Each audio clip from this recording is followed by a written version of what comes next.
Hello guys, welcome back to the second day of Draculan. This time we're talking about the playoff games, so it's gonna be a more interesting day. I don't know if I can say that.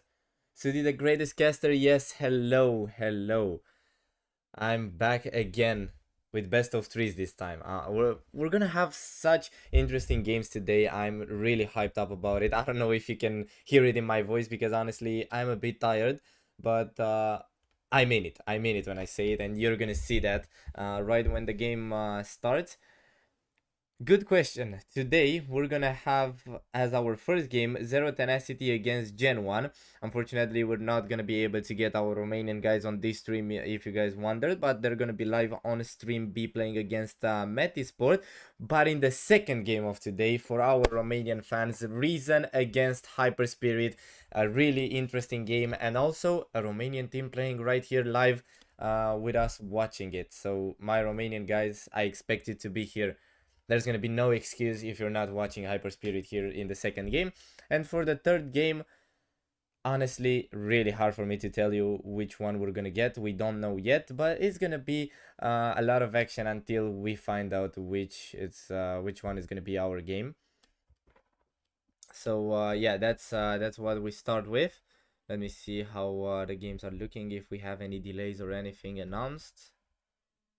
Let me see. Okay, so the game should start in around 5 to 10 minutes. That's what we got, and we'll get the veto soon as well. Let me see though if we have anything on HLTV about it. I don't think so though.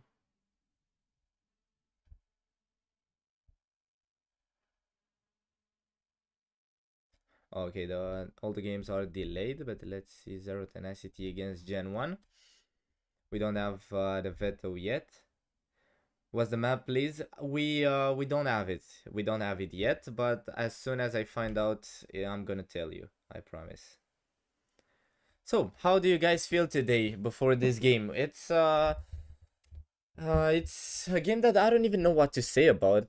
Zero Tenacity are a strong team. They've always been known for being a strong team in the Balkanic region, and also they had lineups every single time. Like you see them in this type of tournament every single time. But I found out that before they released it publicly, already announced it as per picks. Honestly, I don't know. I'm waiting for the... Oh, we just got it. Zero Tenacity has picked Mirage as the first map. And Gen 1 will start on the city side. Then Gen 1 picked Dust 2 as the second map, where Zero Tenacity will start as cities, and Overpass is the decider. And honestly, this is one of those games where we should get a decider. How many hours you streamed yesterday? Around 10 hours. I think it was around 10 hours. 9 hours and 40 minutes or something like that. Wild. Yes, it is, but this is our job, and honestly, I love it. I love to watch Counter-Strike. I love to watch games like this, and we're gonna get 3 today and 3 tomorrow, and after that I'm gonna leave you guys on good hands for streams A and B as they continue to stream on day 4 and day 5. My job will be finished by then. So we got a veto. I told you how it looks like.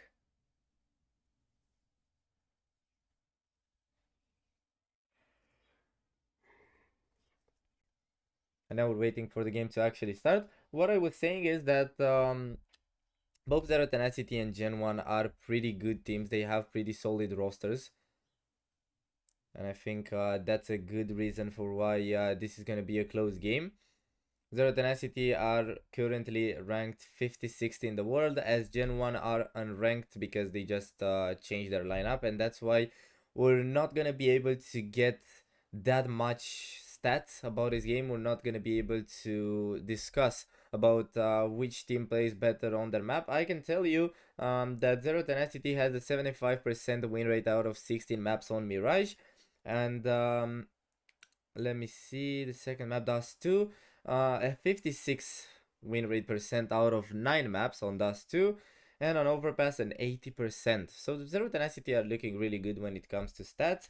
Then looking at the recent games, they have a 3 loss streak against Strict Ecstatic and Fnatic, great teams. But before that loss streak, they came after 4 wins. Ex-Heroic Academy, Foot, Hotu, and Arc Red were the teams defeated by Zero Tenacity before these bad results. Today's Sound's birthday, I can smell a victory on his birthday. Okay, okay, Sound's birthday, didn't know that. But happy birthday to Sound. Great guy, honestly. Always a good energy from Sound every time I spoke with him.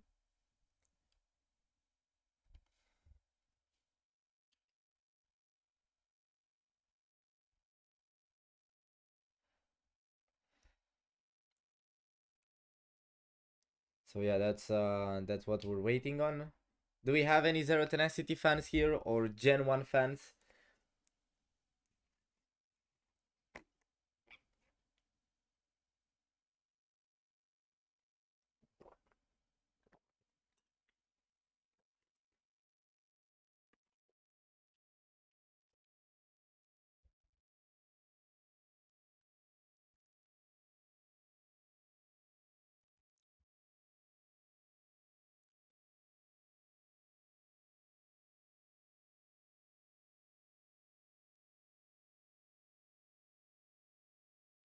Don't even know what to tell you guys anymore about these games.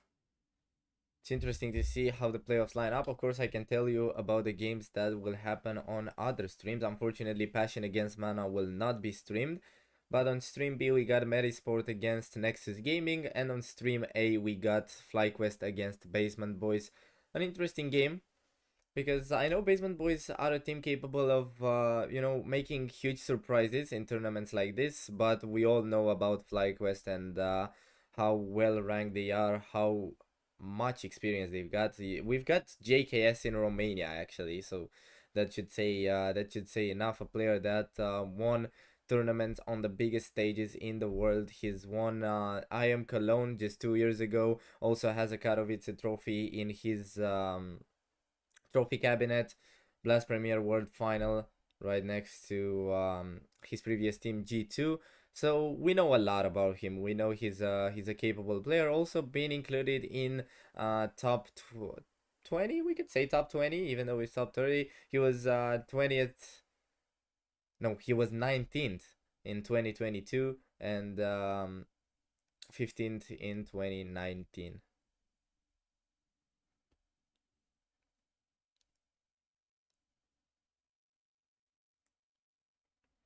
Also talking about experienced players, we should not exclude our guys from Gen 1 here, because we've got MBK, starting with him, probably one of the best careers a player has had in this tournament. We could even say he's had the best career, because he was MVP at 4 huge tournaments, but they are a bit old. I don't know if you guys know anything about Gfinity 2015 Champion of Champions and also Gfinity 2015 Spring Masters, and then 2 events from Ride AMS 1 full 2013 finals and the summer finals of 2013. The last trophy he's won was ACS Season 7 finals, which happened over 6 years ago with Vitality. Of course, we know that he's a bit old right now, 31 years of age. MBK has had his period before, as he played with Falcons, Mouse, OG, double DBL Pony when they were pretty good actually. OG again, Vitality, G2, MVL, DLC, Titan, very games, huge names at the beginning of the CSGO competitional stage. And of course, his best period was with MV, where he managed to achieve a lot of things. He won 2 majors, one with MV, one with LDLC. And after that, the biggest thing he achieved in a major was the quarterfinals with G2 in E-League Major 2018. What a great career MBK had.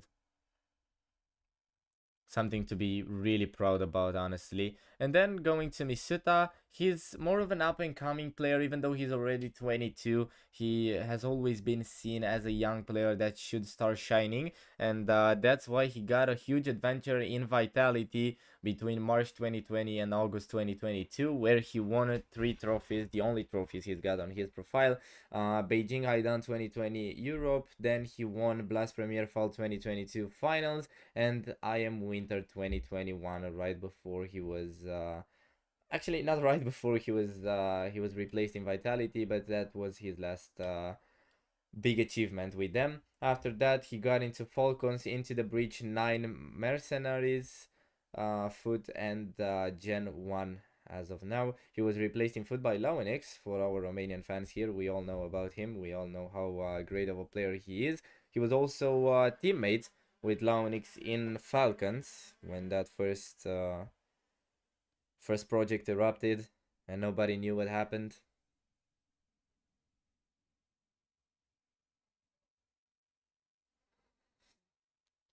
So yeah, aside from these players, in this game we've also got some players with huge experience in the Balkan scene.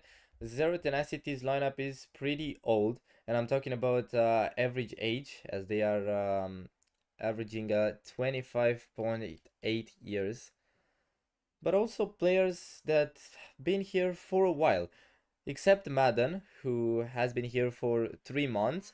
We have Broodmonster, Jofo, and Nemanja for 3 years and 11 months, as AVN has been here for 3 years and 1 month, but still huge. So they've been together for a while, and that will make the difference on LAN. That's my opinion. That will change a lot in this game, even though their opponents also have a lot of experience on LAN. I think the fact that they've been together for such a long period of time gives them a bigger chance, even though on HLTV I see that Gen 1 are huge favorites with 70.5% people that voted for them. We'll see about that.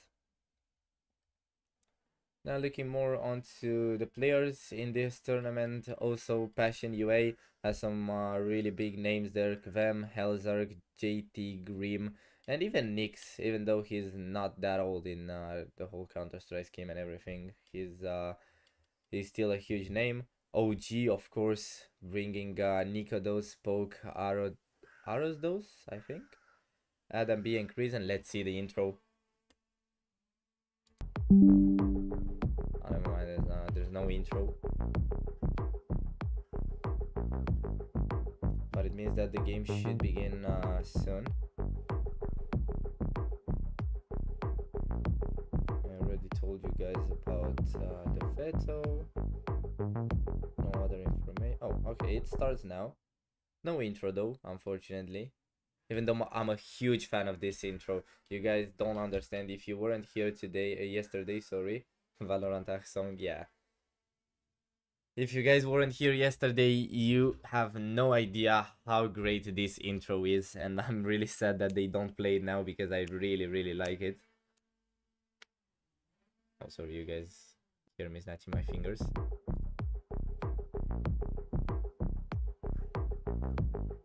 I hope you don't hear the background noise, let me know, because there are workers outside my block. And I hope you guys don't hear that. Okay, here we go. Round number 1. No game sound though, but we're going to watch Zero Tenacity get into the A side with no problems. I see that... Oh, never mind. It's not... The game hasn't started. Okay. I really thought the game has started, and even though in my mind it was they're playing pistols. There's no way they're gonna have an AK. I still, I go with the flow. And then I realized that, okay, the players are just respawning. There's no way we're watching that. So, yeah, the game hasn't started yet. But we don't hear the game. Yeah, I know. It didn't start yet. Don't worry about it. Yeah, so we're just gonna continue our discussion here on how these players look. Told you, huge experience overall for Zero Tenacity. Right now they are ranked among the top 8 teams, to be more exact 5th. So Sinners and Medisport are worse ranked than them. It's interesting to see Medisport come here with a 16 years old male 09. I know that he was a big deal before, and now he's playing against Nexus Gaming. He's been here for oh, 1 month, 2 months actually. Let's say 2 months. And before that, he played for Godsend, Young Gods, and Johnny Speeds. Interesting, really interesting. He has huge stats, and I'm curious about how he's going to perform on LAN. I'm not sure if he ever played a LAN before or not, but I'm curious about it. Okay, back into our game. Gen 1 against Zero Tenacity. Still no game sound. I'm gonna report that right now. Oh, okay, it was reported already. I'm sure they're gonna fix that. Meanwhile, let's try and watch what we've got here. Broxy already eliminated by Nemanja. That's the entry flag for Zero Tenacity, as they start this pretty well. On the T side, I told you why, because they are the ones picking the map. MBK waiting in an interesting position, has two players right in front of him, and one of them will already pick MBK down to 13 HP. Joffo ready to push, but he's gonna be eliminated. Nemanja falls as well. Misuta and MBK, the duo of Frenchmans that are trying to bring their whole experience into Gen 1 side to help them bring the victory here. Madan with the trade, the Brood Monster down to 10 HP is a 3v3 with Zero Tenacity already controlling the A side, but the problem is that the bomb needs to rotate, and that will win time for Gen 1 as MBK finds Brood Monster. We're gonna get some immediately. We told the organizers that we don't have it, and we're gonna get it any second now.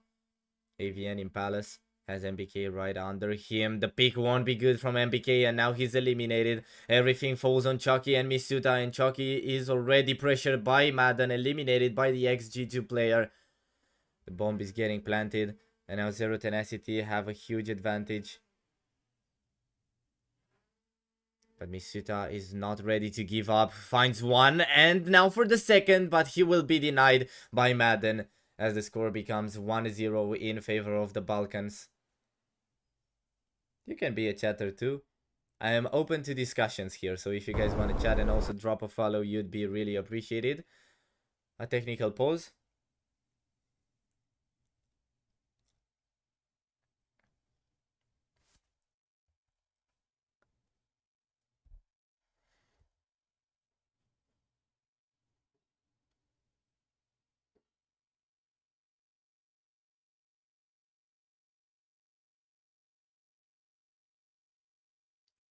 Still waiting on in-game sound. Gen 1 win. Okay, I see you. I see you. Too easy for 2x. Major time winner MBK. Yeah, that's something I've said as well. It's a huge, huge advantage for Gen 1. But it's not easy to play against Zero Tenacity. They got the Balkan style, and also they've been together for a lot of time. So it's not going to be easy to get through them. Thank you for your follow, guys. I see you all there, and I really appreciate that. If we bring this channel to 200, you guys are real heroes.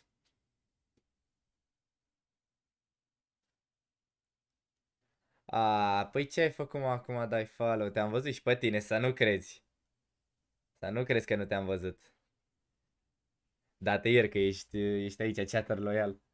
Alright, back to English and back to round number 2. Zero Tenacity by the weapons, as Gen 1 will fail to do so after not the greatest result in the first round. Misuta will have an upgrade as well as MBK. They're going for 5-7s, and their teammates will stick to USPs. Prima dată pe kick, I feel you, I feel you. Și eu eram pierdut când am intrat prima oară.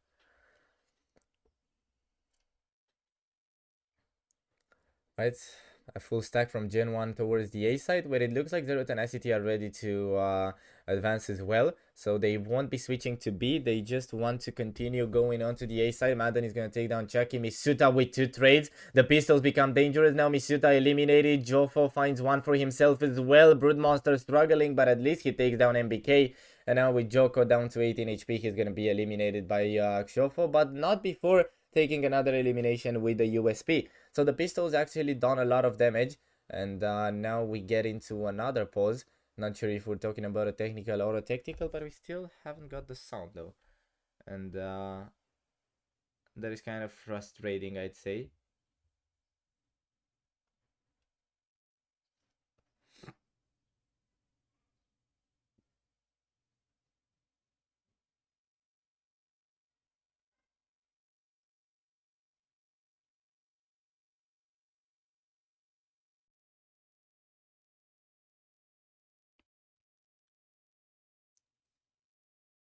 Why are they so close? If you mean on camera, they are not so close. Like they are not playing. I think, not sure though. Yesterday they didn't really play head to head. You know, they have been placed in different cameras, so the teams won't be head to head. I think just in the semifinals and the finals they will be head to head.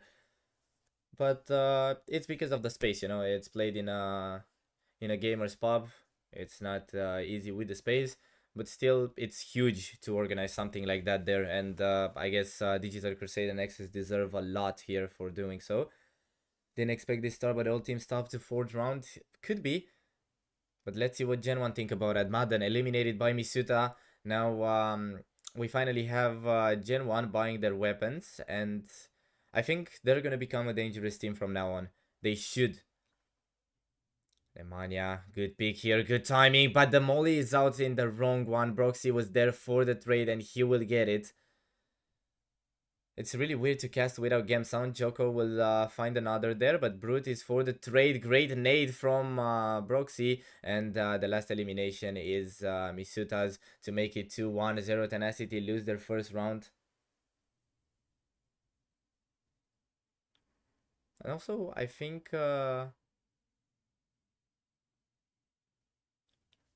we had the teams switched up on the feed as well.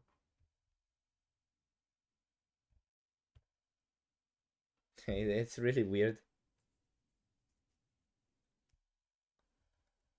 But it's just the start of the day. I'm sure that all of these issues will get fixed as we're talking about our games.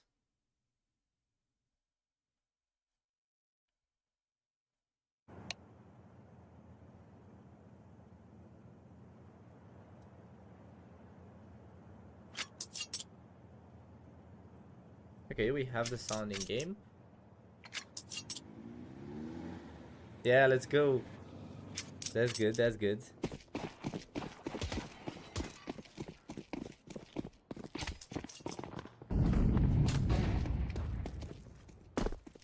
Okay. Don't get pranked by how the feed shows the teams.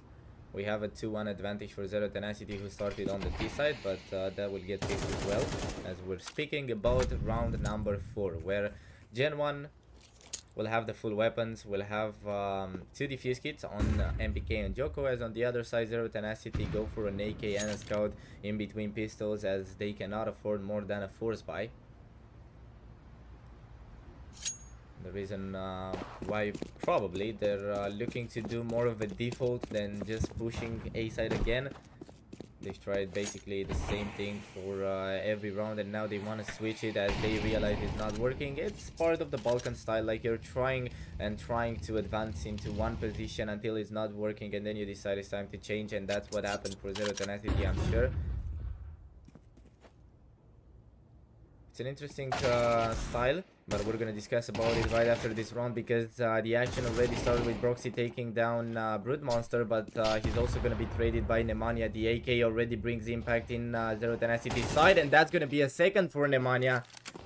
69 HP, eliminated now by Chucky, and he's going down because Zero Tenacity do not have many time.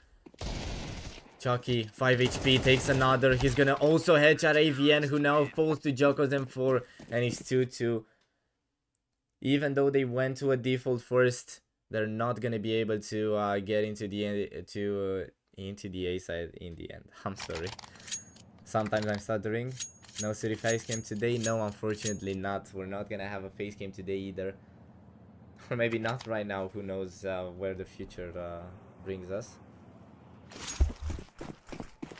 So yeah, I was talking about the playstyle of Zero Tenacity, because what I mean by that is the western side with French or I don't know, even Spanish teams are not really expecting to see teams just go in the same spot over and over again. And that's something that happens pretty often in the Balkans, and not because they are not inspired or they don't know what to do, but because that's how they like to play. If you find certainty in a spot of the map, why wouldn't you go there back to back? Teams on wrong side, yes, I know, they should be fixing that, and they just did. Talking about that. Round number 5, pistols for Zero Tenacity, as there's gonna be an entry from Broxy. Misuta finds one as well. MBK looking for more, but he's gonna be taken down by AVN with just a P250. Good thing that Broxy and Misuta are there, and that will leave just Madden with another P250 wandering around in short. It's just gonna be a matter of time until Misuta picks, and that's the frag. 3-2, Gen 1 pick up the advantage. Yeah, you see that they're not head to head. Like I think Zero Tenacity had FlyQuest on the other side, and I don't know, I think Metisport were on the other side of Gen 1. So they're not really in the same room. Okay, back on a full buy. Zero Tenacity have the resources, but let's see what the call will be. Off the dome, it looks like an A split, and they're not gonna waste any time. Misuta finds one, and Chucky also took down Nemanja. So the mid players did not really find anything crucial there, because they're the ones that need to take space. Chucky, it's gonna take another. The AWP is doing damage in the A side, and there's nothing Zero Tenacity can do about it. It's just Jofo. Just Jofo here in Palace. A 1v5 for him. It's not gonna be easy to do something here, and Joko will take him out. It's so weird sometimes to pronounce names like Joko and Jofo, because they are different, but sometimes I just twist my words when trying to name them. So if you guys hear me stuttering, probably that's gonna be one of the main reasons why it happens. Tactical from Zero Tenacity.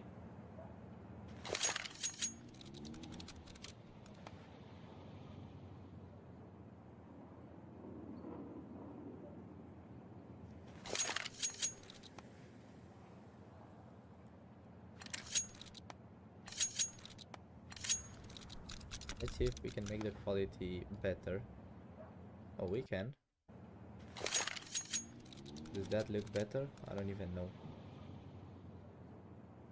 Today we shouldn't have any problems with lag or anything, for you guys that have been here yesterday as well, and you know, we were lagging a little bit. Today there shouldn't be any problems, so if you guys see anything that isn't right, just let me know and I'll adjust.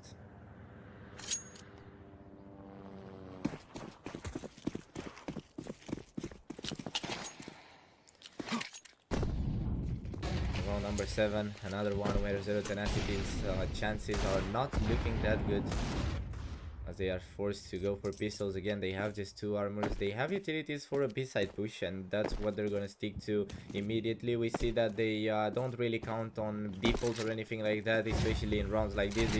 They want to go fast, they are going to take the fights without any problem, but the problem might be that sometimes they're losing them. Maybe not this time, as they managed to get into the B side, take 2 weapons. Jofo and Nemanja were eliminated, but at least they have something to play with here. I don't know where the second weapon is though, because AVN will take it, but he's also eliminated. Broxy with the impact, taking down both weapons, as Broodmonster will have to do a 1v3 here if he wants to keep the dream alive and bring Zero Tenacity back to the game. Brood with the pig, but Chucky will be ready. 5-2 in favor of Gen 1. When will the Draculan Season 3 be? Around November, if I'm not wrong. Let me tell you exactly. I think 20 to 23rd of November. But just let me verify that information before, so I don't give you any fakes. Yes, 20 to 23 of November.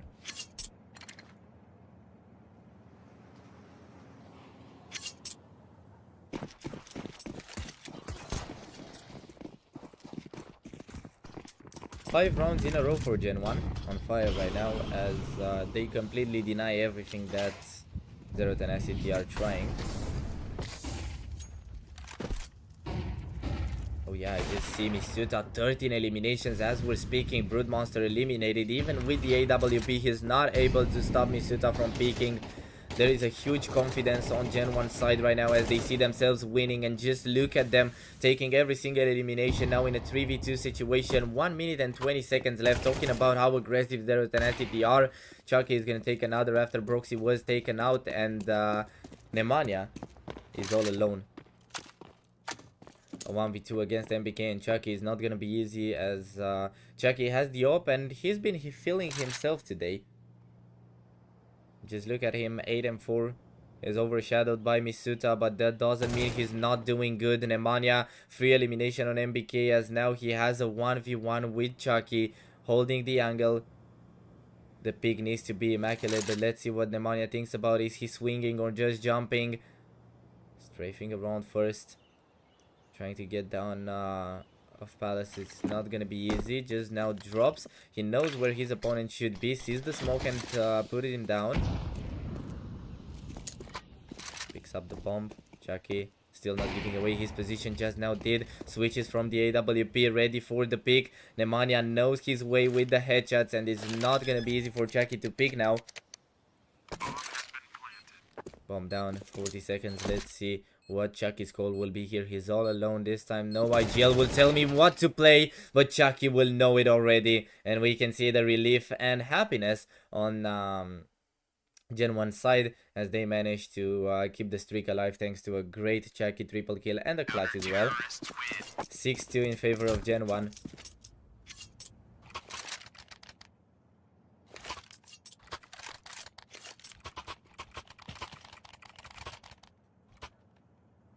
Still, thank you guys for your follow. I see all of you. Also 250 people here. You guys are amazing. Thank you for supporting Draculan.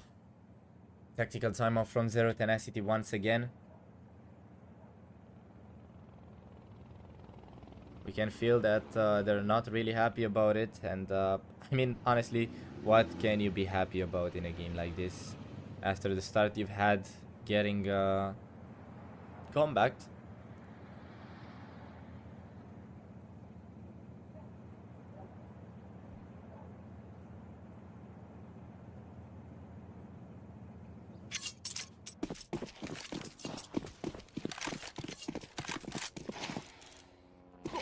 Let's see if the timeout can change anything on Zero Tenacity's side, as they bring the weapons once again thanks to the full buy. Thanks to the bomb plant, sorry. Main focus is once again on the A side. Zero Tenacity are not leaving without winning a round here. They really want to do it. Chucky will get smoked, but he gets out of that, and Chofo will say no, you can't do that. He takes the first one, as he's also gonna find the second. Broxy with the trade. Madden finds Broxy, Misuta and MBK. The X-Tier 1 duo here, trying to save the round for Gen 1. Money shouldn't be a problem, so that wouldn't be a reason why they'd go back. But we can see them hesitating and slowly moving towards the B side, so it means that they don't want to take the retake and they will just stick to saving their weapons. Which means Zero Tenacity finally did it. They win their first round after Gen 1's 6th streak.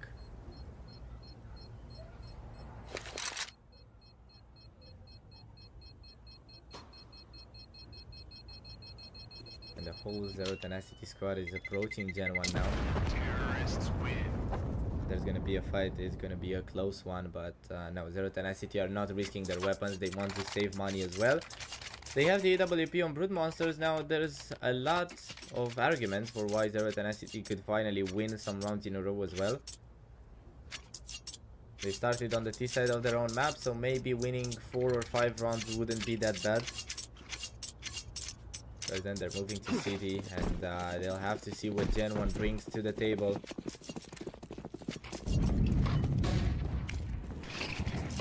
Madden with a molly down in connector. Him and Brood Monster are trying to do the sound on mid, as we finally see them splitting for a default. Meanwhile, Chucky is getting aggressive in apartments. Waits for someone to pick, but he was a bit late to the party as his opponents already escaped throughout under. But he's not gonna change his position. He's confident that he can catch something here and even get out. Though the position he's in, it's not really the most accessible. Moving towards mid again, where IVN gets out of under and Demonia is following 4 players of Zero Tenacity here. The question is what the final tactic will be, because they're taking control of mid. Broodmonster takes one down in the A side, but there are 3 more players waiting there as the AWP is the only one defending the B side. A miss from Broodmonster here. Joko happy to be alive.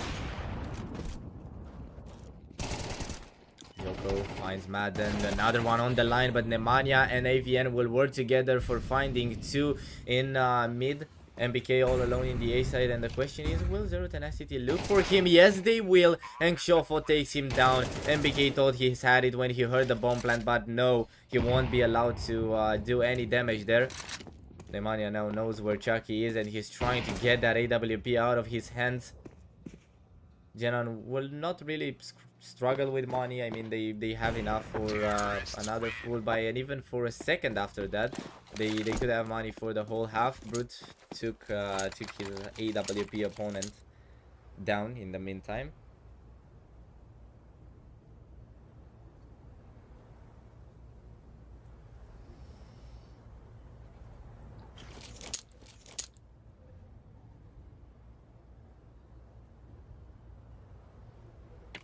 A tactical for Gen 1 as well.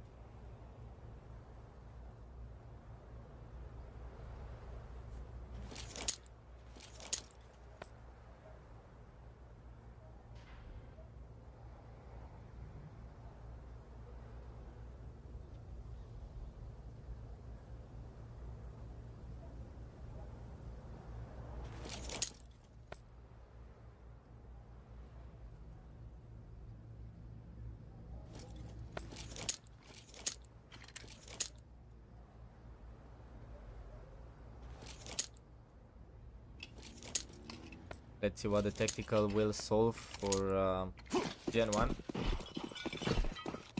As they already feel like Zero Tenacity are starting to apply pressure again like they did in the first 2 rounds. I might take my words back when I said that Gen 1 will have another comfortable buy, because I see that Misuta and MBK are bankrupt right now and Chucky is not far from there. Madden was eliminated though by Broxy. Gen 1 have the entry frag now, and they basically throw Zero Tenacity a bit off.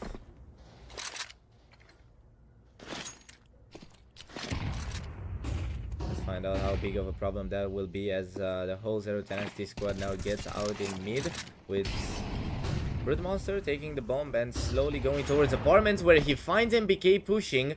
That could be a problem for Gen 1 because the B side was now left without clearing, and Chucky will rotate as fast as possible, has the AWP, but in case Zero Tenacity decide to find an explosive push here, I think it's not going to be easy for Chucky to defend. Broxy took down Nemanja in the meantime. Jofo leading the way towards the B side, dodges the AWP bullet and now puts Broodmonster in a great position, but he's going to be eliminated for that.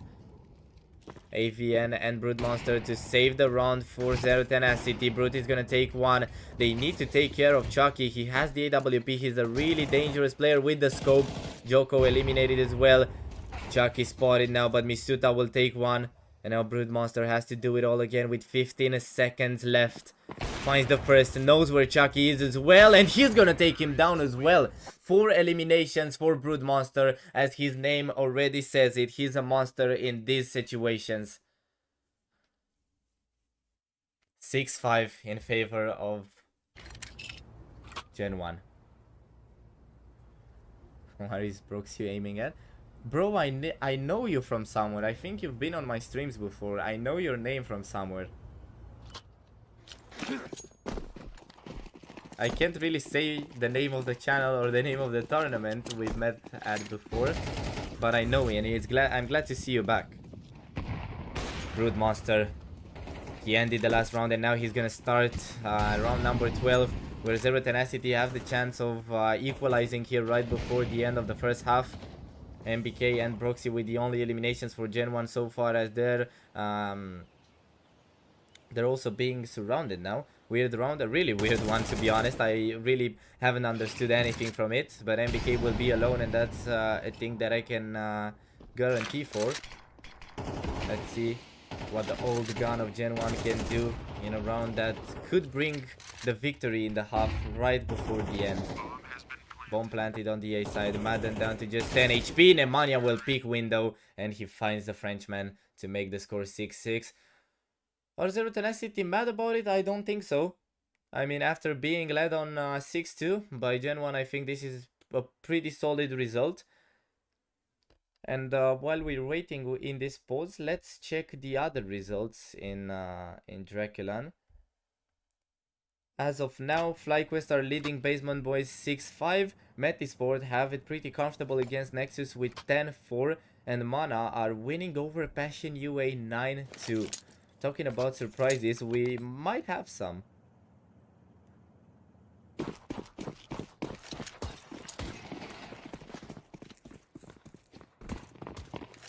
Yeah, it seems like Gen 1 are not in control anymore. Zero Tenacity with much better odd here. As we can see, 1.35, while Gen 1 are sitting at 3.05. 6-6 is really good for Zero Tenacity. Yeah, I can agree on that. If they win the pistols here, not only they get back at their advantage, but they're also gonna give Gen 1 a hard time on the T side. Brute Monster in an interesting position. He knows that he can't really escape, and that's why he called on his teammates to try and cover for him. Meanwhile, Gen 1 are looking over for a rotate in the B side.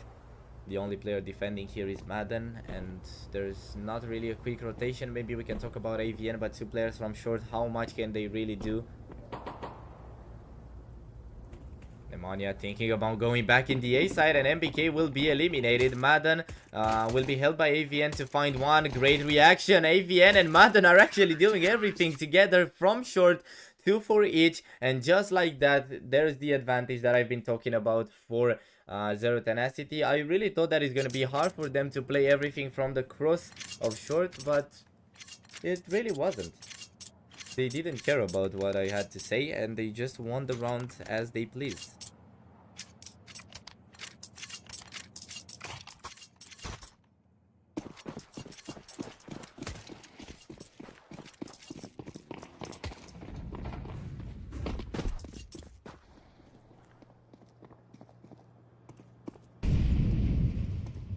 Gen 1 will not attempt to go for a force buy. It would make no sense for them, as they don't really have money for that much equipment. So it's better to wait for the full buy in the next one. So Zero Tenacity should have an easy one here, even though Gen 1 are not as explosive as their opponents. They're not going straight in. They prefer waiting a bit before striking. And it's gonna be the A side, as we can see. No utilities, just timing on the line for Gen 1. Joffo jumping around. That nade could do a lot of damage if it's thrown at the right time.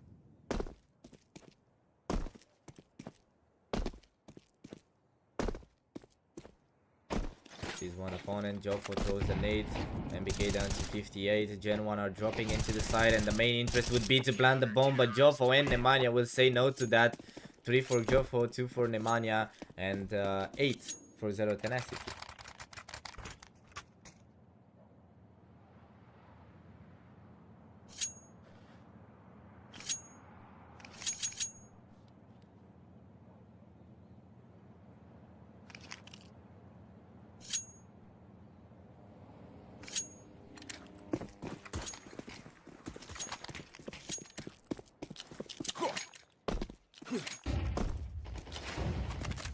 Let's see the full buy versus full buy. Around that will really matter here. Brood Monster starting with an HP deficit of 80. MBK takes the first chalky trades on mid, and now we already get to a 1v3. Does AVN even know what just happened? Because we don't. At least talking for myself, I don't know what just happened in this round. I don't know what the smoke was. Honestly, the general answer for whatever you'd ask me about this round is I don't know. Because AVN didn't even realize when all of his teammates were gone, and now he's gone as well. What a quick round. There seems to be a general confusion even on Gen 1's side, as they can't figure out how they won this round so fast. But it's 8-7, so first round of full buy for Gen 1 in the second half, and they managed to win a point here. They're keeping it close. They don't want to give Zero Tenacity too big of an advantage, because that could be really dangerous, especially now in the end game, as we're really approaching that moment of the game. I remind you, this is Zero Tenacity's map, Mirage. Then we have Dust 2 picked by Gen 1 and Overpass left as the decider. Chucky eliminated Zero Tenacity. Who said you can't be aggressive on the city side as well? Because I haven't heard it, and I'm sure they haven't either.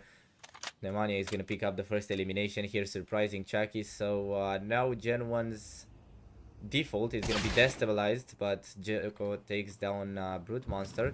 He's not playing the AWP as the financial resources will not allow him to do so.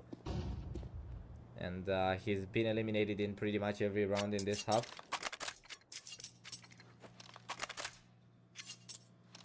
Then followed by Nemanja, I think, rotating towards B.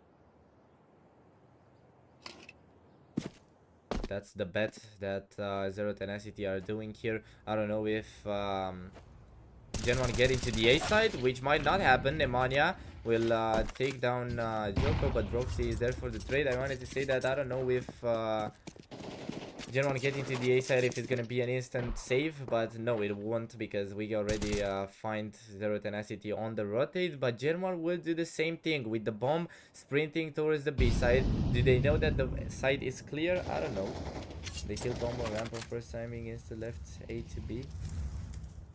I don't know. Yeah, so they'll find a free B side, as this is a 2v2 now after the trades happened while I was reading the chat. And Zero Tenacity will surely go for that. The problem is that they don't have a dev kit, so they need to be quick, they need to be efficient with the time. The cross held there by Broxy, and MBK will find the finishing on Madden, leaving just AVN. He knows where both opponents are, but what a pick from MBK. And that's Gen 1's equalizer.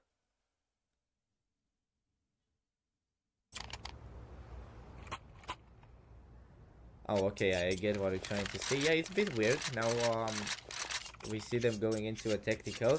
The last tactical of this half of this map, actually, for Zero Tenacity.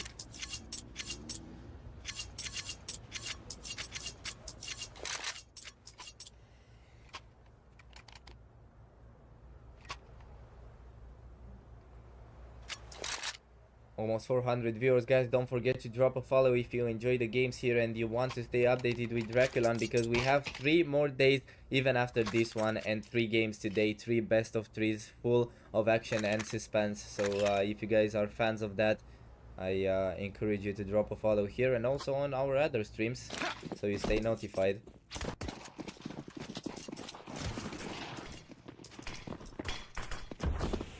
Full pistols for Zero Tenacity, as this should mean that Gen 1 pick up the advantage back. Maybe they didn't notice the bomb. Yeah, it could be. It could be a reason for why that happened. Madden will take down MBK. The SMG lost a battle against a pistol.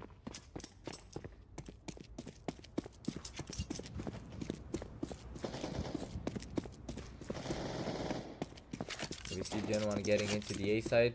Left clear by Zero Tenacity. Camera on Madden as he is planning something huge here.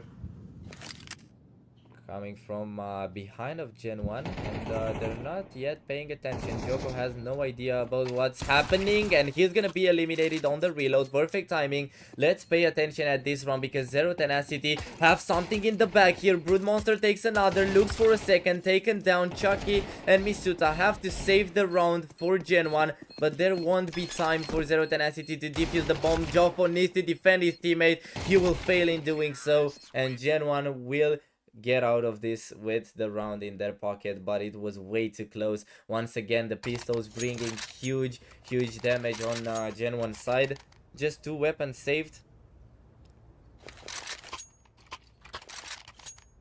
It shouldn't have been like that.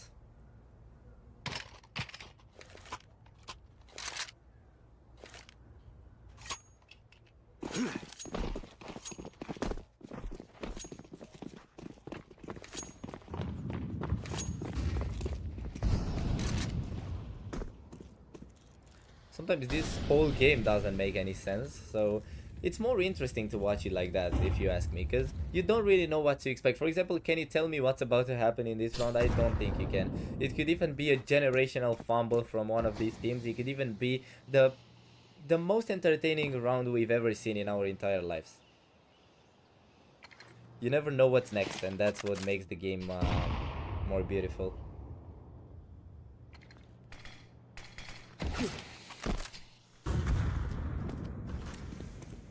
Exactly, yes, so we agree on that. Draculan indeed, yeah. I mean, can we make it more realistic than this? I don't think so. Joffo to take down Chucky. Nemanja has to turn around, and he's gonna be quick enough to avoid being eliminated. Now Joffo pays attention to Palace as well. Gen 1 are gonna lose the first fight here. AVN, I think, knows about the players in connector, gives the info to Joffo. AVN, great spam through the smoke. MBK with the trade, but overall, Gen 1 are falling. Broxy, all alone, has to try and fight through the smoke. The USP is out. It's a complete chaos around connector now, and Brood Monster will just stop it. Whoa.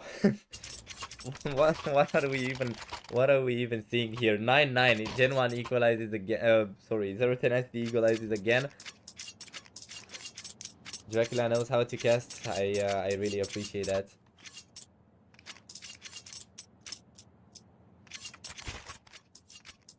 A tactical from Gen 1 again. You know what would be interesting to hear these discussions? Of course, we can't do that because there are tactics involved, and then we can't really leak their whole strat book just because we want to hear how a discussion at 9-9 looks like. But I'm curious about that just because I feel like the players feel the chaos as well. We're not the only ones seeing it. For example, a player like, I don't know, the entry fragger of a team that might be eliminated like in the first few seconds just because that's the tactic. He's gonna have to watch the whole round and see everything almost like we do. He can't really change cameras like we do, but it's almost the same thing because you're focused on watching, not on playing your own game. I'm wondering what crosses his mind when he sees something like that. And that's a question we're probably never gonna get an answer on, especially for this game. But it's one to think about. Round number 19. MBK forced to go for just a Tech 9 as he needs to buy the utilities for his team, and his bank account wasn't really looking that good. Meanwhile, Broodmonster is going to be eliminated by Joko. The AWP goes down early in the round, and that's not something to be happy about for Zero Tenacity. Gonna need to find an answer. They know that Gen 1 split in a default once again, and it's probably going to lead to split into the A side. At least that's how it looks like, because we have two players going through underpass. Meanwhile, MBK is still applying pressure in apartments, and AVN should be able to win the fight against the pistol. Yes, he will. Through the smoke, takes down MBK. Map picks anyone. We have Mirage picked by Zero Tenacity, Dust 2 picked by Gen 1, and Overpass as the decider. Broxy already close to Joffo. Meanwhile, Madden took down Joko. 2v4, Gen 1 not really looking good now as Madden is gonna find another, and Nemanja manages to take down Misuta. Gen 1 falls behind once again.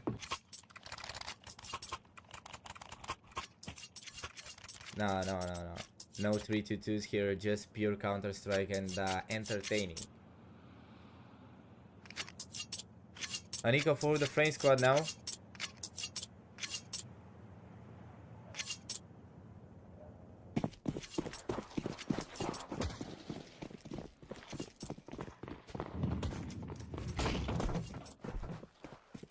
Zero Tenacity needs to push to win their own map here.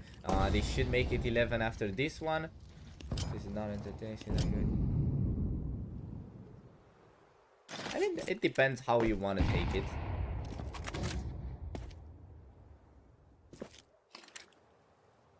They got the whole side and decided to push. You never know what the calls are and what the expectations are as well. Gen 1 will give up on trying to go towards the B side. Again, they have pistols, they should try to be explosive like Zero Tenacity were before, and they surprised Gen 1. They were almost taking rounds out of Gen 1 with just pistols.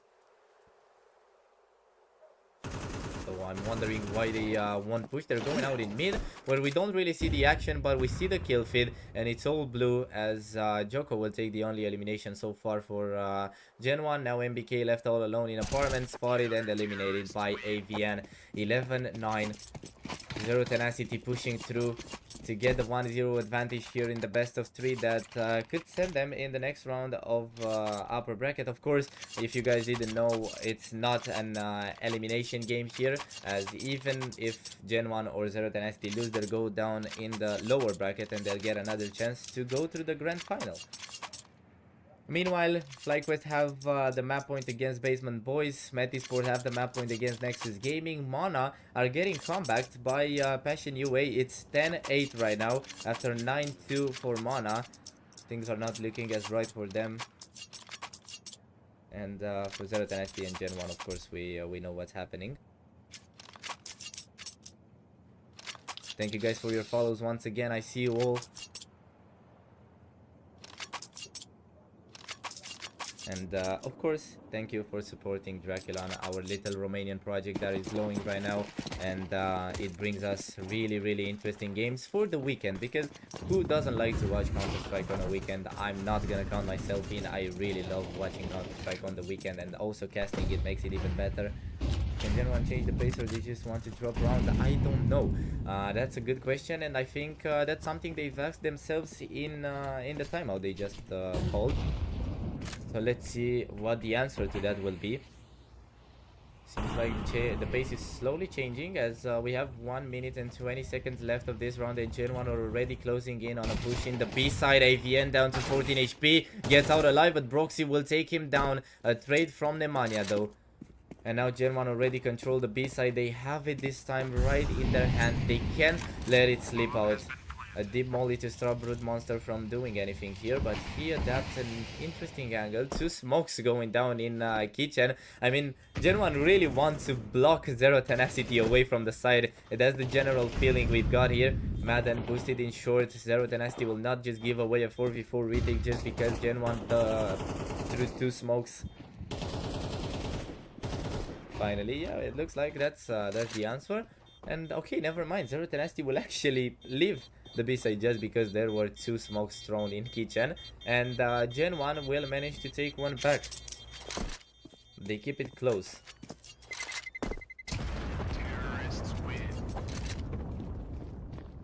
Do we get an overtime on this one? What do you guys think?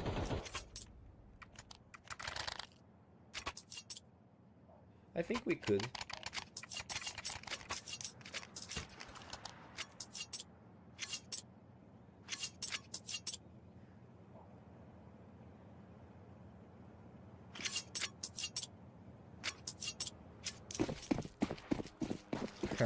yeah, you're right. But at least it was something efficient now for Gen 1. So we know that they probably understood what they need to do in order to stop Zero Tenacity's barrier from working. And so far they've done it. Like, they won a round. Now they just need to keep on going. Smoke will go down in connector, as Zero Tenacity are really focused on mid. Meanwhile, Gen 1 will go back to trying to be more defensive, not really pushing instantly. Nemanja will check underpass right before he goes back in connector. Down in mid boxes. Yes, Broxy will go through that Brood Monster. Great reaction. Finally seeing that impact from Zero Tenacity's Opper. 12 and 12, not really the best game for him. We couldn't say the same thing about Madden though on that side. 20 and 13 for Madden, and Misuta 19 and 14. Brute takes down Misuta. Joko with a trade. AVN finds MBK. AVN with a second. And Zero Tenacity are ready to pick up their 12s. Map point right around the corner. Joko the only one that can stop that from happening. And he'll be eliminated by Brute. 12-10.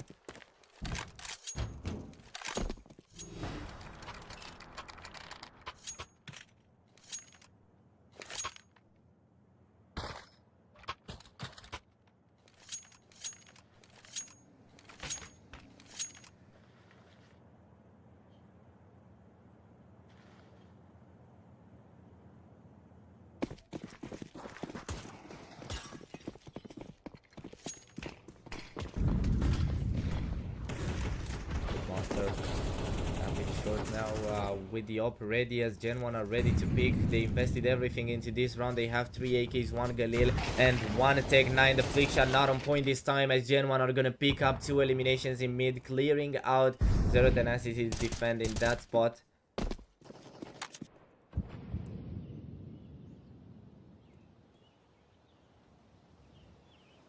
Or V3 with Gen 1 freezing the round now as they don't want to get in without checking every angle. And look what checking can do. Misuta takes down Madden. Joffo and AVN, the only 2 players that could try and bring the victory here without an overtime. I mean, there's another round on the line that could do the same thing, but 13-10 looks better.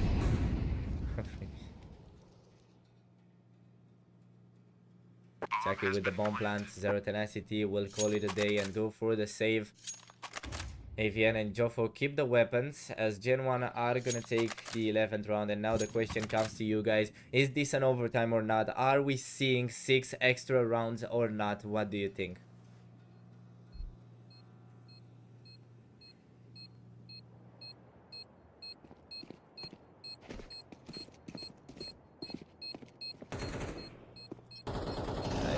It's a tough period for Misuta, but I'm sure he can bounce back. He's still young, 22 years of age.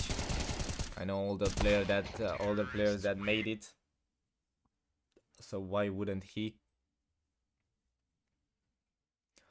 No saves anymore for Zero Tenacity.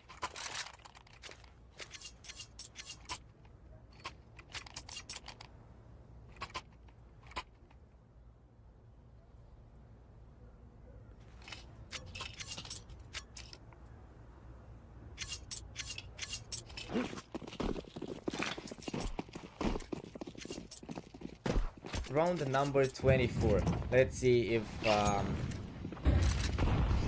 the Balkans got what it takes to stop the overtime from happening. I think he's going to bounce back. It would be nice to see him. I mean, he's always been an enjoyable guy, in my opinion at least.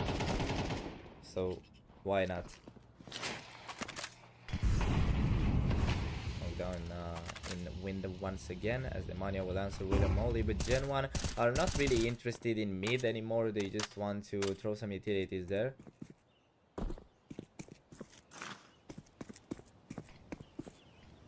Yeah, it's gonna be a long road for Gen 1 anyways, and I don't know about the foot situation. I don't know why he got kicked out.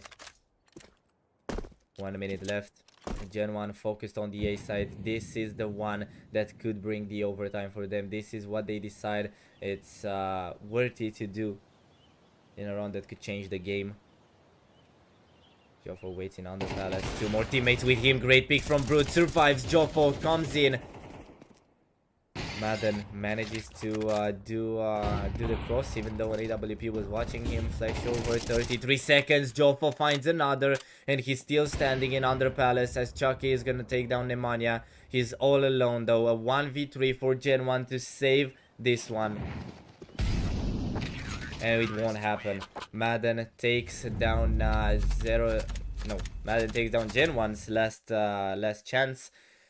And it's 13-11. Zero Tenacity managed to win their own map. I mean, it's not that surprising if you think about it. They had a 75% win rate on Mirage prior to this game. And winning against a new form Gen 1 isn't really that surprising. Now the question is what will happen on Dust 2, because there is where Gen 1 should feel at home. That's the map they picked, and they should provide a better result than this one. But we'll find the answer to that question right after this round, guys. Don't forget, we're gonna have two, at least one more map, let's say at least one more map, maybe even two out of this game, then two more best of threes today for you. So if you guys want to stay updated with all of that, drop a follow here on Draculan CSC, and we'll be back with the next map, Dust 2, right after the break.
Okay, guys, we're back. Sorry for the notification. Unfortunately, I don't know why my PC does so many sounds when I try to turn on or turn off the sound. But anyways, we're here with the next round, the next map, we could say, of Zero Tenacity against Gen 1 Dust 2, where Gen 1 will start on the T side while Zero Tenacity will start on the CD side, as the French team picked this one. After a 13-11 for the Balkans, now they find themselves here one step away from winning and advancing to the next round of the upper bracket, the quarterfinals. Meanwhile, Zero Tenacity already won their first point. And let me drink a sip of water.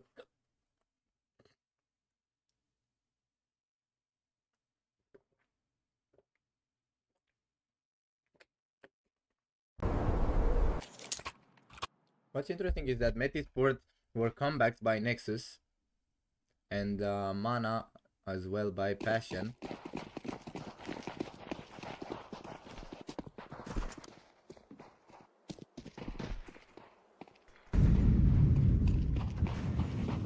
Let's see round number 2, where Gen 1 will have no weapons, just the pistols after failing to plant the bomb again. It's the same thing we've seen on their T-side pistols on Mirage, Nemanja and Madden with the first 3 eliminations. Now Madden will find another for himself and Jofo, and no, it's still Madden. I really thought that Jofo was gonna take this one, but it's still Madden. 2-0. Acum am și schimbători de pe un live pe altul, păi și tu la fel.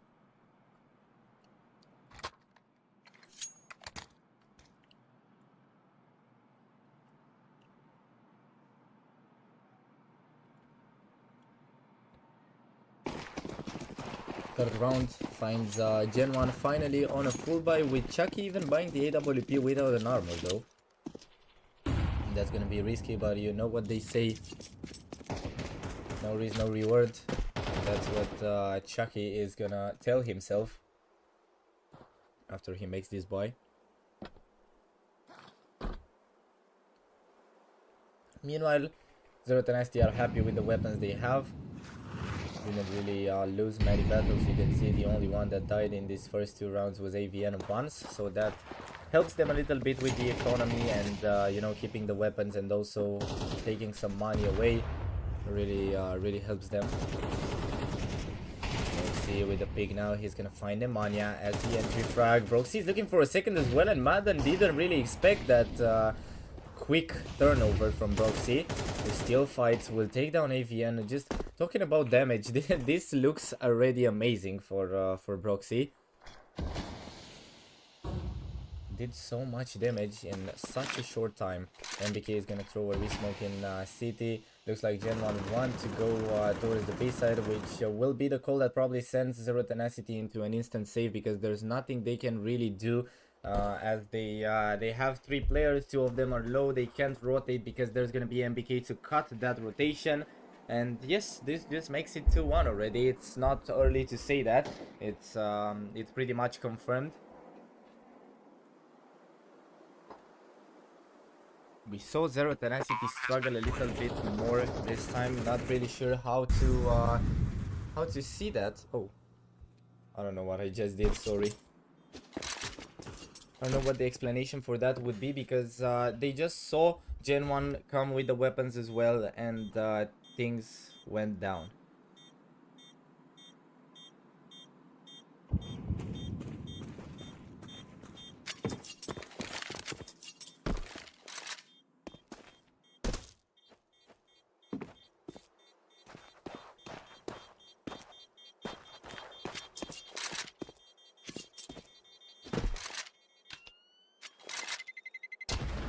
Bomb explodes. 2-1.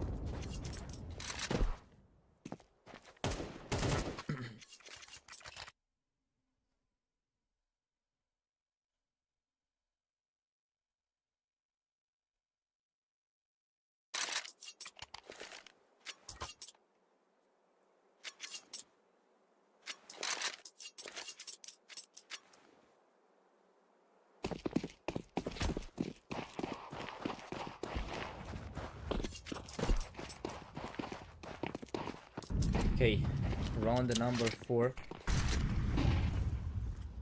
Talking about those money that Zero Tenacity were saving, look what it brings. Brood Monster on the AWP already taking down Chucky even after losing one to Gen 1. MBK down to 65 here. It's a good loadout for Zero Tenacity, a perfect moment to also give an answer to Gen 1 as they could pretty much get resetted with their economy, I think. MBK eliminated right as I was talking about that.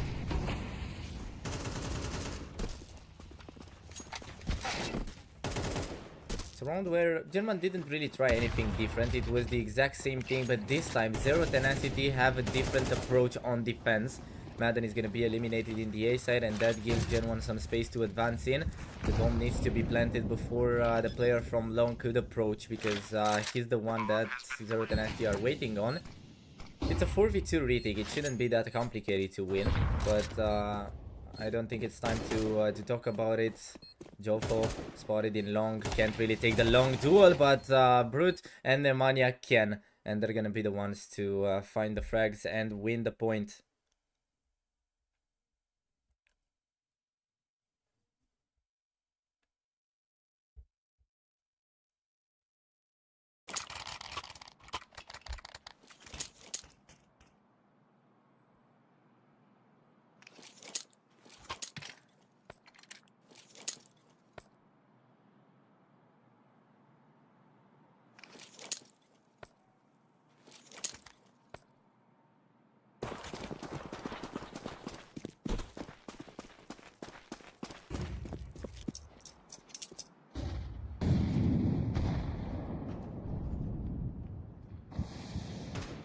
Gen 1 will also be able to reinvest. Yeah, I agree with you. It's weird seeing Gen 1 not really fighting for long on Dust 2. After all, it's their map, and their strat book should be pretty good, I guess. Should be pretty long as well. They let's say they know what they're doing here. But the question is, how long will they avoid long, and what the reason for that might be. We see now Joko sent to maybe try and find something in case Zero Tenacity are getting aggressive. So far, Zero Tenacity didn't really exploit that free space left by Gen 1, because every single time they had a chance of flanking, and it didn't happen. Jofo now about to find something. Look, talking about long, there's action in long. Jofo with the flash, ready for the pick now. He's gonna take down Joko as the entry, but there is no one close to try and help him. Jofo will still stand though. 2 eliminations for Zero Tenacity as the clock hits. 35 seconds left now, and Gen 1 will really need to put pressure on Zero Tenacity. Will really need to get in, but Jofo is unstoppable. Ready for another pick. He takes down Chucky as well. MBK all alone, eliminated by AVN. And again, what a round from Zero Tenacity.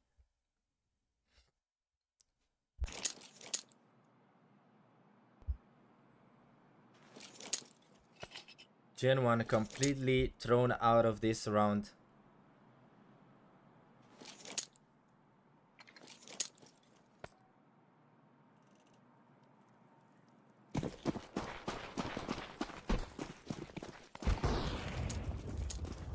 Brut is once again gonna start round number 6 with an entry. This time is Gen 1 on pistols, so the relevance of this round is not that high, but still it's a good moment for Zero Tenacity because it affects the morale, even though you're not really fighting for anything as Gen 1 here, because you know that your chances with the pistols are not that high, especially without any armor or anything. It's not that big of a half buy.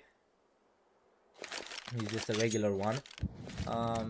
But on the other side, Zero Tenacity are getting motivated by winning rounds like this, and it's also helping to improve the financial status of them.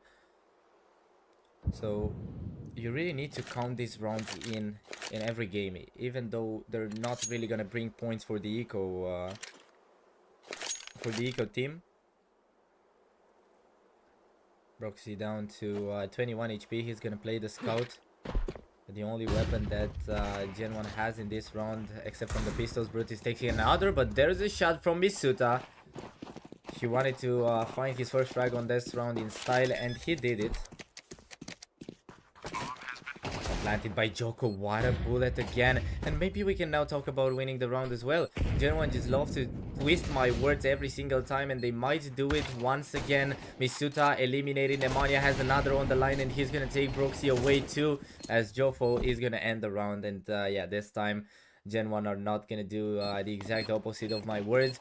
It's 5-1 for Zero Tenacity. They'll search 3 weapons. We can already see their economical situation booming, as 3 players were over 10k before this round started. So we're talking about big resources that Zero Tenacity are playing with here. Tactical timeout from Gen 1. Give me a quick second.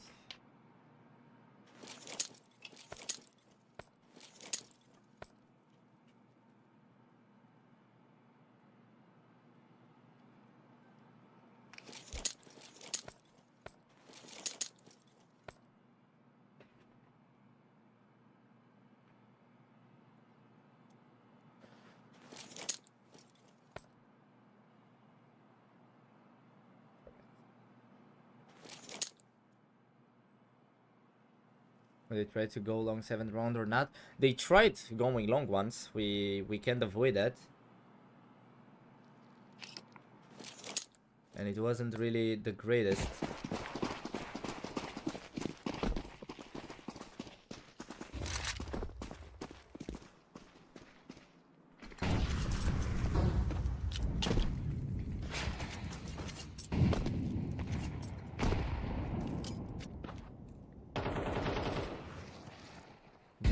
Ready to get out of mid once again. Broodmonster's AWP will be blocked out for now, as the smoke doesn't really give him any chance. Broodmonster and Jofo, 2 amazing players, at least for the start of this map. Broodmonster up 6-1 now, in Jofo 6-0, but Nemanja also wants to join the conversation.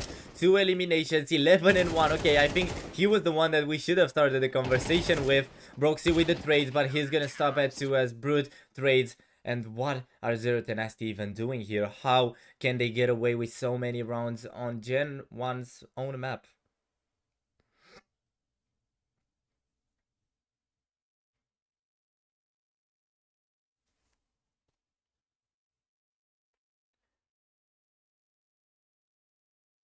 Yeah, you're right with that.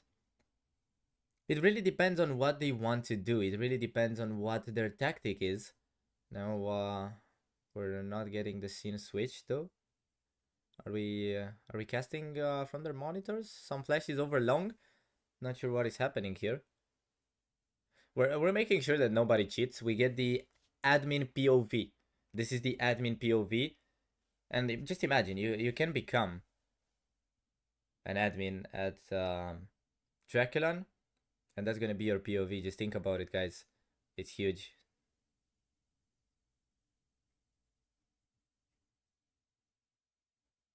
Yeah, nothing is working. That's the general impression.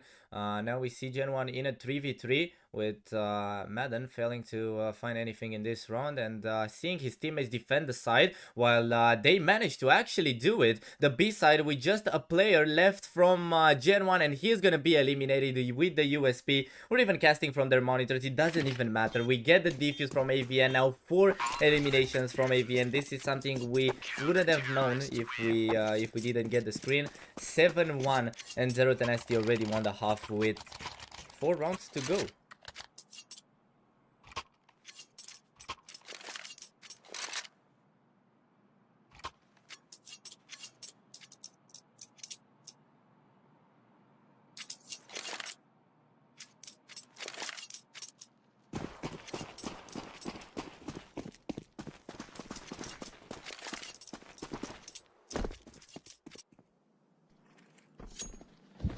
Even know what an explanation for what Gen 1 are going through here would be. 2 eliminations for them in long. They finally managed to capitalize on this position, but the molly will stop the second player from advancing. Misuta took his 2 eliminations.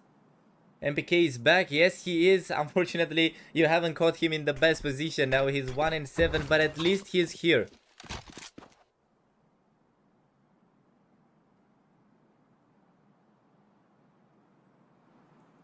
Okay, about the mids here. Oh, that's great. Asked about him, and let's look at him.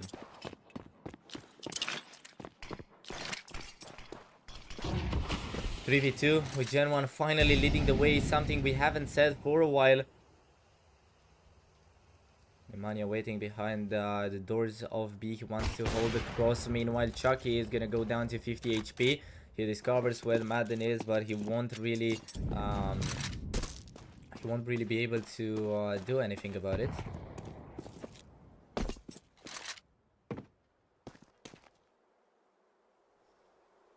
I mean, it depends on what objectives they got. I still think that Misuta, it's a pretty solid player. Broxy and Chucky also looked pretty good on Mirage. So I think these players can do the difference for Gen 1, but it's just gonna take time. They've been here for not even a week, I guess, or something around a week. So you can't really expect them to win the whole world in just a week. Can you?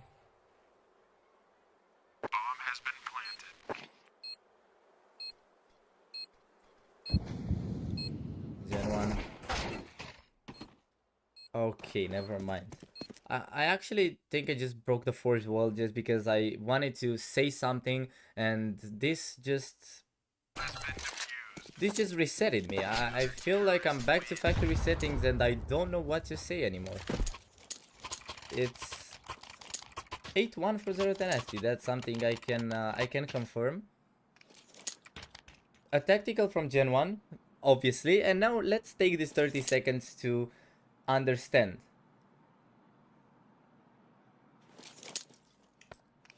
Yeah, you're right. There could be a problem with that.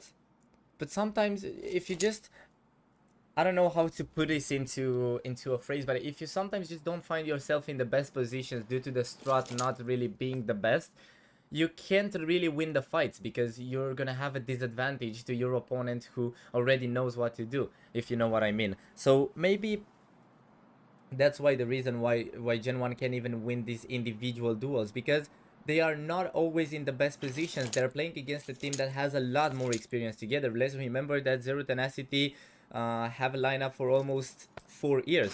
So these players have been together in the same team for 4 years. They know what positions to take in order to help themselves, and that's why they've always been so efficient when it comes to trades. A nade will fly over to long.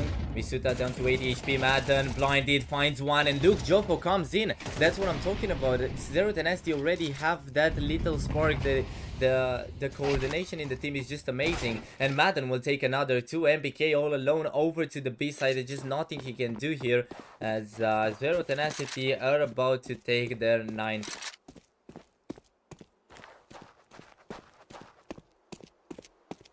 Yeah, true. There are still some things that cannot be explained. I can agree with you on that, but I'm trying to find them an excuse as maybe it's just the first event, the first LAN they play together. It's not easy.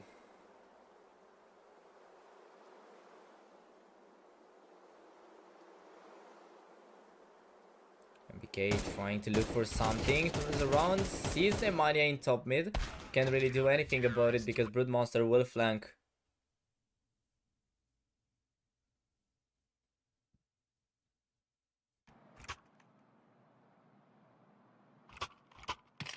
(9-1) for Zero Tenacity.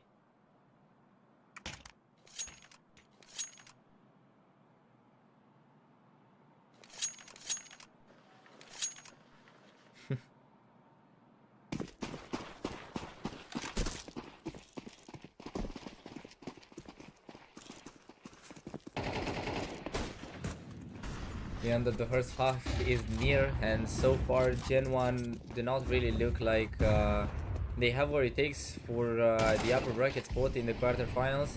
Misuta is gonna take down Nemanja.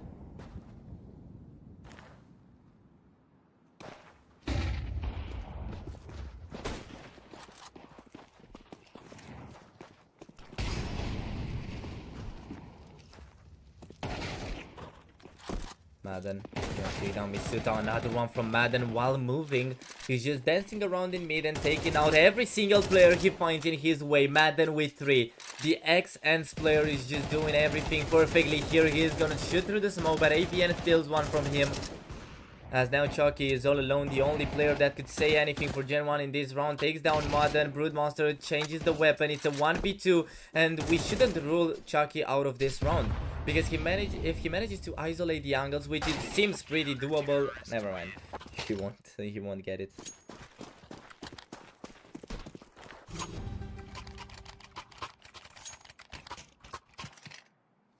Then 1.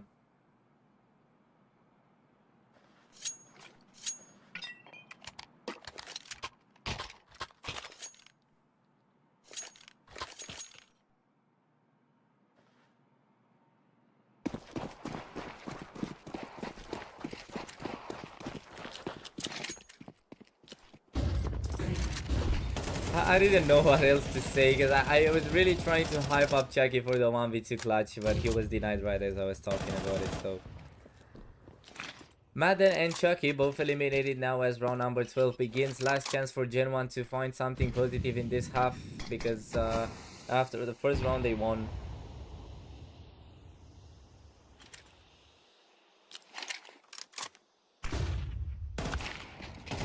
Good, will take down MBK. Now a trade comes in from Broxy to keep Gen 1 level with Zero Tenacity. Nemanja prepares a molly. He's ready to throw it in ramp where Gen 1 will be pressured to get in. And let's see the headshot angle. One for Joffo, but he's gonna stop there because Misuta doesn't want to lose this round.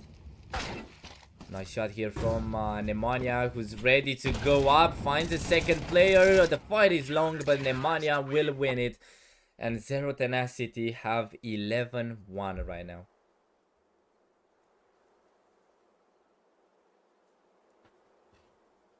There's nothing connecting for Gen 1 right now.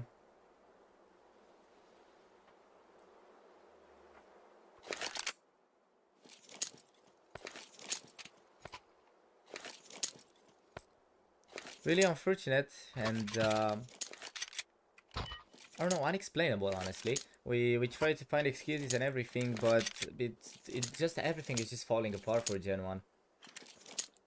And for the first LAN, I guess it's agreeable that I don't know, you can't be on your top level since the first LAN, but Zero Tenacity are just dominating this game. Misuta is gonna take down Nemanja. A bit of aggression here from Gen 1, but that will bring just one elimination while Zero Tenacity are finding their way into the A side. Misuta taken out by Brute.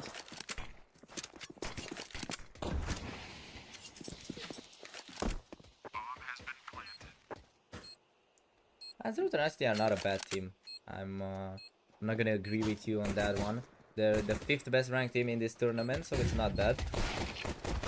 Another 2 for Gen 1 who are here on the mission of the retake, but Madden is taking 2 out. Madden in a 2v2 fight right next to Joffo, but now he'll be eliminated. Joffo going for the knife. What did even happen there? How do we get to Joffo going for the knife in City? He's gonna be eliminated, and finally Gen 1 win a round. It's the Pistols on City side that could make the difference. Let's say that. Let's hope, let's believe that it could make the difference. Da, este ceva wow ce se întâmplă aici.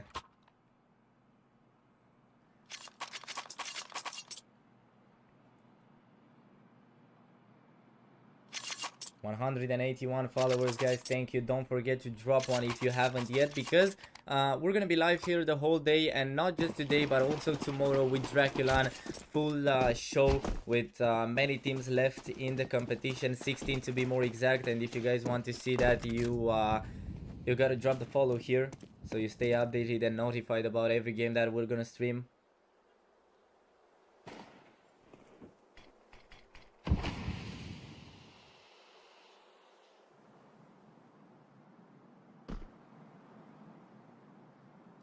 $57 HP for MBK already. It's a force buy from Zero Tenacity, who don't want to settle for the eco. They really want that victory and they're willing to do whatever it takes to get it.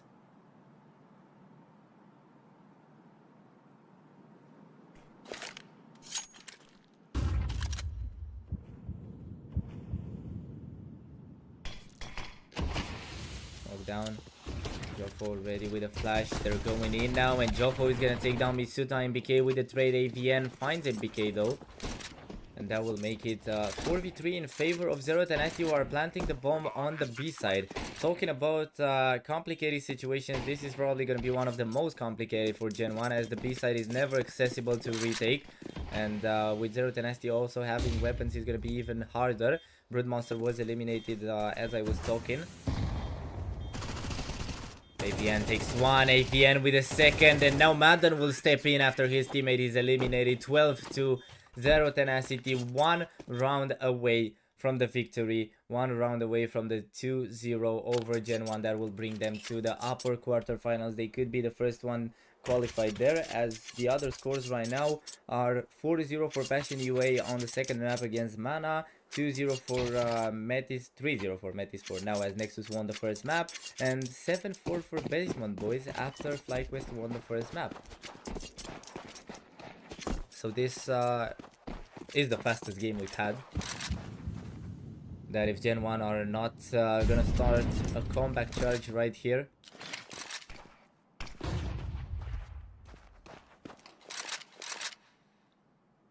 Four pistols and 1 SMG, that's all Gen 1 can buy for round number 15, which could be the last one for them in the upper bracket. After that, they'll have to go through a lot of games in under to try and get to the grand final without losing one. Another lose means Gen 1 are eliminated from Draculan Season 2. Nemanja ready with the pig, Misuta hiding behind the wall, and Misuta is gonna take one, but Madden is there for the trade. Nemanja tried to avoid hitting his own teammate, and that's why he was unsure of the fight. MPK has time to go back, but Madden will catch him, and once again the B side is taken in control by Zero Tenacity. Chucky and Joko both fall. Broxy all alone finds Madden, but Brute will just end the game, and the score is now 13-2. What a great map for Zero Tenacity. What a great best of 3 overall. And with that being said, we already have the first team qualified for the upper quarterfinals. It's Zero Tenacity coming here from Bosnia to shine in Draculan's first game. That means that our second game for today, which is Reason against Hyper Spirit, should begin ASAP. We have to wait around 1 hour and 10 minutes for that to happen. But anyways, it's also gonna be a really interesting one, because Hyper Spirit are a team capable of big things, even though they ranked 160th in the world. And about Reason, we know a lot, because they are ranked 48, so they're a stronger team with bigger objectives here in Draculan. But with that being said, guys, don't forget to drop your follow here if you want to stay updated with Draculan, and go for Draculan's teams A and B, where games are live right now. We'll be right back here in, I don't know, I guess around 30 to an hour, 30 to 60 minutes, because we have to take our little pause. Wcaster, thank you, bro. Thank you, Torlus. I hope I read your name right. Thank you. I really appreciate you guys for supporting me and for supporting Draculan. You are all amazing. Yes, congrats to Zero Tenacity. They had a pretty decent game, and we're gonna see them again tomorrow, or even today. I don't even know. Do we see them today or tomorrow? Let me tell you. Tomorrow. We're gonna see them tomorrow at 12 local time, 11 CEST, if I read that right. So if you guys want to stay with us here on the stream, we'll be back right as the next game begins. If not, thank you for being here. I hope you have a great rest of your day, and I hope to meet you again here on Dracula's stream. We'll be back, guys.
Alright, guys, we are back with the game between Reason and Hyper Spirit, which hasn't started yet, but we are just now getting there. So let me reopen the chat and everything to see what you guys think before this game starts. Do we have anybody here? Are you guys back for Hyper Spirit against Reason? Any fans? Meanwhile, I see that the players are warming up, so it means I can open this here. Wait a second.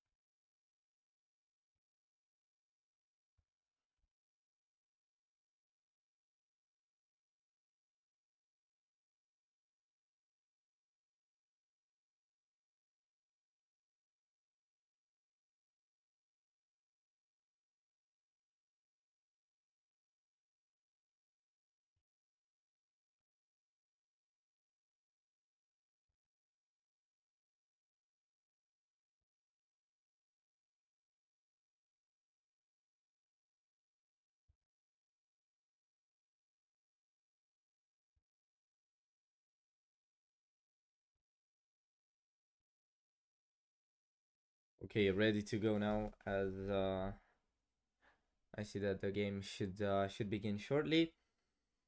So yeah, Infinite, no, not Infinite. We have Hyper Spirit against Reason Gaming, a duel between a Romanian and a Polish team.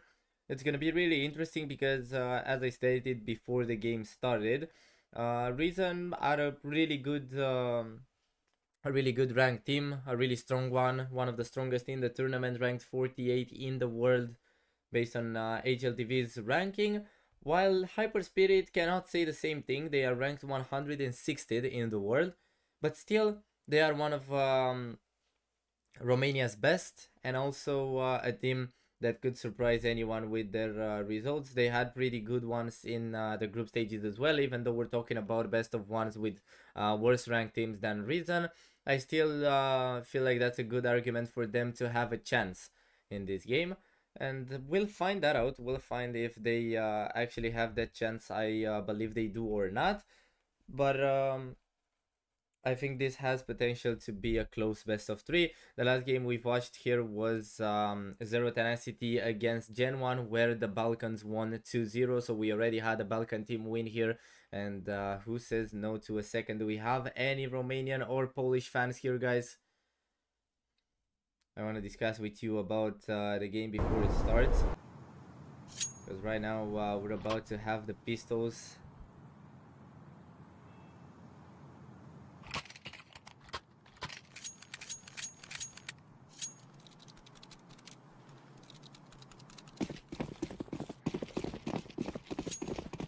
Alright, let's see how this game looks.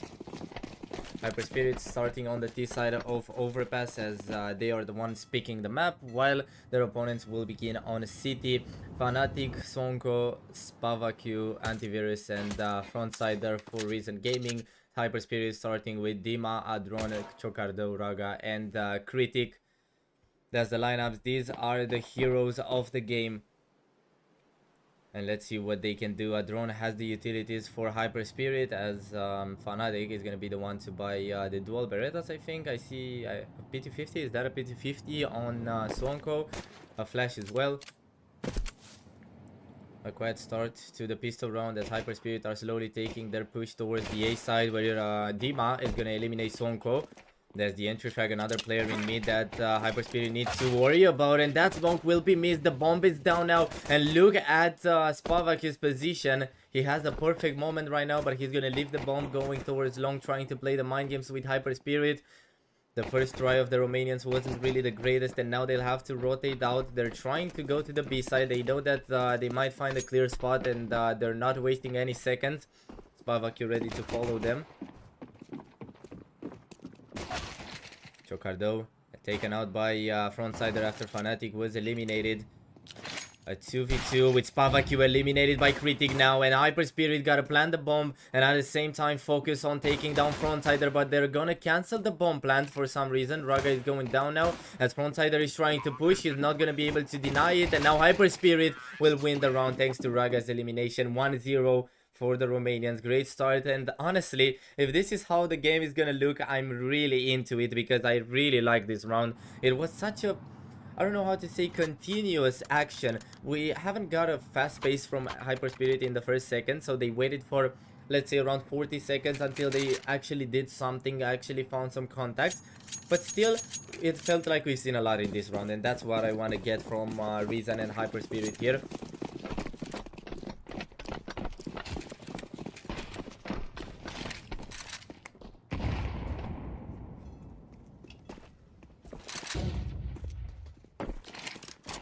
A full eco for Reason Gaming, ready to push and try to deal some economic damage on Hyper Spirit. They're gonna eliminate just one weapon throughout Spavaku. Dima is gonna be the one losing it, but aside from that, nothing for Reason Gaming on pistols.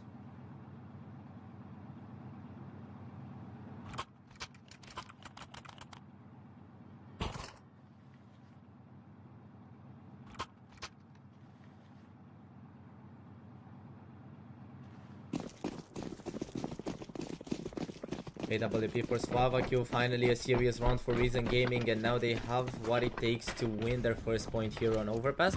I'm not really sure how much Overpass does Reason Gaming plays. If anybody knows to give me that information. Meanwhile, I'm also gonna try to check it up. I see they've played 2 maps on HLTV and won none of them, if I'm not wrong. So not really the best. Antivirus eliminated now by Chocardo. Once again, Hyper Spirit taking the entry frag, as they're looking to win as much as possible here on the T side before switching to the city, which should be considered easier on Overpass. Chocardo with a second. We know he's a strong rifler from Romania, and he's always proved it. Now Hyper Spirit frees the round, as they're trying to make sure what the best thing they could do here is. And I think going to the B side might be it.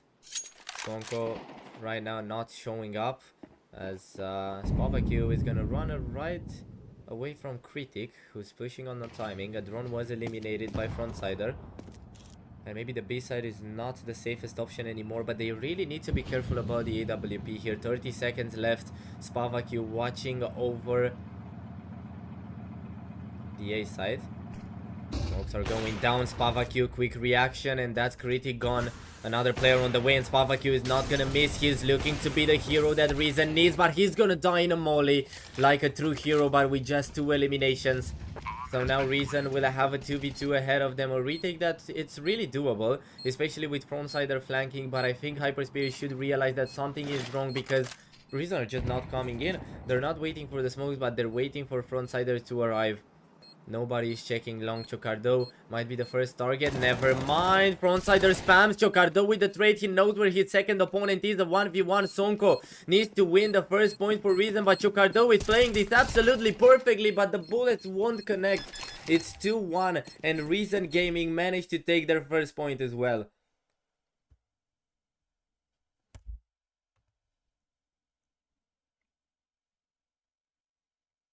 What a close round. I told you this is what I want to see in this game, and it's exactly what we requested. A close one.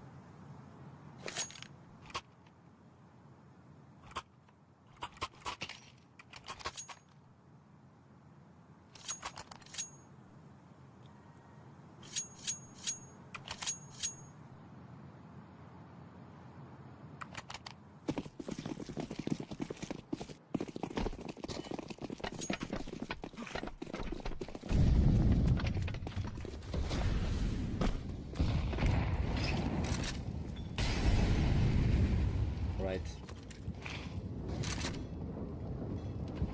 Let's see what it takes for Hyperspirit to. Let's see how much they can find here. Antivirus eliminates a drone. Chocardo with the trade.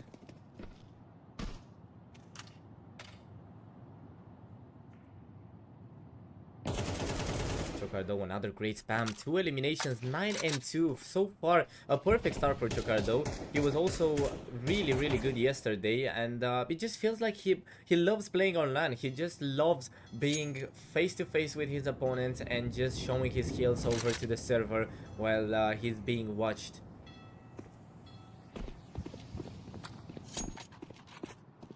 Reason Gaming fall behind once again as Hyperspirit are going towards the B side, where Reason Gaming are taking control of short and now advancing through connector. It's all about the timing that Hyperspirit decide to push on. And based on Reason Gaming's positions, I think every time it would be good now. Dima the first one to go in, and he will find absolutely no one on the side as Reason Gaming are totally uninterested about what is happening here. The question is, will they come for the retake, or are they just going to save their weapons? Because right now every single round matters for them. They need a startup, they need something on the city side to help them whenever they have to switch. Frontsider is gonna take down Critic, and that just confirms that the retake is gonna take place. Raga waits. It's not the most comfortable position. The flash won't help at all. Another flash following Raga in the middle of the map, missed by Spava, and that gives him a chance. Chocardo will take another, and Frontside is now all alone, eliminated by Dima. Perfect team play from Hyperspirit, and they're just unstoppable right now. 4-0 for the Romanians.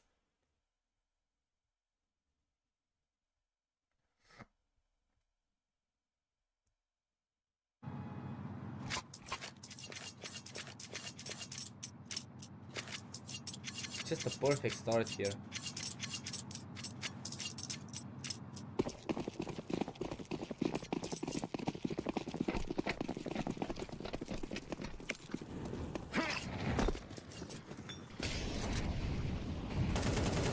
Fifth round, and the drone already takes down Spavaku, a trade from Antivirus.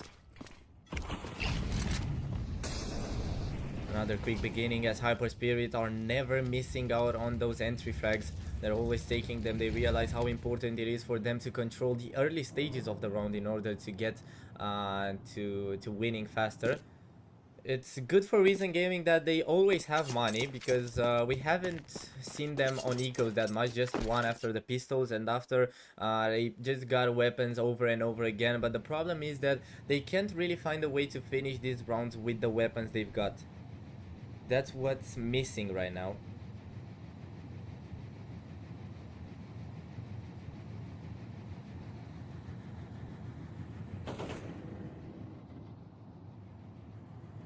With the op, he loves the gun, and now he's the guy to control it.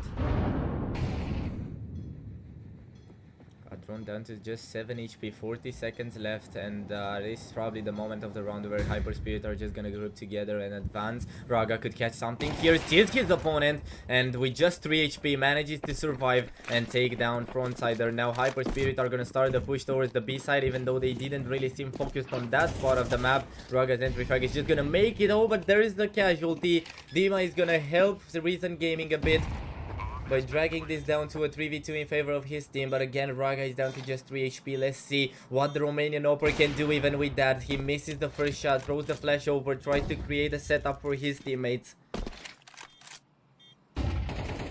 Great flash from Raga, and Dima is going to take down Fnatic to leave just Antivirus, who instantly decides it's time to save. Nothing he can do in this one. And with that being said, it's 5-0 already.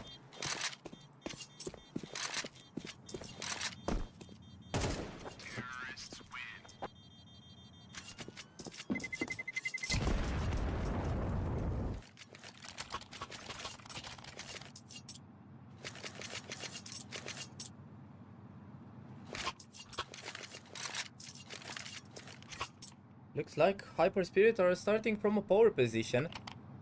Their gameplay just looks immaculate here.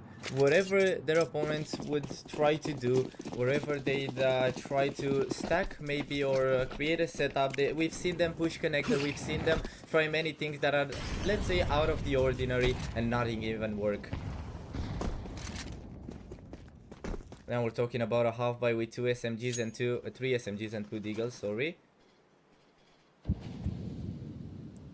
Critic ready with the molly. I'm really curious about how long this win streak of Hyper Spirit is gonna be. Critic to take down Antivirus, another player spotted in long now, and Sonko is gonna have some problems, but at least he takes Critic with him before a drone trades.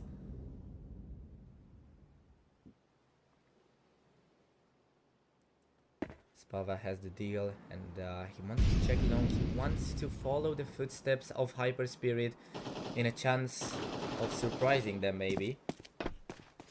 Now he's sprinting, he's been hurt. We see Raga turning around, the weapon retrieved by Spavacu. Let's see the pick though, because he's all alone now, and Dima will take him out. The only player lost by Hyper Spirit is Critic. As we can see, just how calm they are right now. Just look at them, they're so calm. It's not like they're leading 6-0 or anything like that, and we're talking about a team that is a lot better ranked than them. Now of course we don't know what the actual power is in between them. We don't know which team is more powerful on the server. Right now we're talking about Hyper Spirit, who are also going into a tactical timeout, and that's interesting because I'm always trying to understand teams with such a momentum. Winning 6 rounds in a row, it's not something that anybody could do, and you're going into a tactical pose. It could destroy your momentum. This is also time for Reason Gaming to discuss about things, and maybe they're just gonna calm down and finally win their first point. This comes before Reason Gaming full buys.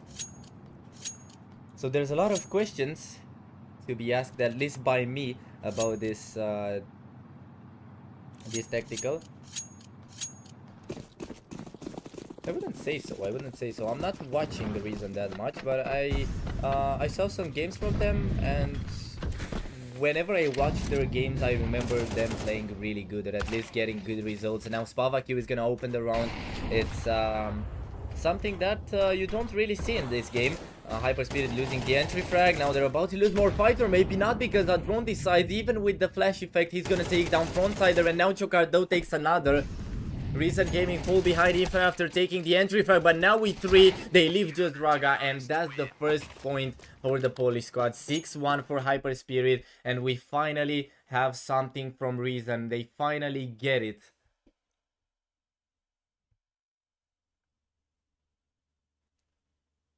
I told you that maybe going into a tactical when you have the momentum isn't the best thing, and it might be a coincidence, but we see what the result of round number 7 was.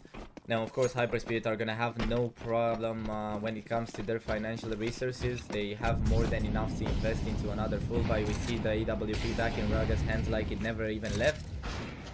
Spavacu is gonna take down Raga though, right as I was talking about his AWP. It seems like it's gonna leave again. And Reason Gaming start what might be a comeback in this first half. Critic will not expect Antivirus to push like that. Spavaku takes another and even escapes Chocardo.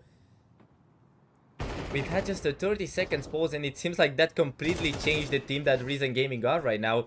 Just Dima, it could have been a flawless round, but Dima will deny that. As now we're talking about a 1v4, he needs the ace, and Swonko will just say no thank you, bro.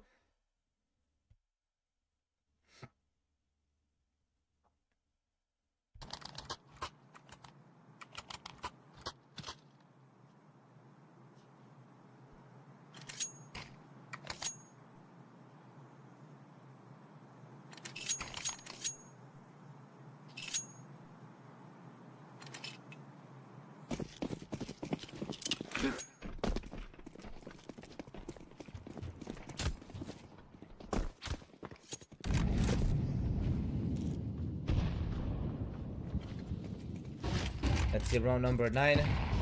We already have Hyper Spirit giving out signs of bankruptcy, we could say, as they have 2 SMGs and a Deagle around Dima's AK and Raga's AWP. He'll really need to bring some impact here, as he's got the biggest gun. He's got the one that needs to make the difference.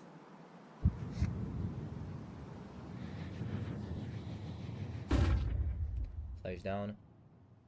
A quieter round from Hyper Spirit as they want to calculate every move, and look what those calculus can do. Spavaku is gonna be eliminated. Antivirus trying to pick up the AWP, but he was about to be eliminated. Now Critic will catch him. Sonko for the retake, but there are 2 more players on the way, and Raga will not forgive him. Chocardo gets a weapon as well, and now this round becomes dangerous as Hyper Spirit have a 4v2 ahead of them, with Reason Gaming not able to understand how this can happen. It was the last chance for Hyper Spirit to continue their full buys, to continue with those resources that help them win rounds, and that's how they treat the round. It shows that maybe they're not over yet.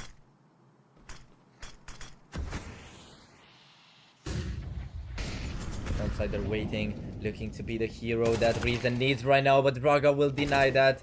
And now Fnatic is all alone.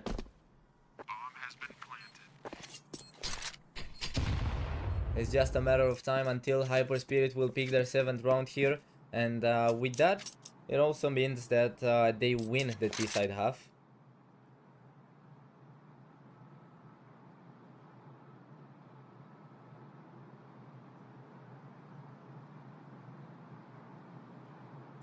Fnatic will just wait for the final whistle, so he knows he's safe. He knows that the gun will be transferred to the next round. His team shouldn't have big problems with buying again, but right now there's something else missing from Reason. It's the rounds that make the difference, not the money, because they can buy whatever they want whenever they want. Okay, Fnatic is not gonna save the weapon though. Dima will just search for him till the last second and not leave him alone until he knows that the weapon won't be saved.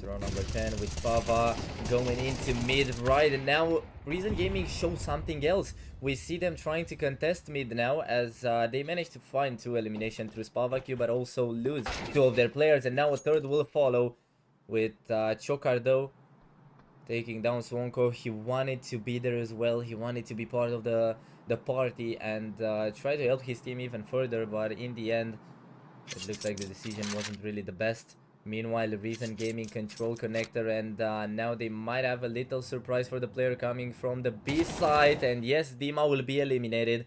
A 2v2 with Chocardo and Raga, knowing that they're being flanked right now, but they're far apart from each other, and Chocardo is trying to go for the fight while Raga is taking control of the A side. Never mind. The plan goes deeper, and Hyper Spirit want to go B, but the problem for Chocardo here is that he's surrounded right now. He has a player to his right, a player right behind him as he's walking in. Oh, he didn't see his opponent. What just happened, Chocardo? He's just gonna escape with life there, but he could have seen Fnatic as well. At least it works for Hyper Spirit. They're gonna plant the bomb probably, and let's see what Fnatic's reaction will be. Oh, Chocardo is not planting till the end. Fnatic takes him down, but Raga will trade. And that's another for Hyper Spirit, 8-2.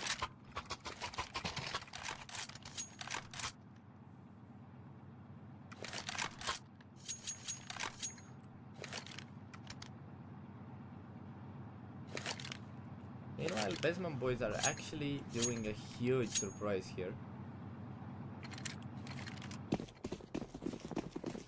Taking out maybe tournament favorites, FlyQuest, sending them to the lower bracket in the first round of the playoffs.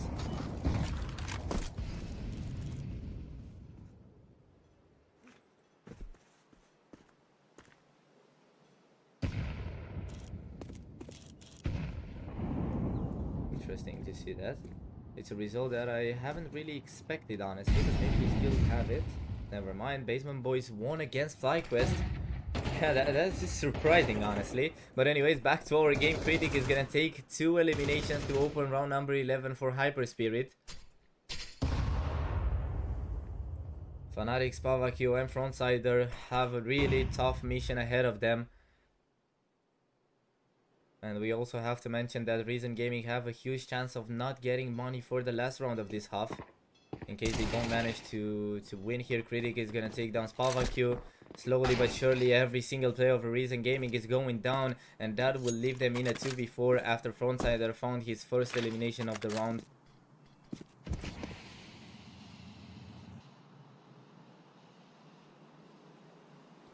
Drone waiting in long as Raga is also approaching.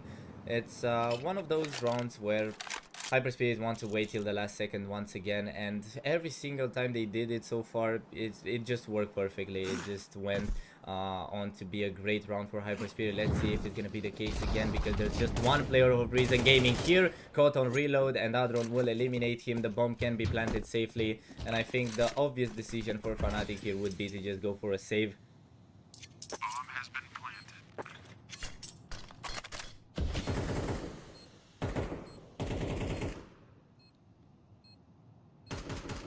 Fnatic is approaching the A side though. Has something planned here. Chocardo will be eliminated though. 10 HP for Fnatic. And now he decides to run away. 8-3. Reason what? 9-2, sorry. 9-2. Reason Gaming still unable to win another point.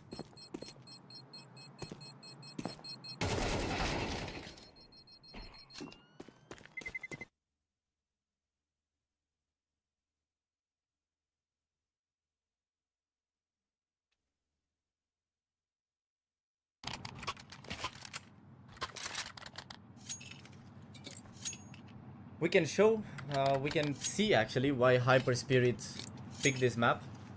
I don't know if it's Reason's unexperienced or it's just Hyper Spirit completely dominating the map they chose. They had a lot of training. I saw them play it a few times, but it was never this huge of a gap between them and the opponents. And I can guarantee you that the opponents weren't ranked 40th on HLTV.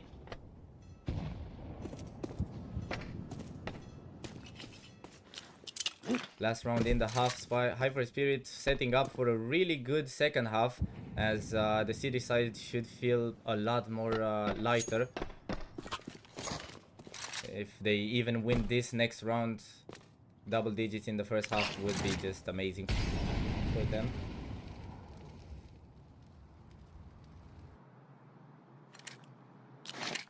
Reason Gaming find the money to buy 5 weapons, but even with that they don't have a lot of utilities. Raga is gonna open the round by taking down Frontsider in the B side.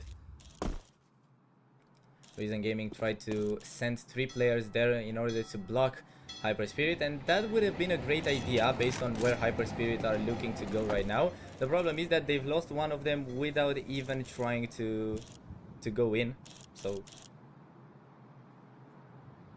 The stack is not even valid anymore. A drone is gonna take another one more player on the way. Trade from Sonko, and Sonko finds a second as well. He's just spinning around and taking down players of Hyper Spirit. Antivirus helps him, and maybe the round is not that easy for Hyper Spirit. Now Raga, all alone, he brings the rifle in. He needs to do the difference, but Antivirus will stop him.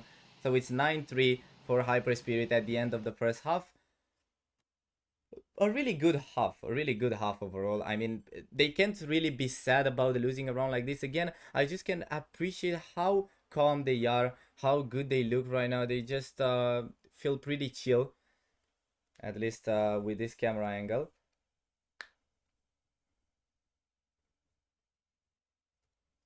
They need 4 rounds to close out this map.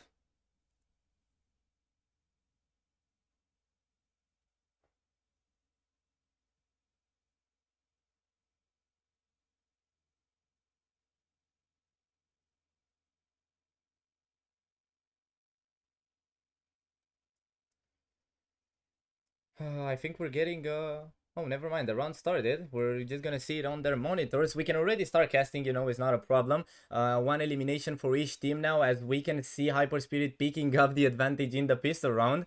2 eliminations for someone, we don't exactly know who. Dima was just eliminated, and now Reason Gaming have the advantage. Hyper Spirit in a 1v3. Hopefully the issue will be solved soon. And a good thing for Reason Gaming, we can see that is they win the pistols here. So maybe their chances on the T side are still standing.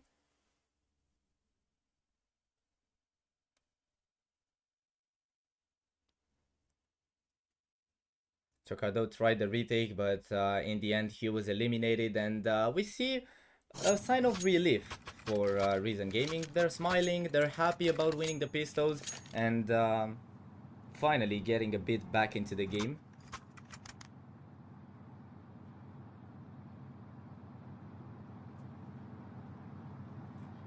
Round number 14, and Hyper Spirit are not gonna rush for a force buy. They're looking to bring the weapons in as fast as possible, all going to long to try and take out some of Reason's weapons.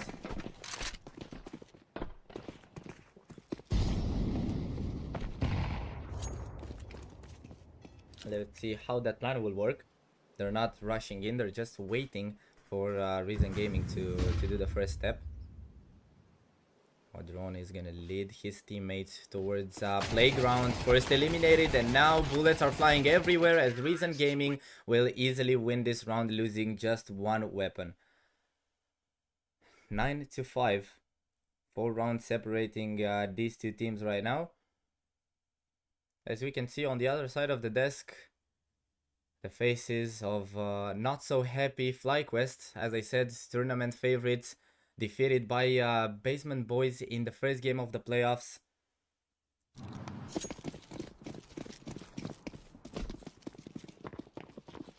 But I'm sure they can bounce back. They're a team that want to go to the major, and losing the first game here will not stop them from their objective. Full weapons for Hyper Spirit. Raga has the AWP as well. Misnade by Critic. But Hyper Spirit sent 3 players in the B side, where Reason Gaming are gathering to try and go in right after the utilities are expiring. Now they throw the mollies. We see the entrance being made now. A drone with the smoke down. Reason Gaming still freezing, just now coming in. Another molly down in the backside, and Hyper Spirit are caught in really bad positions. Critic is gonna find 2 though. He shouldn't have found so much damage there. Dima with the trade after Critic was taken down. A drone still not checked, starts spamming. Both him and Raga go down. A trade, not a trade from Chocardo actually. And the round for Reason Gaming. Once again, Hyper Spirit had a good idea, but this time the bullets just did not go in.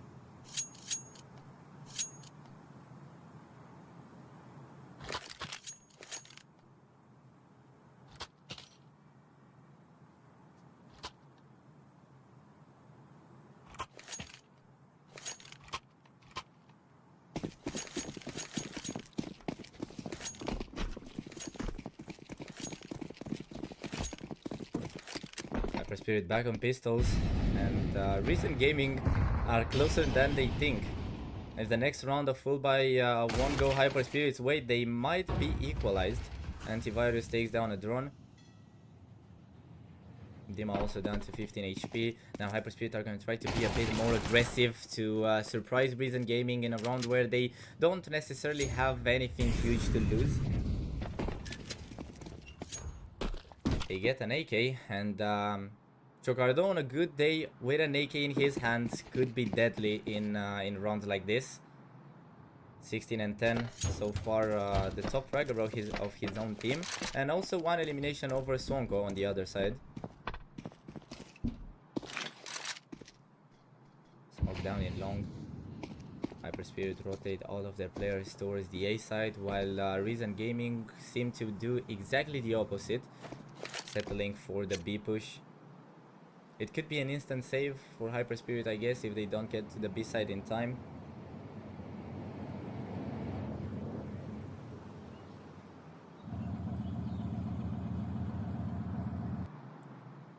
Seconds left now, and it's clear as day that Reason Gaming are not gonna turn around. They're just going in, and the question is, how will Hyper Spirit react, and what will Hyper Spirit do after this round? That's where I'm trying to look. I'm trying to look a bit over this round. Critic is going in. He doesn't want to save the SMG. He wants to fight, and Chocardo seems to go a bit away from the retake, as Critic won't do any damage and leaves Dima all alone. Has no one coming his way yet, but even with the deagle will be complicated for him to take the exit tracks. That's why Critic also rotates, because the SMG can do a lot of damage. But Reason Gaming do not seem interested in going through short or the long tunnel, as they will completely dodge away Hyper Spirit's try of taking out their weapons. And it's 9-7. Suddenly this game becomes close. Suddenly Hyper Spirit are not in control anymore.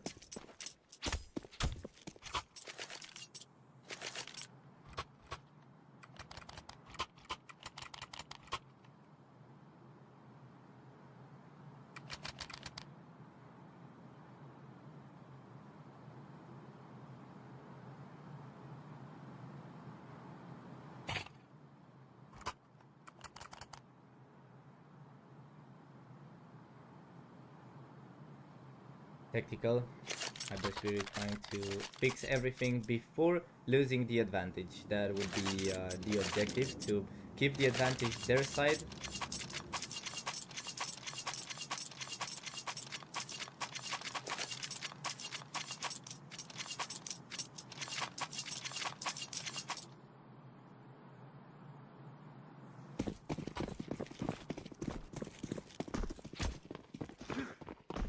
On number 17, Raga brings back the AWP, while Reason Gaming do not really seem interested in playing the AWP. We've seen Spavaq play it in the previous half, but now he wants to keep it up with his teammates and be aggressive till the end. Frontsider down to 21 HP already, but Adron might be pressured into the B side here, as he lives with no eliminations. Talking about Spavaq, he just changed the roles to the entry fragger. Frontsider also took Dima down earlier, and I think this is gonna be an instant save for Hyper Spirit. They need to keep the weapons. They want to have another chance at fighting to avoid being equalized, because that's the main objective from them right now. If in the first round of this half the objective was to just win the game, just go to nuke with a 1-0 advantage, now everything changed, and they need to look closer and try to avoid Reason Gaming taking the advantage.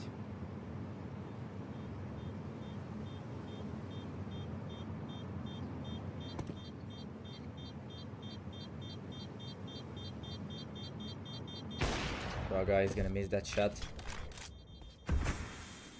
Has another player coming his way. This time Raga won't forgive Antivirus, and Critic helps Chocardo to take down 2 players, but Spavaq will eliminate them both. So that plan might change a bit. Chocardo is up to $8K, so he can drop for Dima, and yeah, it's gonna be a full buy. I didn't know that. Chocardo has a fortune behind him, but no, nobody has anything real left. Maybe we can talk about the players over 1K. But let's not go that far. Let's see what happens here. Let's see if Reason can equalize. After what they've been through in the first half, it looks a bit weird. Frontsider is gonna miss the molly. Seems like this molly, exactly this molly, gave a lot of troubles to players in this game. 53 HP for Spavaq. Hyper Spirit start with the damage stacking 3 players in the B side once again. But Reason Gaming won't be interested about it, at least not in the early stages of the round. They're looking over to the A side. Hyper Spirit will play a really defensive game now with a 4th player actually rotating to the B side. Interesting.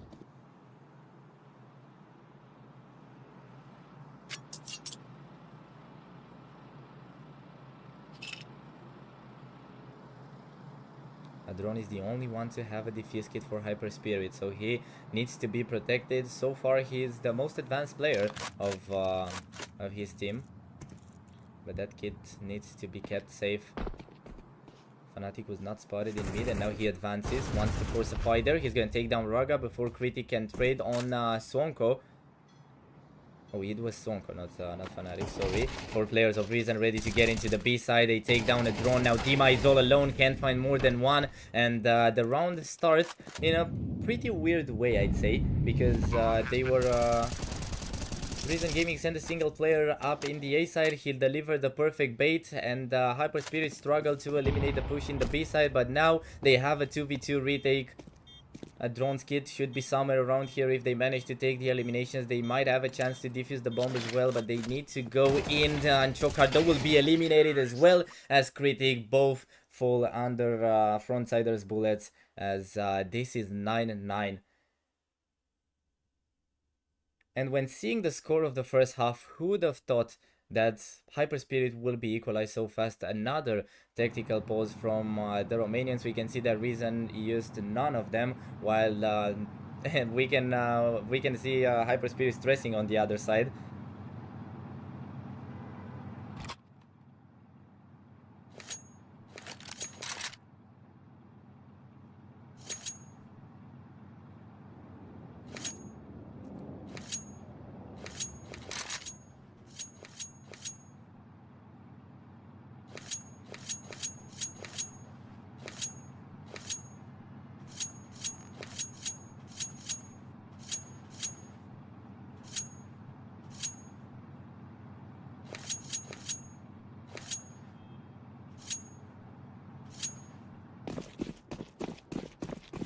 Let's see what can change in round number 19. First chance in a while for Reason to take the advantage.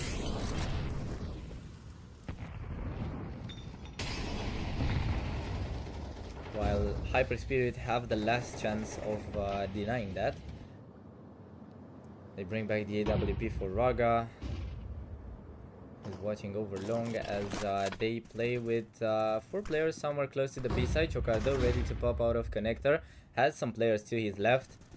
Now, I don't know if the suggestion would be for Hyper Spirit to try and be more aggressive, because they have the aim, they have the shooters, but they just seem to avoid taking the fights, and they just let Reason Gaming come closer and closer. And in the end, we see what that meant. We see how much Reason Gaming found with all that space left by Hyper Spirit. Spavaq was going to be eliminated by Raga. Good entry frag. Now he needs to go back because there's many other players approaching long. Oh, Raga taken now by Antivirus. What a shot there. Hyper Spirit will have to rotate someone to help Critic fast, because he's gonna have to fight 4 players all by himself, and once again he stops at just 1. Chocardo has the fight in mid and he'll be defeated there. Fnatic traded by Dima now. Another 2v2. We've seen many of these situations, and so far Hyper Spirit weren't able to win any of them, and Dima is gonna be alone. The savior of Hyper Spirit needs to be Dima. Reason Gaming already thinking about the advantage they could have after this one. Dima, what a reaction here. The smoke is down. He goes straight for the defuse, but it's gonna be a fake. There's the nade, and it's gonna be Frontsider winning another round for Reason Gaming. As much as Dima tried, as well as he's played it, as much as he tried to catch the timing, it just wasn't it. And Reason Gaming get to double digits first.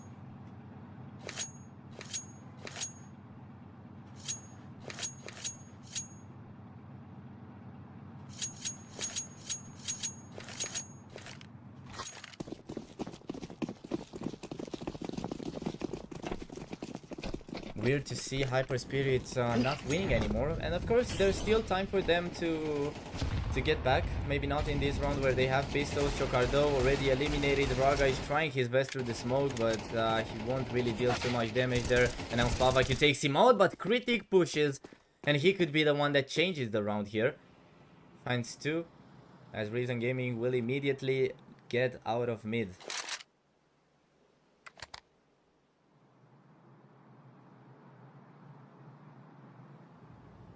Everything becomes quieter as Dima is not stopping the push, but he needs to be careful. Has a lot of players coming his way. Takes one. Dima won't get the second, but there is Critic to look for more. Hyper Spirit really need Critic to do impact here to take at least one more down, and he's gonna find it. A 2v1. Frontsider eliminated this time. And it's gonna be Hyper Spirit equalizing again. It took a lot for them to get to this round, but at least they finally took one.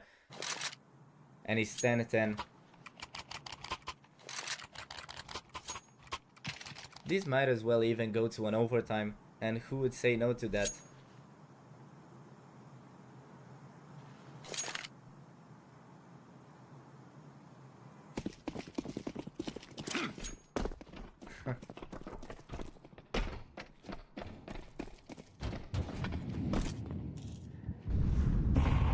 Round number 21. Hyper Spirit back in the game. Chocardo eliminated in the first seconds. I've been talking about them being more aggressive, but that's not what I meant.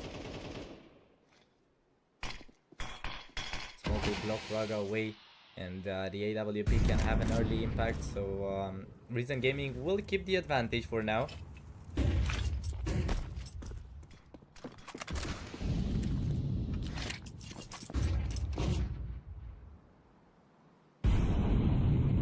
Reason Gaming are throwing their utilities in mid. They seem interested about the B side mainly, with 4 players somewhere around connector. But we know that Reason Gaming moved a lot since they got here on the T side, and they rotated a lot. Maybe this one won't be one of those rounds, because we see 2 players approaching the long tunnel as the other 3 are coming close to short. Dima once again in an uncomfortable position here. Hyper Spirit tried to play it over and over again. They switched the drone for Dima, and let's see if he can find more. The smoke goes down, and Dima is gonna take 2. Critic takes down Antivirus as well, and it looks like the change actually made a difference here. Fnatic is down to 39 HP already, and things will calm down a little bit, but Reason Gaming realized that there's not a lot of time left, and they will need to do something if they want to win this round. And if not, they could just go for the save already. I guess Sonko and Antivirus will have enough money to buy at least something.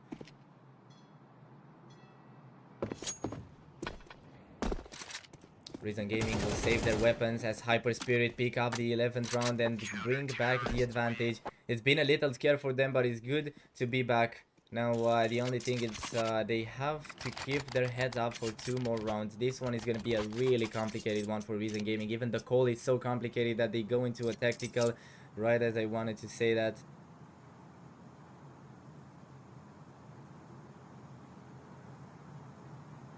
They really need a huge thought process here.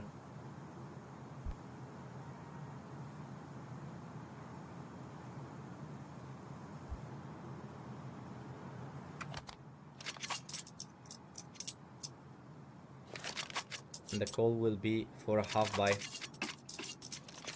Nothing more, nothing less for Reason Gaming. They're going for the half. They don't want to risk the whole map here.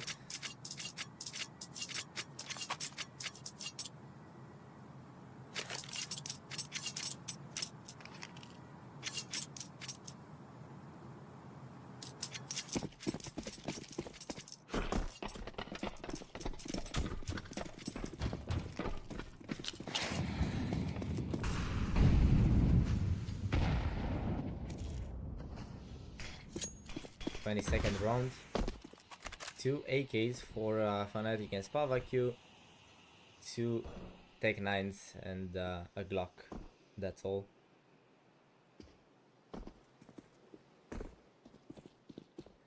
Chocardo waits, has a player coming close to him, and what a pick from Spavaku. Chocardo didn't see that coming. Now, of course, Reason Gaming are going to try to be aggressive. They surprise even Raga with the op.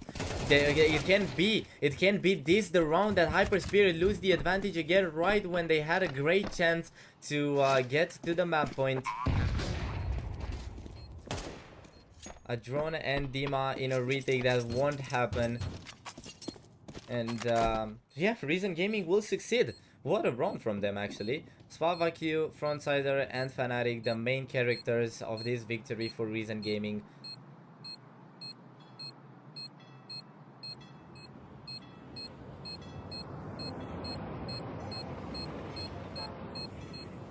A round where I don't even know what Hyper Spirit could have changed. I mean, they were just completely surprised by Reason Gaming being so aggressive. The Polish side just got out of the T-base and decided that they're going to do exactly what they did. Nothing changed on the way based on their movement, based on how fast they got to the A side, and Hyper Spirit had no way to predict that. Another tactical now for Reason.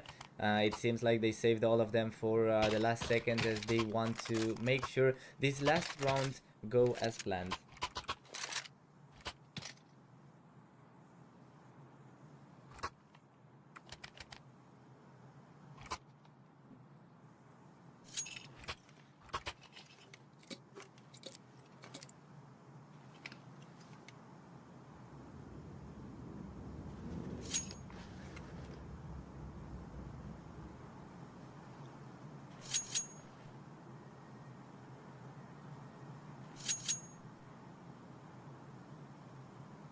Let's see what the result of the tactical will be. Hyper Spirit also had their time to discuss about what to do here, how to counter Reason Gaming's pushes, maybe better.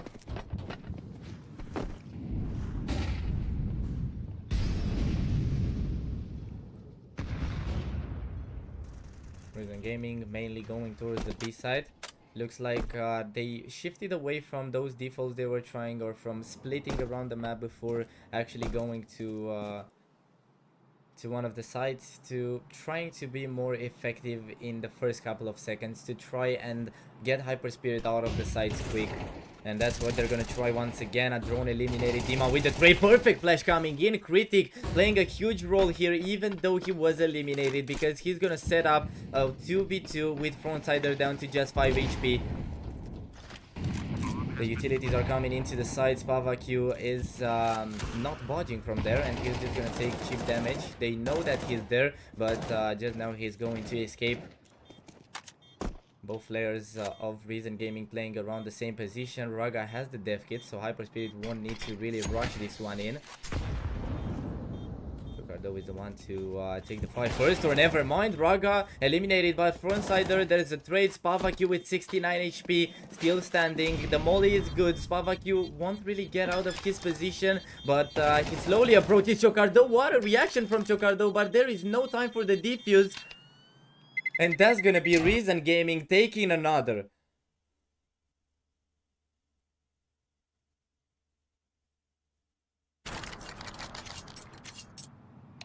Never thought I'm gonna say this, but it's Reason Gaming on the map point. I wish I could have pressed tab to see how long the streak of Reason Gaming was, but it's just amazing. It's just amazing everything they did on this map. It shows why they are so high ranked on HLTV, why they are currently sitting on 48th rank. Absolutely amazing. Another tactical. It could be the last one, and not only because they run out of them, but it could be the last round of this map as well. And what do you guys think? Is this an overtime or not? I want to see you, chat. This could pretty well be an overtime.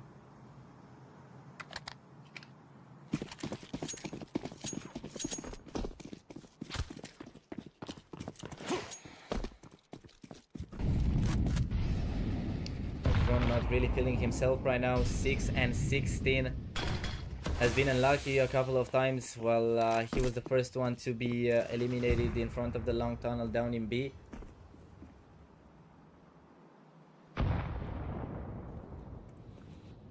unfortunately, that's how the game of Counter-Strike goes. Sometimes you can't be the best every single game. Yesterday, he's had a good display in the group stages. Raga, he's burning down to 8 HP. Why did Raga sit in that molly for so long? Now, one of the most important players of Hyper Spirit today is gonna be down to just 8, a hit, and he's gone.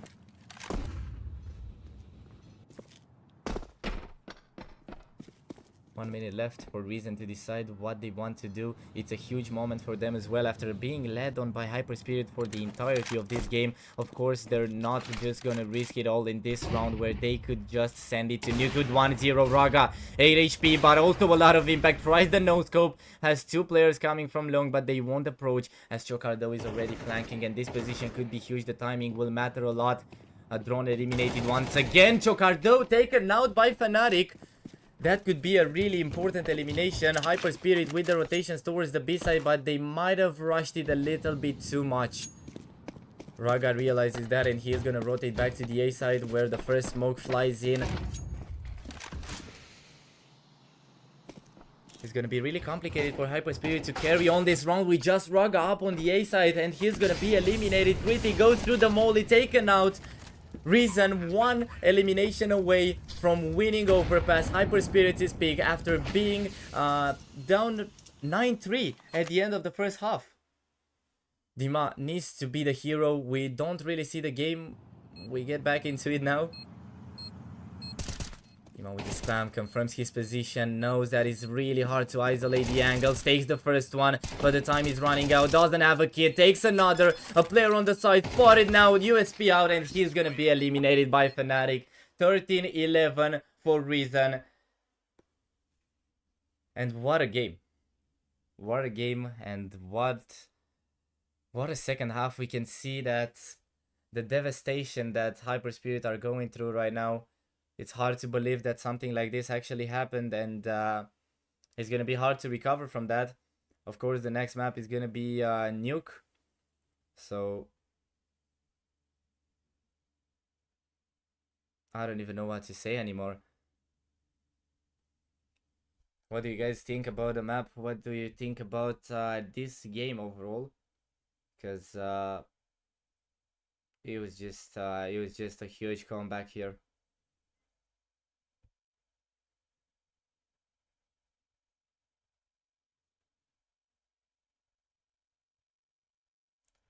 Yeah, with all of that being said, guys, we're going to take a small break, and we will be right back with the next one, the next map, which is Nuke, picked by Reason Gaming. So I expect you guys to be back here in around 10 minutes. It should be around 10 minutes until we get the next one. With that being said, also don't forget to drop a follow so you stay notified with everything that we do here at Draculan, because we're gonna have a lot of games for you guys in these couple of next days. So we'll be right back after the break.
And we're back. Map number 2 after Reason Gaming surprisingly won the first map of this best of 3 where Hyperspirit picked Overpass and lost it 13-11. Now we're getting to Nuke.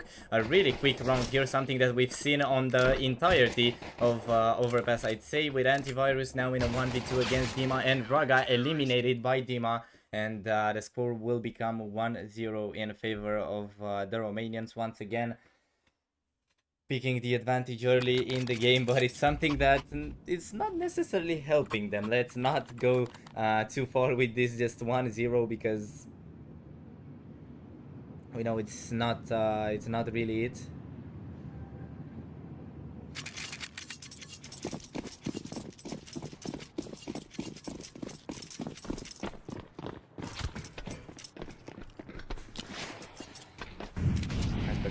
Get the weapons as Reason Gaming will go for what could be named an eco, even though they have some deagles now and then. Antivirus with a trade on Raga. Another one from Antivirus, still going. Look at how much a deagle can actually do.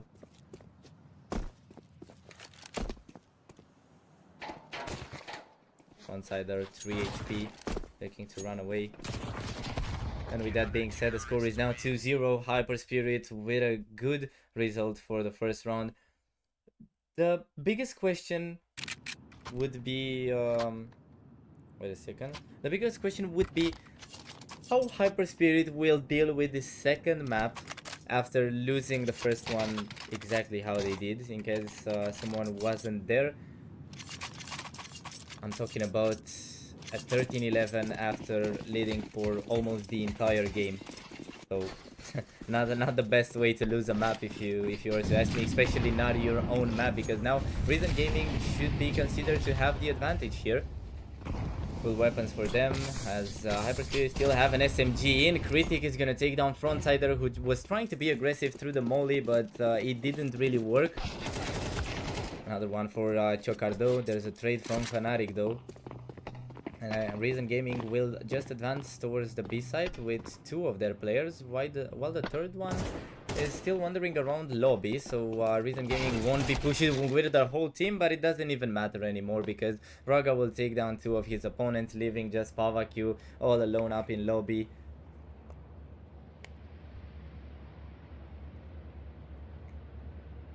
Drone about to meet his opponent, and the SMG I've been talking about at the beginning of the round will take its elimination as well. 3-0 for Hyperspirit.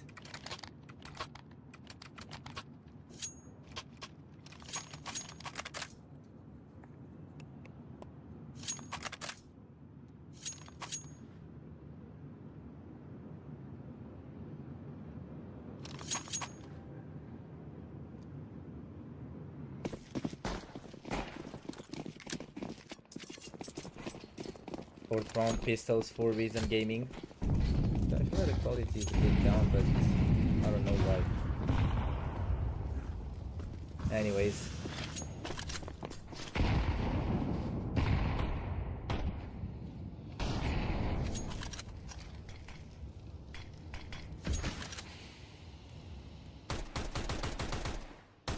Frontsider with a spam through the smoke.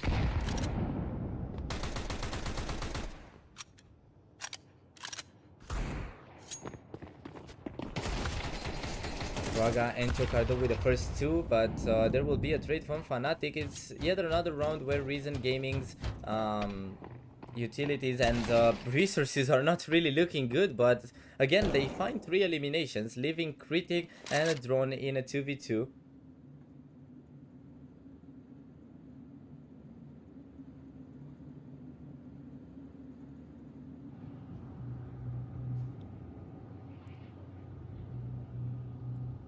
Both players of Reason Gaming going towards the B side, while a drone is waiting here, and Critic it's in the upper part of Nuke. Drone sees his opponents, he won't be taking any fight all by himself. And Reason Gaming's objective would be to plant the bomb first. The drone still goes in. He didn't wait for Critic, and now he's gonna leave his teammate in a 1v2, eliminated by Frontsider. One of the most unexpected rounds for for Hyper Spirits to lose that first round here on Nuke.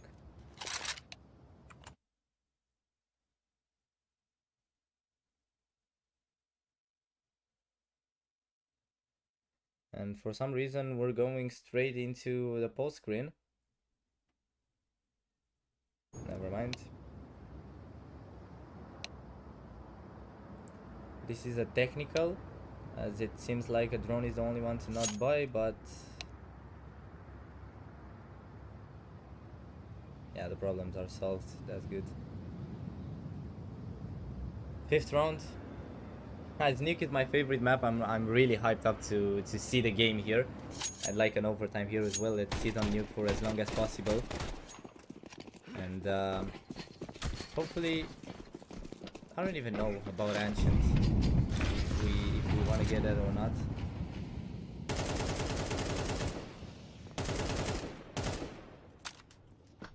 Hyper Spirit bring the AWP on Raga and other 4 guns. It could be the last buy though. Raga already took down Fnatic, as I was talking about the buy.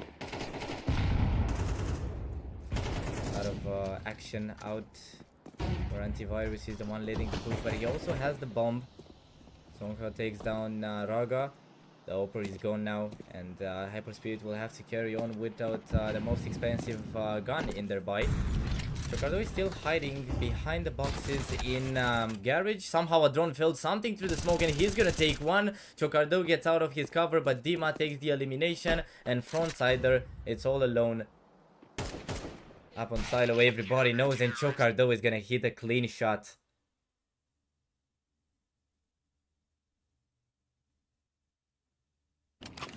4-1.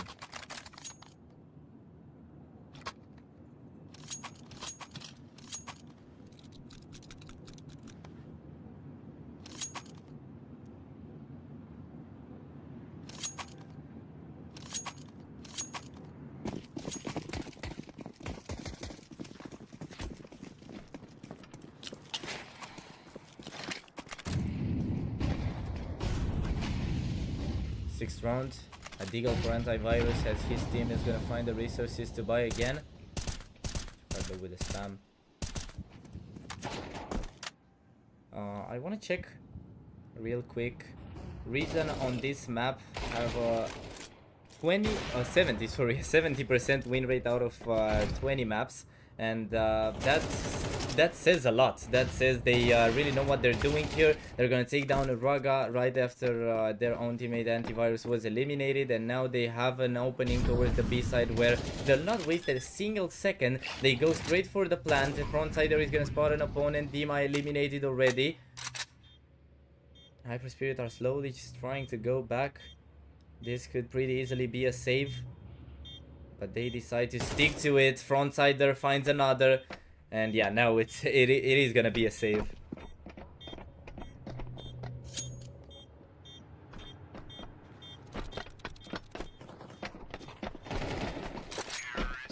Two more eliminations for Sonko, and no weapon saved for Hyper Spirit.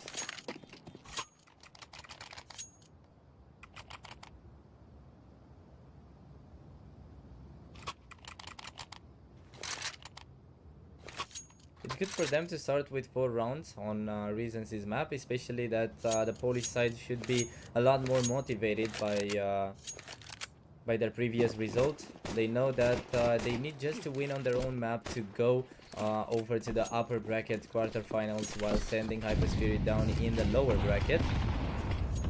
And that already sounds pretty good. But it's not gonna be that easy, because Hyper Spirit are also pushing towards the same objective. Ritik and Dima both eliminated.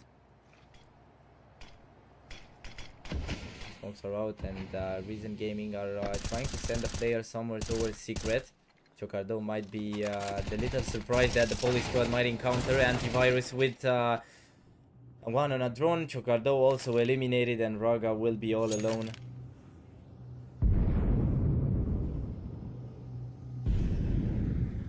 This was a force buy for Hyper Spirit, which means there will be no money left for the Romanians in the next round. Reason Gaming have the perfect moment to equalize and start the game like nothing even happened.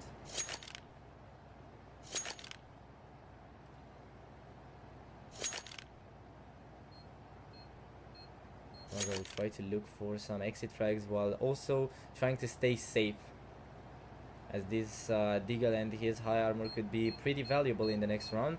Spots an opponent, another pick there, and he's gonna miss the headshot. Still tries his way in the fight. Spavak down to just 7 HP. He'll now have to push his opponent, and Raga will take him down. But that's gonna be all the Romanian finds for this round. Maybe at least pick up the AK. That's what he goes out for. But Soko will trade.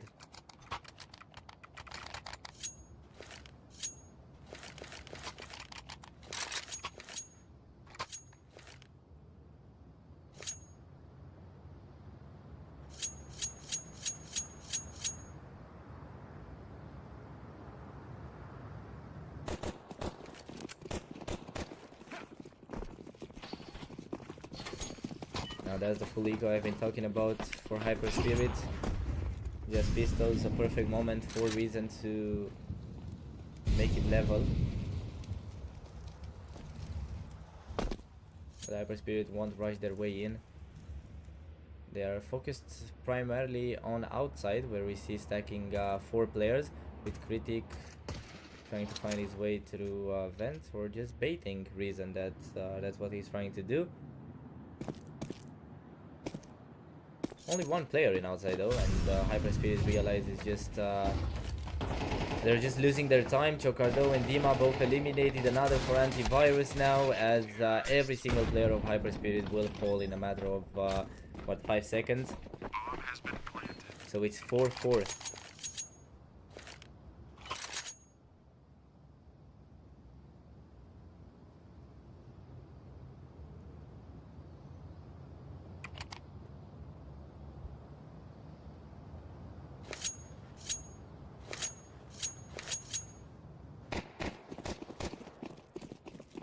Now it's time for Reason Gaming to fight for taking the advantage, while Hyper Spirit have the chance of keeping it their side, but barely. It's something similar to what we've seen on Overpass, but way earlier. In the first half, this time there is no real pressure on either of the teams. Down to block the entrance through Secret. Good idea for Raga, who's also gonna spam the smoke and leave Fanatic at just 5 HP. Spavak also had to suffer from that, but Frontsider will take down Critic, and after all the entry frag, it's still going to be Reasons. Dima has a lot of players more close than he would have thought, and he's gonna take just one before being traded by the same Spavak. Raga with the refrag. 2 more players down, and Raga is not afraid to take a fight when he's needed. A 3v2 now, but Hyper Spirit won't take it too much on their side. Frontsider needs to do it all alone. He's gonna take one, but Chocardo's aim is always gonna help. 5-4. It's such a unique style for Chocardo. I mean, I've known it for a while, but in case anybody's at their first time watching this player, it's just weird how he controls his prey, but he's always efficient. That's the thing.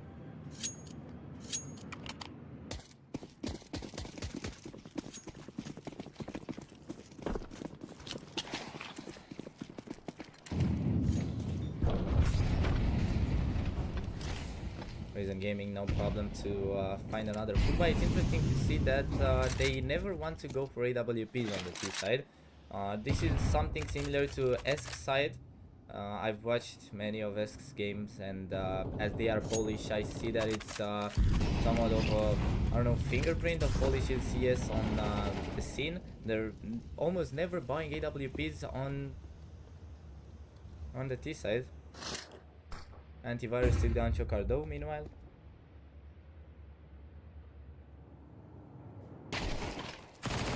Another one and another 2 for Reason Gaming, thanks to Frontsider. And even though Hyper Spirit tried to control lobby here, it won't be the winning call this time. Dima all alone takes out the first, but there's gonna be a trade from Sonko and a really fast round as Reason Gaming equalize.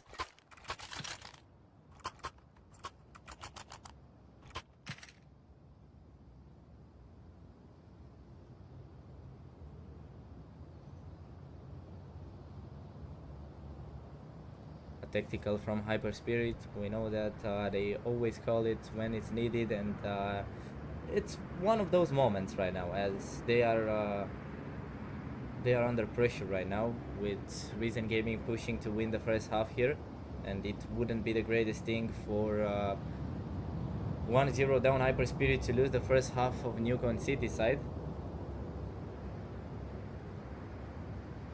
They need to do more than that.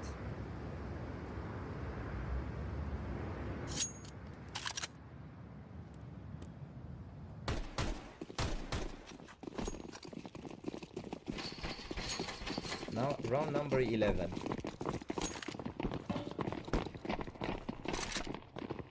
Reason Gaming not looking to waste any time. Dima with the shotgun, he's gonna take one. Antivirus is there for the trade, and now a drone with just an USP can't really do that much damage. But we already have the rotations from Hyper Spirit. Reason Gaming are not stopping, they're not pressing the brake at all, they're just going all in. And of course it's comfortable to go like that when you know you're playing against pistols. That shotgun of Dima was the only thing that actually put some problems in Reason side, if we could say that, because it was just one elimination, but at least it was something. A drone will take one as well, and now I think he should go for the save of the AK, but he wanted another.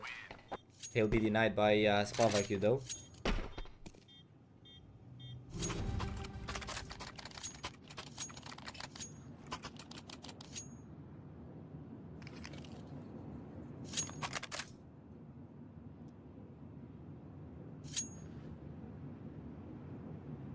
Reason one round away from winning the first half here on Nuke.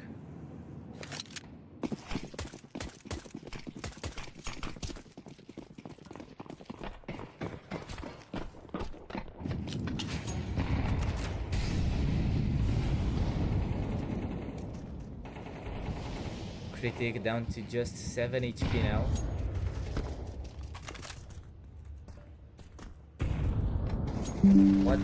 What just happened? I'm really sorry for that. Yeah, it's something that should have never happened, and oh my god, I'm really sorry. I'm not even able to cast this because I'm just so sorry for it. Anyways, back into it.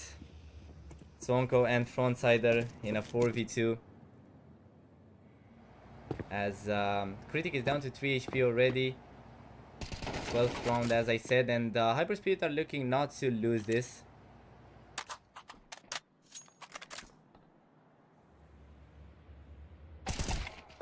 Critic is gonna take down Frontsider, and with that, the first half ends. Hyper Spirit, it's not gonna allow Reason Gaming to win, at least not on this first half.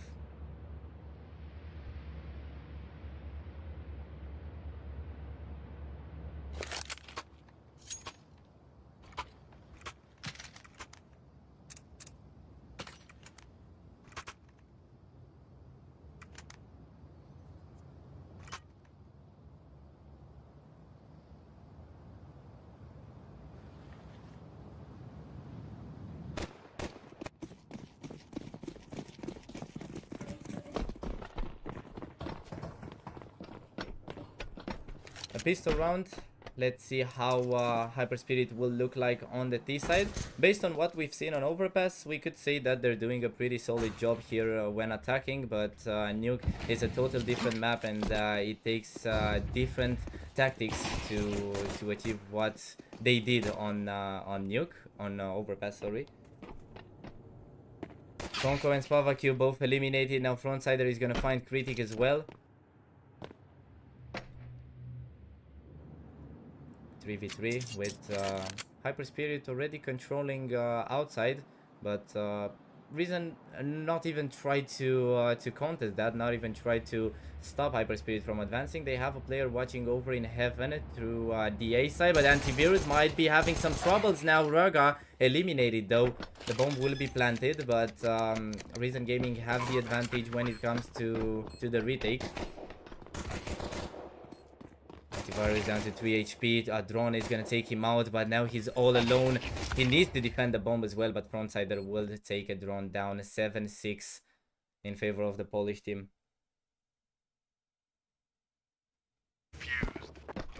Counter-terrorists win.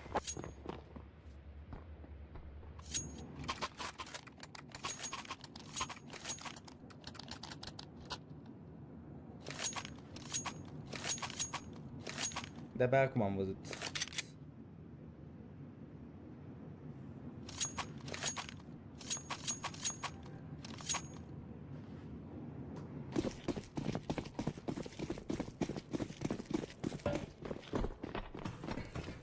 Fourteenth round where Hyper Spirit will try to go for a force. We see 3 Galils and 2 pistols.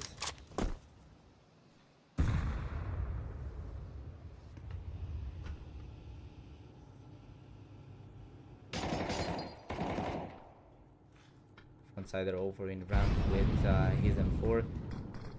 Much more solid buy on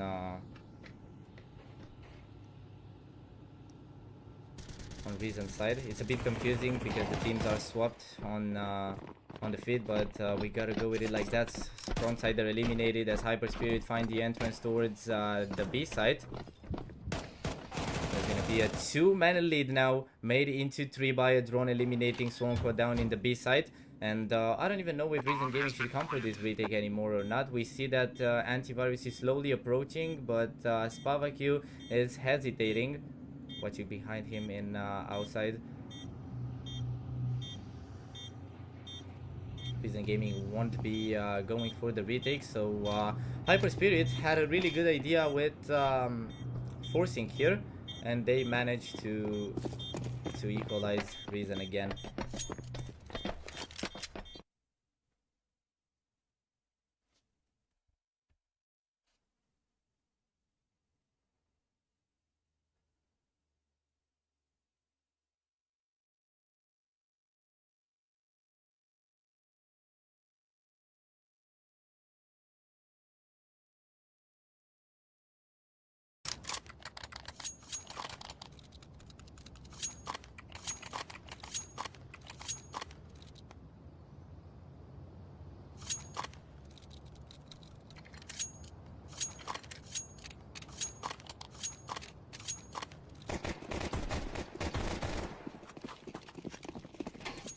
Round. The first buy will be swapped over to Reason Gaming as they managed to keep those 2 M4s they've had in the previous round, but one of them will already be eliminated with Chocardo down to just 1 HP. But already had his impact in this round. Spavaq also eliminated by Raga. 2 low players for Hyper Spirit and 2 eliminations.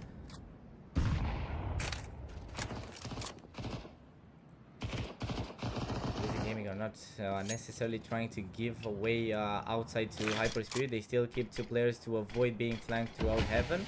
But in the meantime, Hyper Spirit are going back to lobby, where Critic was standing for the entirety of this round. Chocardo finds his way through Secret, and slowly this round begins to shape as what could be a push to the B side, I guess, or a split to A in case Chocardo wants to pick on Frontsider here, and he will. But unfortunately he wants to check his angle. Fnatic and Fnatic twice actually with 2 eliminations on Critic and Raga. Drone will trade. It's still a 2v2, but now Hyper Spirit are planting the bomb, but Drone will go out and he takes down his opponent. Another round for Hyper Spirit here as they make it 8-7 and send Reason Gaming into a pistol round.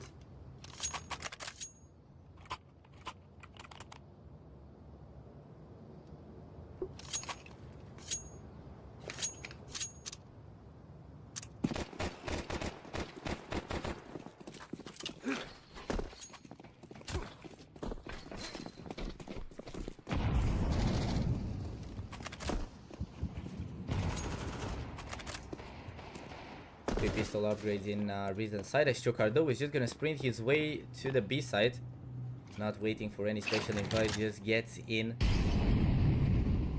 Only down in double doors.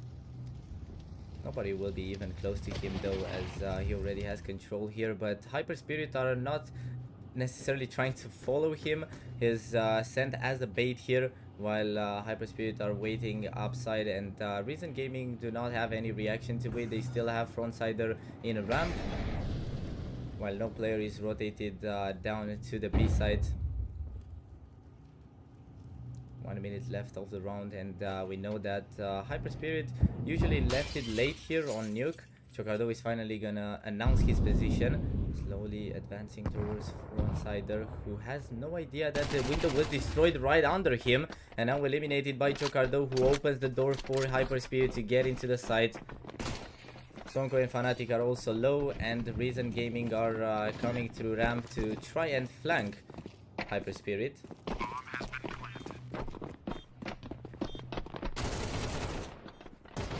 Though is not wasting any second. We've had the camera on him for almost the entire round. Dima with 2. Raga is gonna find Spavaq, and now it's Sonko running away with his Deagle. He wasn't able to take the weapon from the ground, but Reason will be able to buy more than just an SMG in the next one, so that won't be necessary.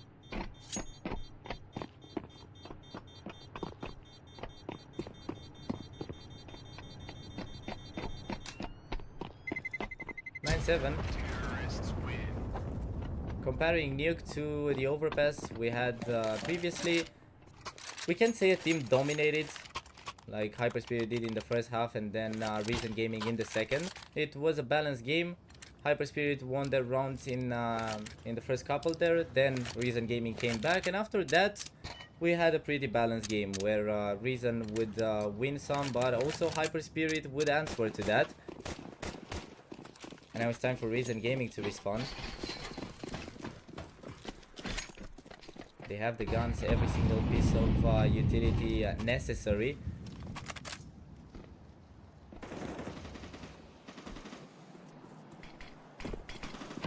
The smoke will be thrown in outside as Hyper Spirit already have some players there.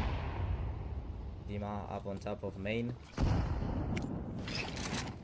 Chocardo with the molly down in Secret, and the smoke for himself, trying to make his way towards Secret again, but Spavaq will block him this time. A drone also down to 28, following the same path as Chocardo. Sonko and Fnatic both eliminated by Dima, who's just an absolute monster here on Nuke, but Spavaq will be there again. 3v3 Critic stuck in outside right now, as both his teammates will get closer to Secret. Raga tagged, but he will not go back to try and check that for too long. Maybe he will.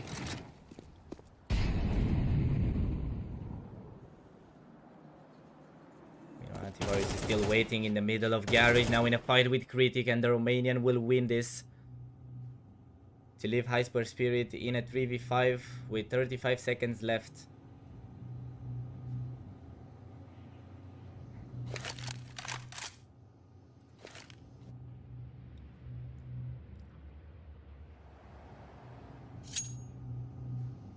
Not as aggressive as on Overpass.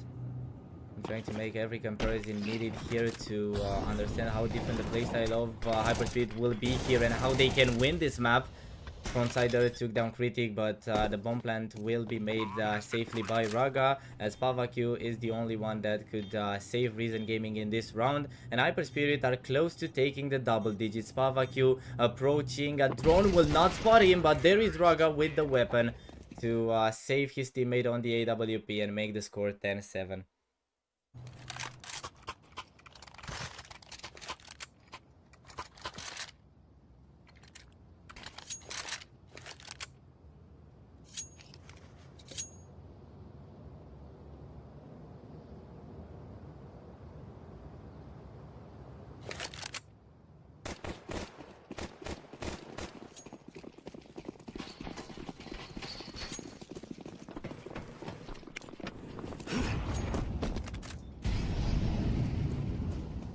Another round where Reason Gaming will be forced to go for just an SMG and some pistols.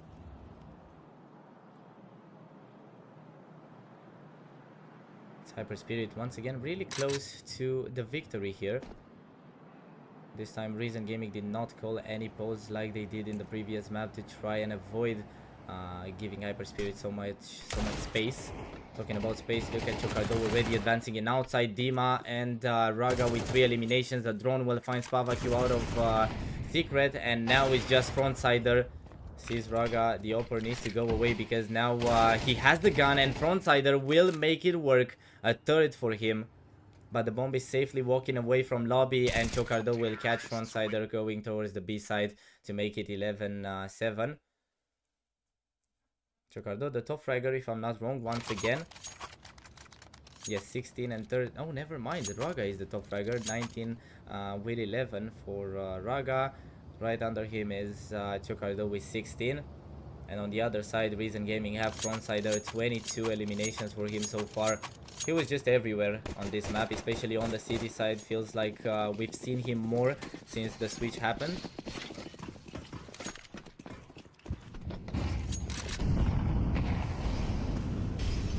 He already takes down Critic.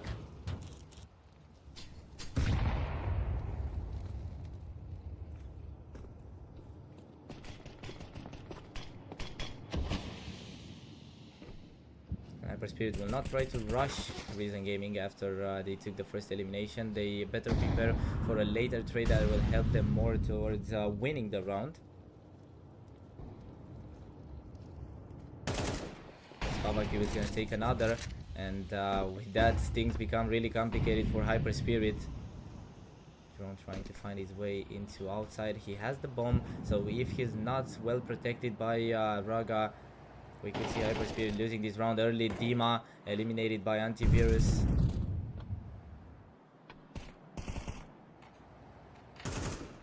Drone will finally take the first elimination for Hyper Spirit, but it might be a bit too late.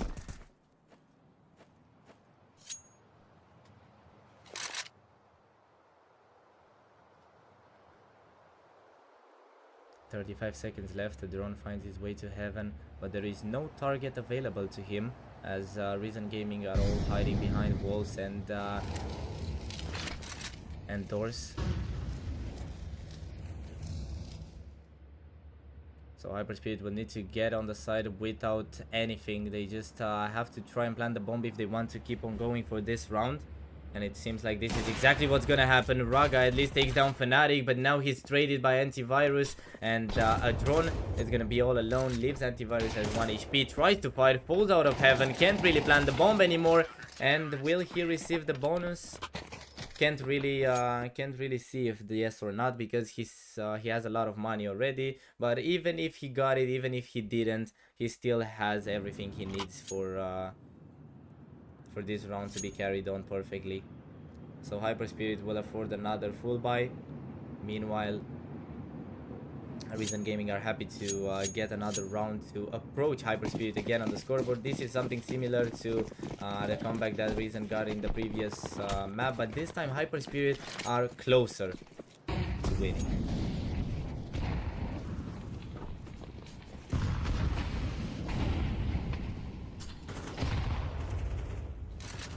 20th round will see Spavak going with his AWP towards Secret to try and block Hyperspirit in outside, but it won't be the case as Frontsider will see what Hyperspirit's interests are for this one. And we're talking about the B ramp. They're not wasting any time. Frontsider sent back to the inside part of the B side, tries to open everything to find something, and he will take one out, but Dima is there for the trade. Raga great to help Critic and take another elimination. Hyperspirit planting the bomb, sprinting towards the 12th round as Dima will eliminate Spava with a perfect nade. Fnatic takes one for Reason Gaming, but I think it would be better for them to go on a save now. They're not really gonna have that much money in the next round, but we see that both Fnatic and Antivirus still stay close to the B side. They still seem interested. They have the defuse kits though, and now Critic will have the perfect spam towards Antivirus, as well as Dima will eliminate Fnatic. 12-8 for Hyperspirit.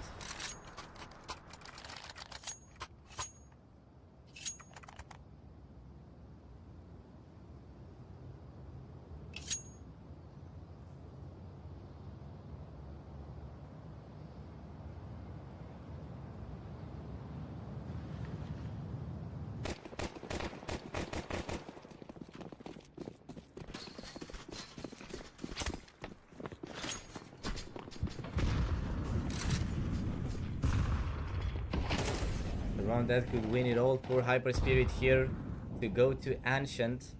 I know that they used to play this map sometimes. I haven't really watched many of their games in the last couple of weeks, but I know that last time I watched them, they had a really good display on Ancient. As for recent gaming, there's not a lot I know about Ancient. I know they have a 71% win rate out of 14 maps on HLTV. That's all the information I can get on them. It would be a first timer if we get to see them there, but for that, Hyper Spirit needs to win one of the next 4 rounds here. We already have Draculan who fell to Frontsider's M4. Now Fnatic eliminated by Critic. Frontsider with another, but Critic is gonna be there to bring the victory for Hyper Spirit. Raga takes down Spava. The bomb is getting planted. Raga is continuing his streak. 2 for him, 2 for Critic. And now Antivirus needs to be the one to save Reason, but it won't happen. And we see a scream of relief from a drone as his team secures the 3rd map here. And yeah, we're gonna have Ancient. We're gonna have that map I've been talking about. On the other side, I see that Hyper Spirit have a 20% win rate on 5 maps in Ancient. So on HLTV is not looking as good for them, but the LAN buff might be a real thing. All of these players have a lot of experience on LANs and they know what to do. Last time Hyper Spirit won against Eklot on Ancient almost 1 month ago, and since then they've played 2 games, so it's not really the most relevant statistic, but we just have to say it for the sake of the stats that we can get about this game. And yeah, with that being said, we're waiting on the next map to start. Meanwhile, we're gonna take a little break and we'll be right back when Ancient, the decider map, begins.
And we're back with the decider of this really entertaining best of three so far, and the first one of the first best of threes to get the 3 maps today.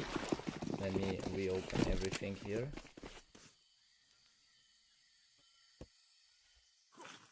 All right.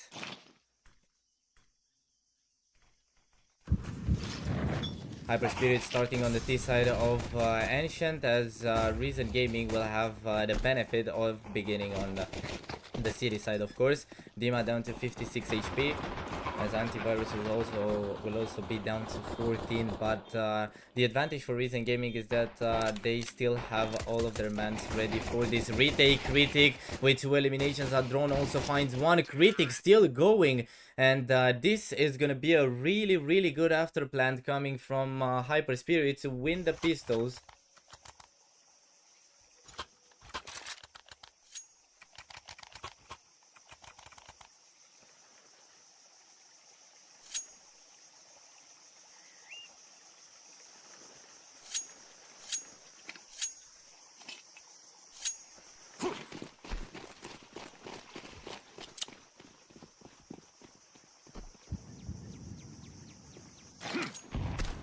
Now Reason Gaming forced to go for the pistols. Swonko is gonna be the only one. No, actually, Swonko and Antivirus will buy Deagles.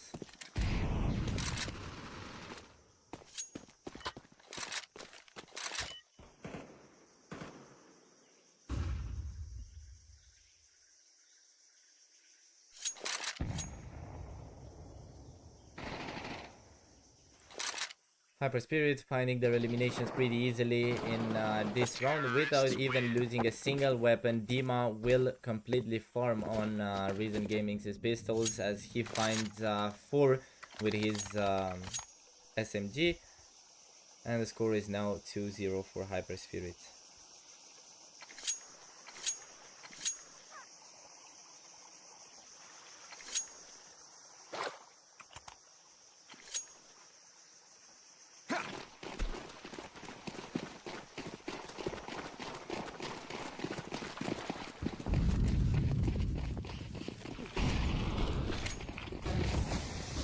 Spirit not wasting any second, not even in this round where Dima will still put his SMG to work. He finds one before being before losing Chocardo and Critic, but still Hyper Spirit have a one-man advantage here. With Raga and Dima finding the last 2 eliminations, it was just such a fast round. Didn't even see it coming.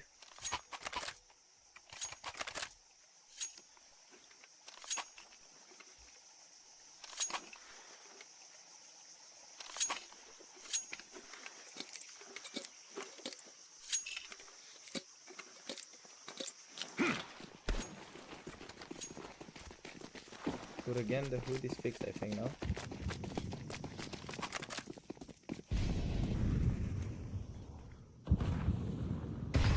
Another half by full Reason. Frontsider trying to be aggressive in the A side, but now a drone finds about him, and Dima will take the entry frag as Critic follows his teammate's steps, and now Chocardo takes down Swonko. Spavaku is already all alone, eliminated by the same Chocardo to make it 4-0.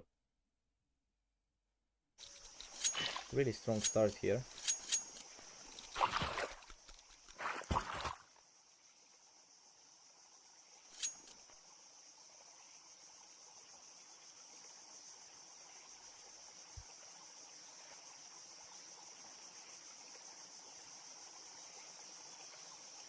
Already tactical.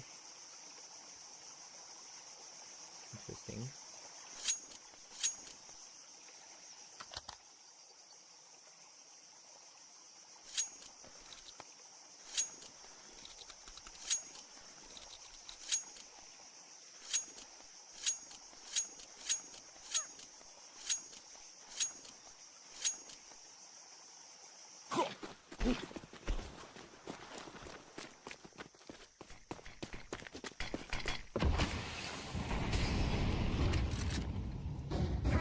Raga and Spavaku have the AWPs in round number 5. Now both teams will change the approach a little bit. Reason sent 3 players into the B side, while Hyper Spirit will not be as aggressive as in the previous rounds, but still Chocardo will be the one to lead the push, eliminated by Spava with the AWP. Critic trying to find his way through cave. He wants to throw a flash there, but he will be surprised by an opponent. Critic and Raga work together perfectly to make this an equal situation once again, but Antivirus will bring the balance back in favor of Reason. Great trade from Dima. Both players from Reason Gaming coming out of City as Hyper Spirit secured the site and plant the bomb.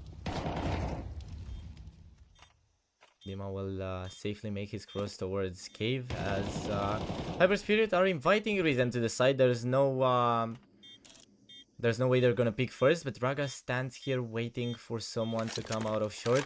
He'll go back as the flash flies straight to him. Dima will be alone, misses the first bullet. Now he'll be eliminated and Raga needs to do it all alone. There's not a lot of time for Reason to do the defuse, so he should not be taken out from the defuse, and Reason will manage to win this round. 4-1.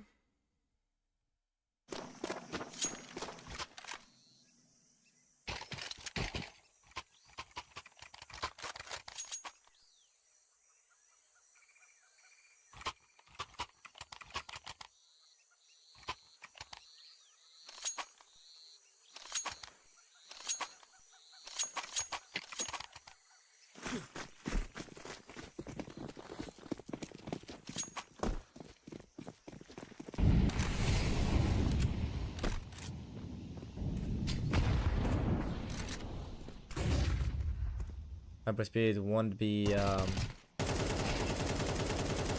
will have another full buy round because they won't be affected by reasons only point 1 so far.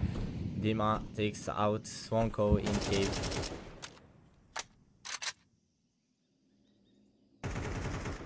To open the 6th round of Ancient. It's a total shift from what we've seen in the first two maps. Even though Hyperspeed were pretty aggressive on overpass as well, they weren't actually just going straight in. But so far here on Ancient, it looks like they want to take more aim duels than just waiting for the smokes to go down and everything. They want to be more aggressive, and so far it worked. But I'm sure that Reason Gaming will find a way to adapt to that because they were pretty adaptive on overpass as well. And we saw what that bring them. A drone to take down antivirus. A 2-man advantage for Hyperspirit once again with 40 seconds left, and Chocardo will make his way through red room. A drone finds another, and Spava will be all alone. The AWP needs to be saved, but Dima is already going on the hunt. And he will cross right with Spava. He knows where his opponent is, but there's a headshot for the Polish man. Takes the AK from the ground, knows that there's gonna be many players coming for him, and Raga will not need anybody else to trade for him. 5-1.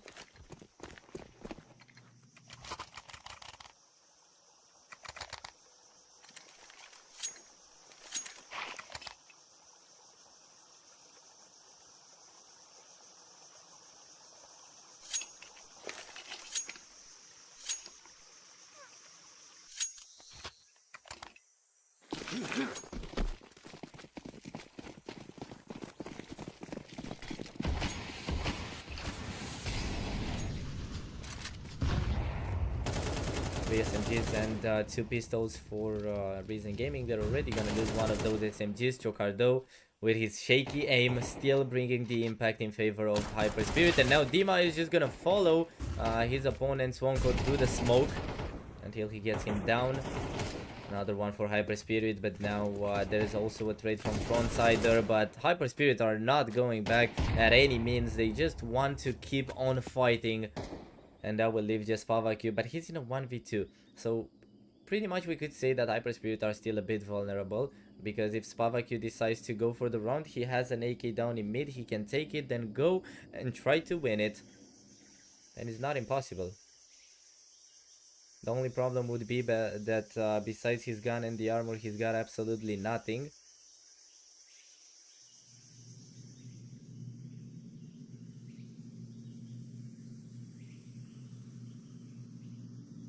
Spava took the AK and also found some utilities on the ground, the perfect utilities.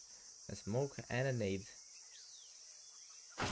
Spirit will go through temple, but Raga will find out about Pavaku the hard way, down to 13 HP. The smoke right in front of him to create a space, but a drone will not fall in that trap, and right after Raga was eliminated, a drone will trade to make it 6. Another perfect start, and we can see that Hyper Spirit are back to their old ways, being calm, just playing a chill game. Even though it's more aggressive, it's still chill. It looks like they're not you know, overthrown by emotions, because that happened before in the best of 3, and it's good to see that they are back to chill. Over the other side, on Reason Gaming, we don't really know anything about that, because we just didn't get the camera on them too much. Frontsider with 2 eliminations already. He also took down Fnatic by mistake, so his own teammate was eliminated by the Polish man, but Spavaku will find the drone, and now it's a comfortable advantage for Reason Gaming. A great argument for them to win a second here. Raga tries to fight with a pistol, but Dima will help him with the AK. 5 HP for Dima. A pick will never be easy in that position, and Spava takes down Raga to make it 6-2. Another one for Reason. Now the problem is that they need to be consistent.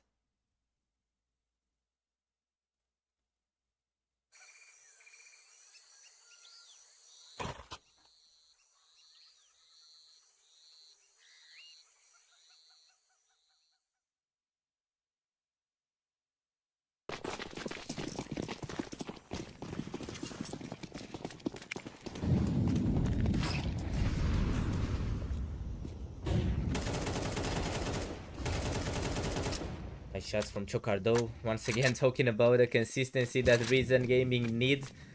They tried to take control over mid, and that would have been a problem. Wouldn't have been a problem if just Chocardo wasn't there. But he was, and he stands on business so far. Spavaku will take him down now, but he will also have to take care about the A side as he's all alone. The closest player to him will be Swonko, but Spavaku is already down until Swonko can even make it close to the A side. Getting planted, Swonko won't get anything with his spam, and we see that Antivirus is flanking. So we could figure out that Reason Gaming are trying this retake. Raga is gonna miss the first bullet. Now he might have a problem with the player flanking him. Antivirus takes one. Critic has an AWP as well. Antivirus with the pick, and look at Critic's op. It does the damage while a drone will finish the round. 7-2.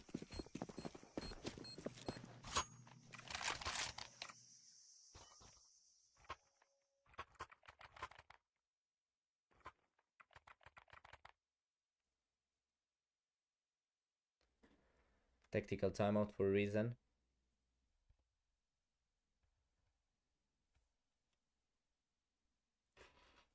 The second in just the first half.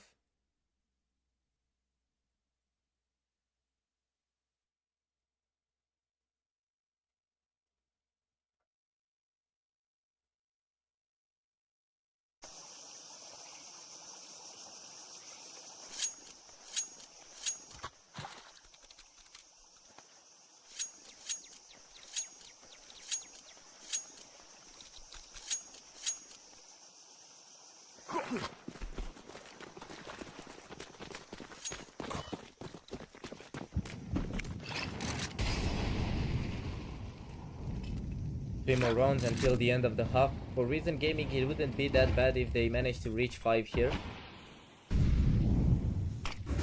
I guess that should be the main thing they fight for right now, because it's not gonna be that easy to come back if, let's say, Hyper Spirit get 9 again. But I've said that before, and I was wrong.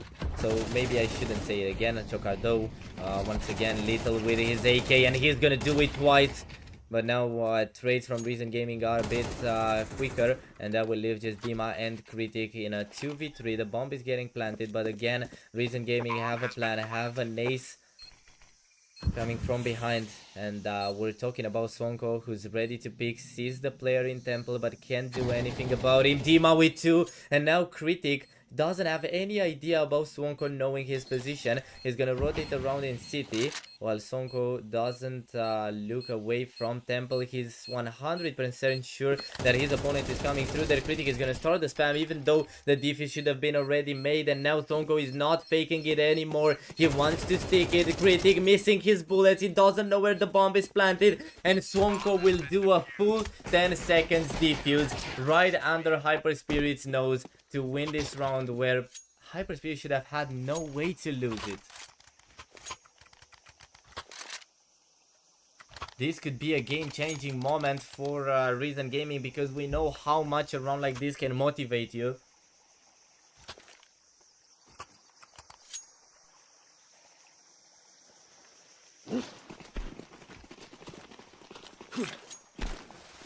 Hyper Spirit will have to take it and go to the next round, because there's no time to lose here. We already see them out in mid with 3 players, and Reason Gaming already gave up on contesting mid a long time ago. They don't want to do it anymore. They know it's not the right thing to do against a Hyper Spirit that feels really good, against a Chocardo that won't let you live if you get out in mid. Dima up 15-6. That's crazy numbers.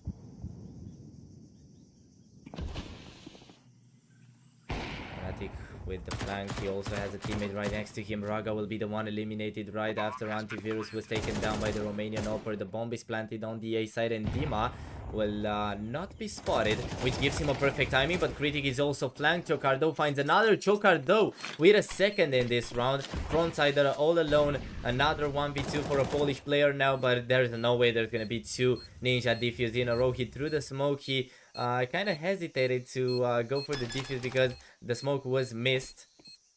Now he doesn't know which way to look first. The non-defusing player confirmed, and Dima will take him down. Dima and Chocardo, a great duo for Hyper Spirit on Ancient. 8-3 for the Romanians, and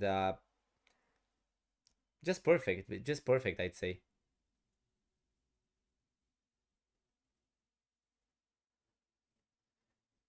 This is a break. I don't know if we're talking about a tactical or a technical one, but I think it was a tactical. Once again, we have the camera kept on the players for some reason. And again, we're gonna have to look through their monitors to catch this round. No matter what happens here, I guess Hyperspirit should be pretty happy about everything.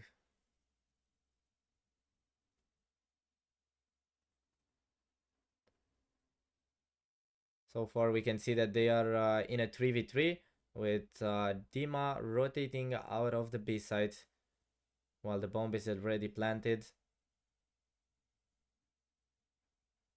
Dima and Chocardo trying to go over and help their teammates, but in the meantime, he's standing on business. We're talking about Critic, if I'm not wrong. I'm trying to watch over the monitors, but it's really complicated to do it. Meanwhile, we're already gonna have another point for Hyperspirit, 9-3.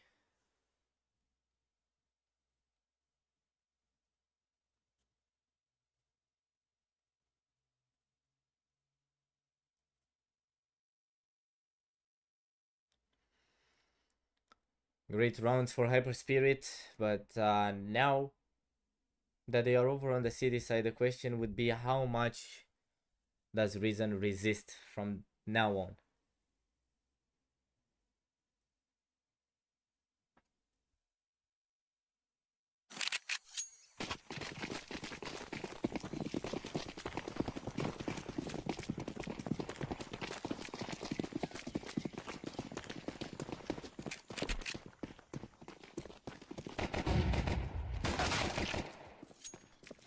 Here, Critic and Dima both eliminated as Reason Gaming are looking to adapt Hyper Spirits' playstyle and not waste any second. They go into the B side and just annihilate everything, leaving Chocardo in a 1v3.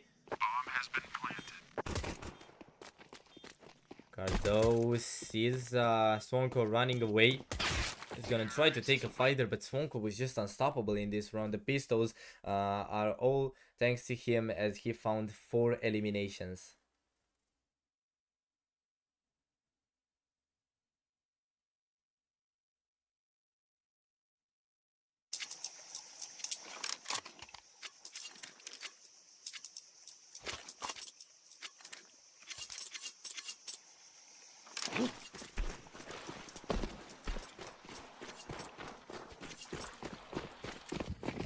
Pistols for Hyper Spirit. They want to get faster to guns, and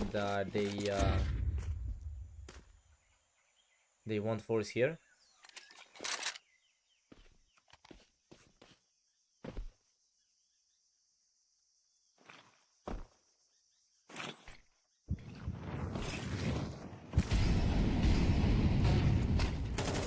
Sonko, good spam to the smoke. Dima eliminated, and yeah, now Reason are just gonna go in, and all the players from Hyper Spirit will get instantly eliminated, which guarantees another point for Reason Gaming.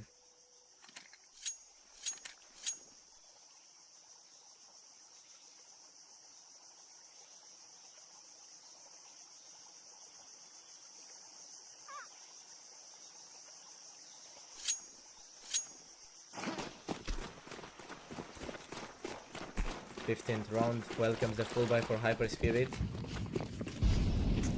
Full loadout of M4s.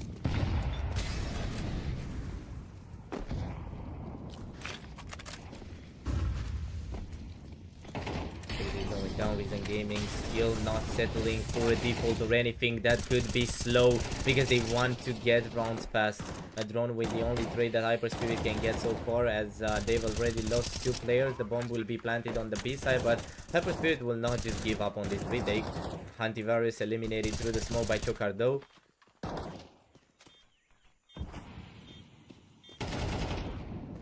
Trade now from Sonko, but there is a drone for another Raga taken out. The drone will have to do it all by himself, but he is denied by Frontsider. And once again, Reason Gaming are catching Drive. They're catching Hyper Spirit from behind. Just 3 more rounds separating. And Hyper Spirit cannot let this happen to themselves again. They just can't let a second comeback from Reason Gaming happen twice in the same best of 3.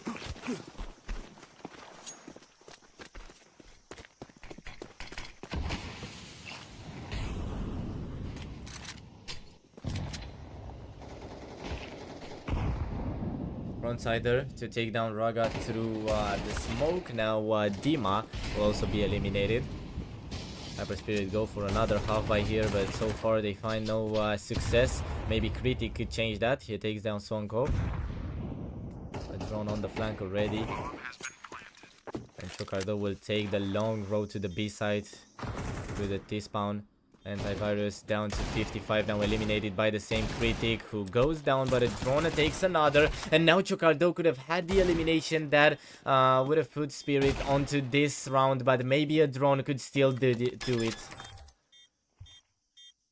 Spava Q slowly approaching, flash goes over, here's no movement from a drone. Is there gonna be time for the defuse if he wins? But that's a question that we'll never get an answer for, because a drone is eliminated by Spava Q, and Reason Gaming are 2 rounds away from Hyper Spirit.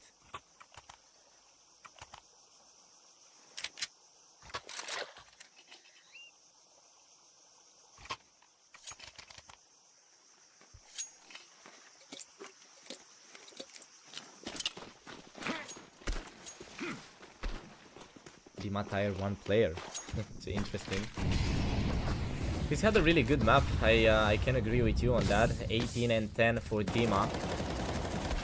Nice shot from Chocardo here through the smoke, but of course Reason Gaming are gonna have Sonko for the trade. Sonko finds 2 more. If a trade wasn't enough, Reason Gaming will have a hero to lead them through donuts right to the A side. Critic eliminated after just 1, and Dima will be all alone. Finds Fnatic at list. Has a 1v2 ahead of him. And we shouldn't say no to this clutch attempt. So the smoke down in Donut, fake defuses, but Swonko will manage to get another elimination in front of his name before round number 17 ends. Swonko is also doing absolutely amazing. He's tied up with Dima at 19 eliminations right now.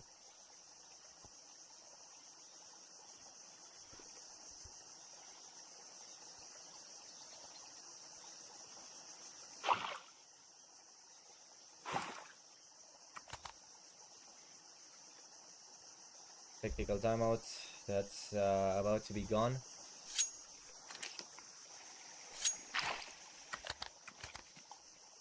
Hyper Spirit had 30 seconds to talk about what the greatest way to stop Reason Gaming from equalizing would be.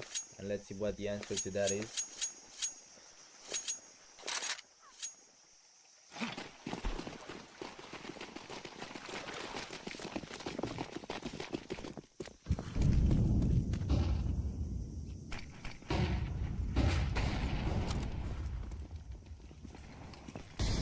Is sneak into Hyper Spirit's full buy, but a drone will do some damage with one of those.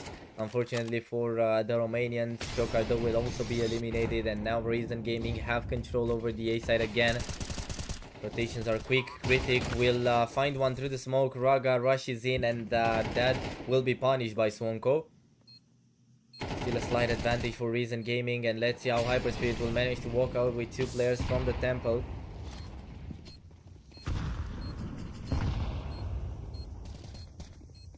And while slowly realizing this retake is almost impossible, Hyper Spirit will run away with Spavaku following them. He wants to take out even more weapons. He wants to make the next round easier for Reason Gaming, and he will do that by taking out Dima. Critic to stand alone and keep his gun safe. At least that should be the case. The M4 will be saved. 9-9. After all, Reason Gaming done it once, why wouldn't they do it again? I think I asked this before, but it's a really good question. What would stop Reason Gaming from doing what they just did before on Overpass? They want revenge on Hyper Spirit for winning Nuke, the Polish side map, and it could be the best way possible to take that revenge. On number 19, Reason Gaming are not gonna press the brake, and they're just going all in. Raga with a great flash, but even blinded antivirus will take him down. Another from Swonko now, with drone goes to the molly as well. Complete chaos on the A side as Dima is also taken out, and with Chocardo eliminated. It's Reason Gaming winning their 10th. Would be a good moment to discuss about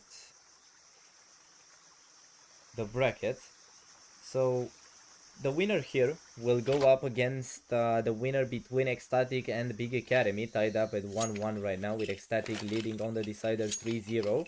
While the loser will also meet the loser between Big Academy and Ecstatic in the lower bracket. Of course, the lower bracket is the place where eliminations happen, so in case one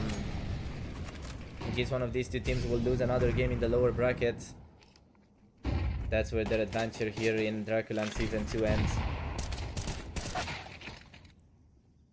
Outsider to take down Chocardo through the smoke. This time Chocardo won't be crowned king of mid again.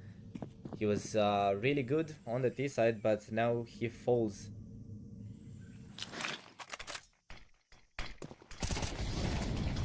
Great round from Dima to re-establish the equality 4v4. With Critic taking another. Critic looking for the second. The drone will be there for the trade. Around where Hyper Spirit are leading, and not only that, but they're almost winning. They need a 2v1 here, and Dima will take out Frontsider to win the point they needed. That's Hyper Spirit equalizing again.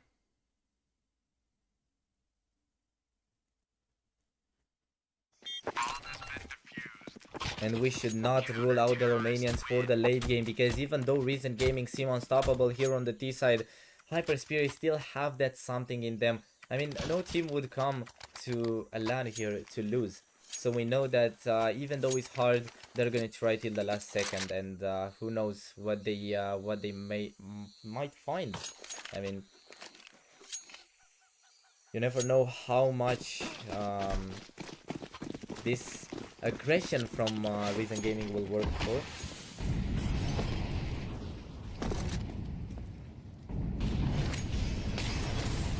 Only that blocks Critic away from picking Cave, so he will just stand back.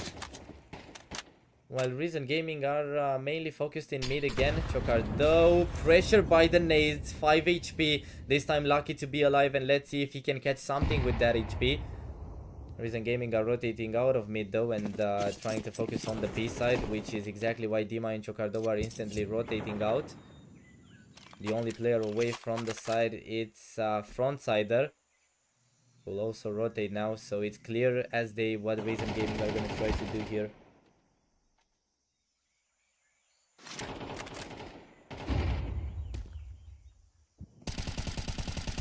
Utilities fly over now, and the chaos is about to begin. Hyper Spirit already lose the upper antivirus, sorry, with a really good pick.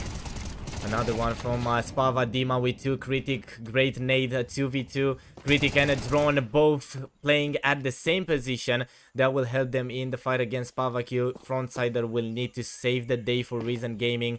The smoking short about to expire. Fake plant for the Polish guy, and a drone will trade after Frontsider took one.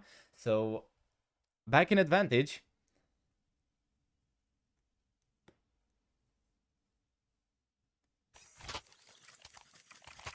Hyper Spirit need just 2 more, and it's a tactical from Reason.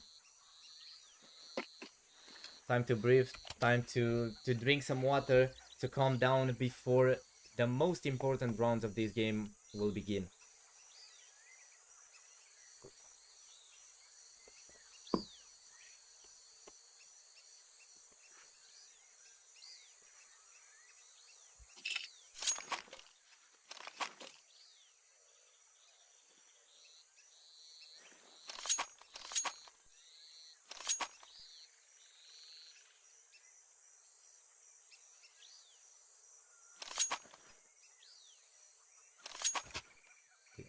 conversations took place, and it's time to see what these teams will get out of those discussions.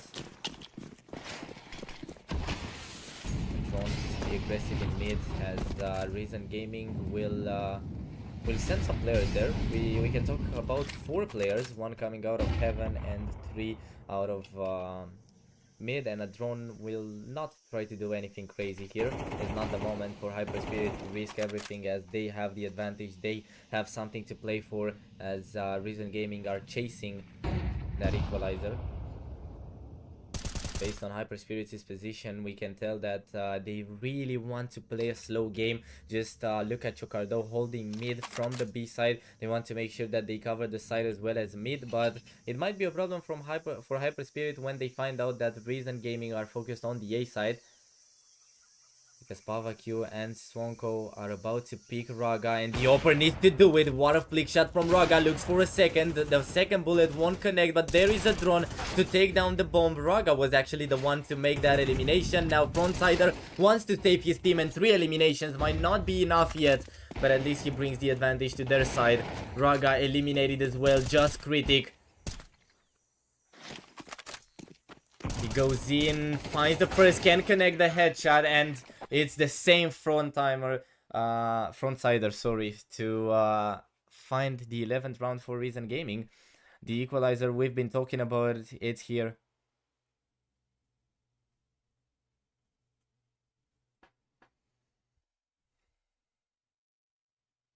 Is this map 3? Yes, it is.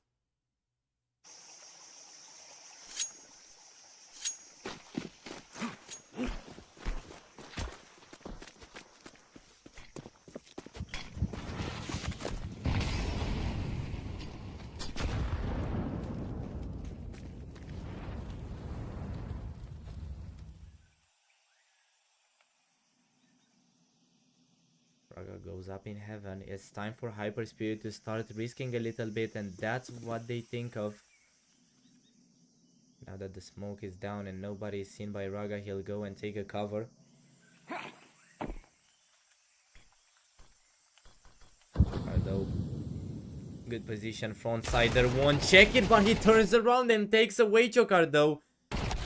What a moment of inspiration. Just a coincidence that might win the round for Reason Gaming. It's too early to say that, but it's just one of those moments where you can't believe that he turned around at the right timing. Who knows what was communicated through the TeamSpeak that made the Polish player just go out of it. Dima looking to go for a weapon, but Frontsider will be there for another. A drone stuck on the side, eliminated by Swonko, and now Critic is all alone. A 1v5. Reason Gaming about to take the match point. 1 round away from qualifying for the upper bracket quarterfinals, where I told you they're looking to play against the winner between Ecstatic and Big Academy.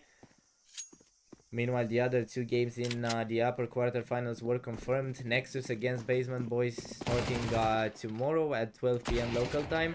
And Passion UA against Zero Tenacity at the same time, 12 PM local time. Meanwhile, FlyQuest against Metisport will fight for a place in the lower round 2.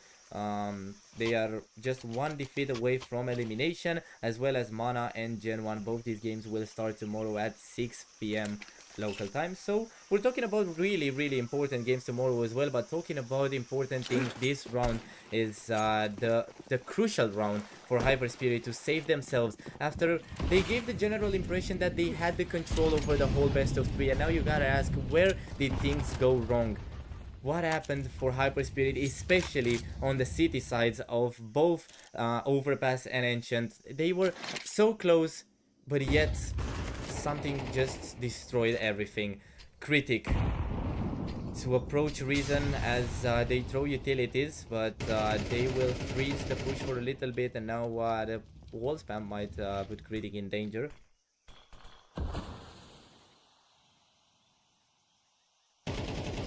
Two 13-11 losses for Hyperspirit in a single game would be heartbreaking for them.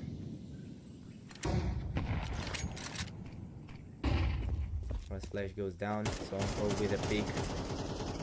He spotted a drone in Donut, but the Romanian player will not stay up there. He just goes back to a round where Hyper Spirit wouldn't really like to risk everything, but Raga says otherwise. He wants to risk everything for a huge reward, and he might have that huge reward right around him. Takes the first, doesn't know where the Opera is, and he's gonna take the second as well. Puts his hands on the AWP. This smells like overtime, and a drone agrees. Just one more Fnatic all alone in a 1v5, dancing around the side, and Hyper Spirit send it to the overtime. It's not over yet. It's not a 13-11, and it's still a chance for the Romanians. What a round. A flawless one to begin with. Dima 23 for him, a drone with 21 on the other side. Swonko just one over Dima with 24.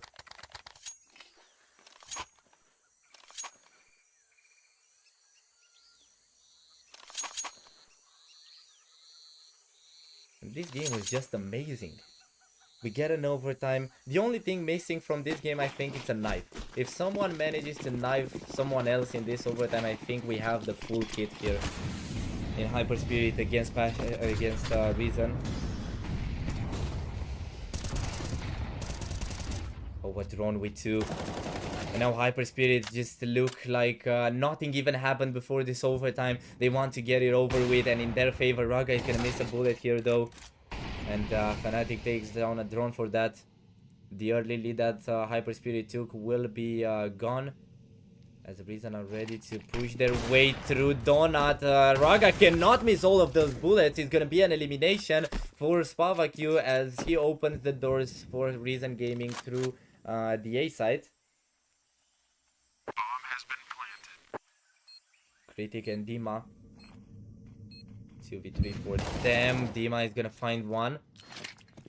Throws the flash down.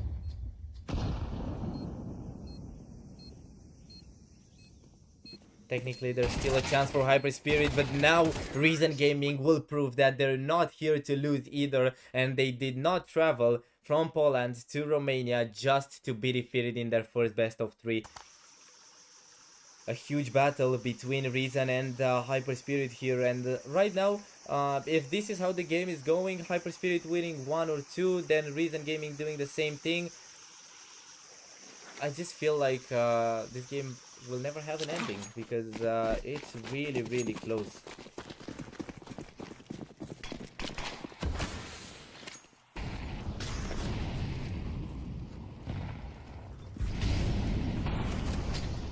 Reason Gaming taking control of mid once again. Maybe Hyper Spirit will return to that more passive playstyle they've had, because Reason Gaming are not that aggressive anymore. They're just playing more with the time they have and not just going straight in. We have the cameras of the players as well, but not for a long time. It's one of those tensioned moments where it's good to have the players on the screen. It's good to see them react to everything that happens, because now emotion might overtake them. And we're gonna see what it really means to be in an overtime in the decider of an amazing game we've had so far. So far, Reason Gaming with nothing concrete, both for Drone and Critic under 30 HP. The time is running out, and Reason Gaming are focused on the B side once again, but they're just delaying their entrance. They want to wait for the perfect moment to do it.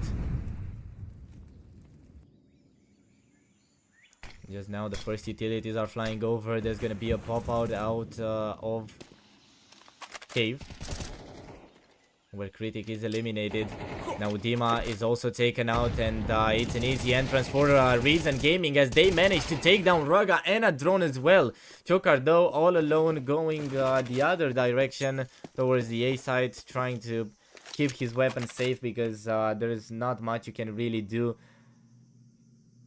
with the given situation. So Reason Gaming will be back up on a 2-round advantage.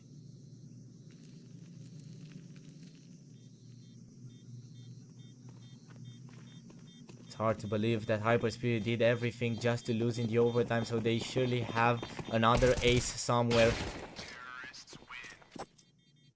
They They just need the time to give their ultimatum.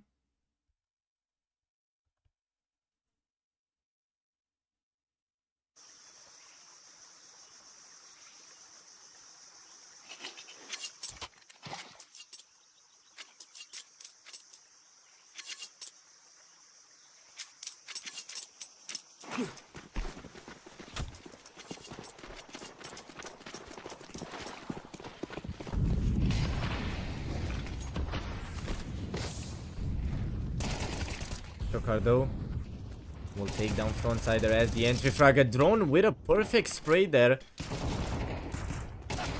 And now Reason will answer through Swonko with 2 critic trades. And that's a quicker round. I think Hyperspirit just gave us a little sneak peek about what's coming on the other side, as they're gonna move to the T side right after this round it's over. Fnatic in a 1v3 goes up in heaven. A drone spots him, and now Fnatic will take down critic though. And Chocardo is far away from the action. A drone down to just 7 HP. He gives the headshot to Fnatic, but this gives a huge chance to the Polish player, especially now that he knows where Chocardo is. But the Romanian player will deny. 14-13, and Hyperspirit take one back right before going to the T side. We know that today Hyperspirit were looking almost flawless on the T side, but in the overtime things might change a bit. Will they be the same team that we saw in the first half of this game?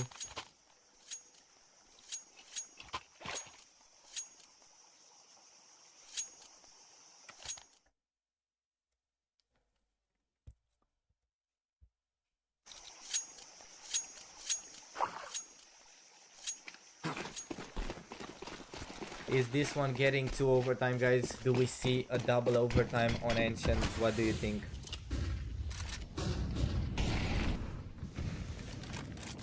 Dima already down to 43 HP.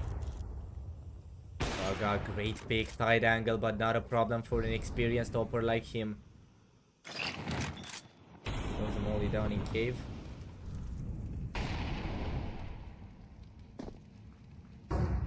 Meanwhile, there's not gonna be that much movement from Reason Gaming. We see them just waiting. Chocardo is just... Oh, he's so close to antivirus, he's not gonna react in time. Eliminated by Reason's player.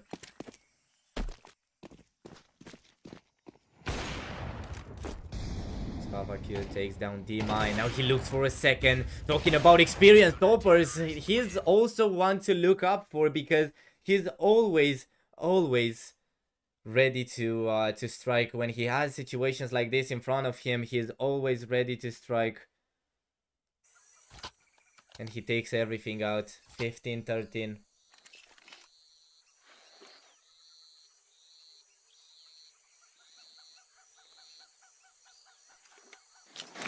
Hyperspirit needs 2 in a row to avoid being defeated by Reason here.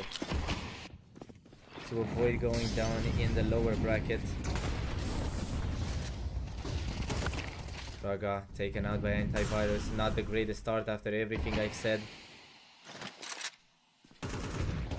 Meanwhile, Reason Gaming are... or I don't even know how to say it, you know. Just imagine you're losing the first map really bad, then you manage to win it, you go on to your own map, and even there you lose against Hyperspirit, and now you come back again on Ancient to almost bring the victory. A total emotional roller coaster for Reason Gaming, but that also made the game more entertaining.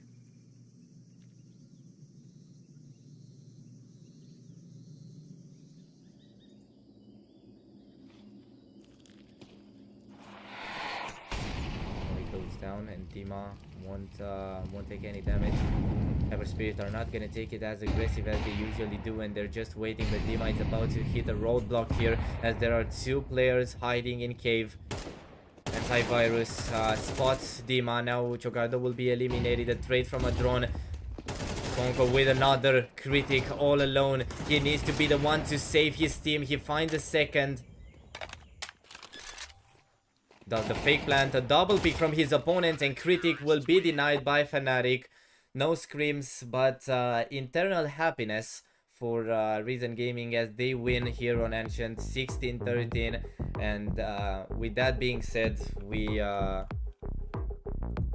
have the winner of this best of three. We have Reason Gaming advancing to the upper quarterfinals, while Hyperspirit will fall in the lower bracket, where they will meet the loser between Ecstatic and Big Academy, while Reason are waiting on the winner. And all of these games, Hyperspirit will play today again.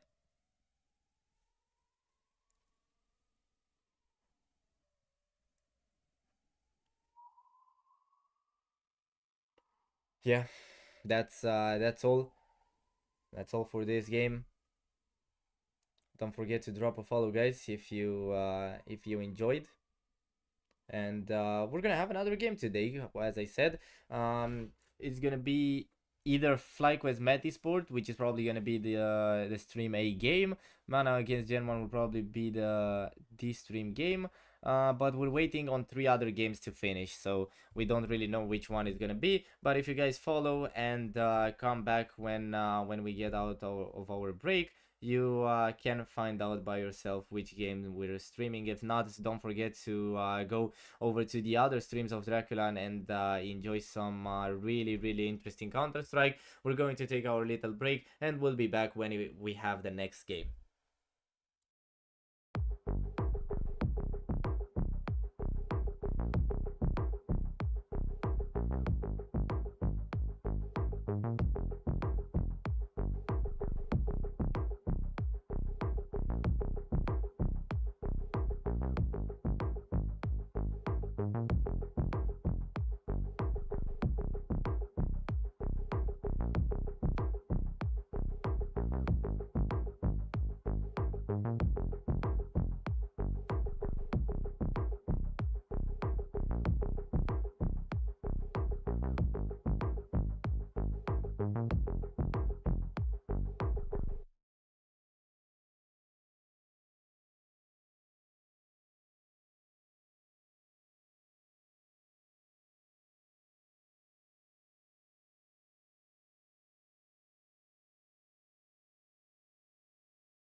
And we are back, guys, with the first map of our third game today. Mana against Gen 1 is gonna be that, as we had Hyper Spirit fighting against Reason Gaming previously, and Reason, the Poly Squad, managed to win over Hyper Spirit. And now we're here on Overpass once again with Joko disconnected, which I think it's a technical pause guaranteed.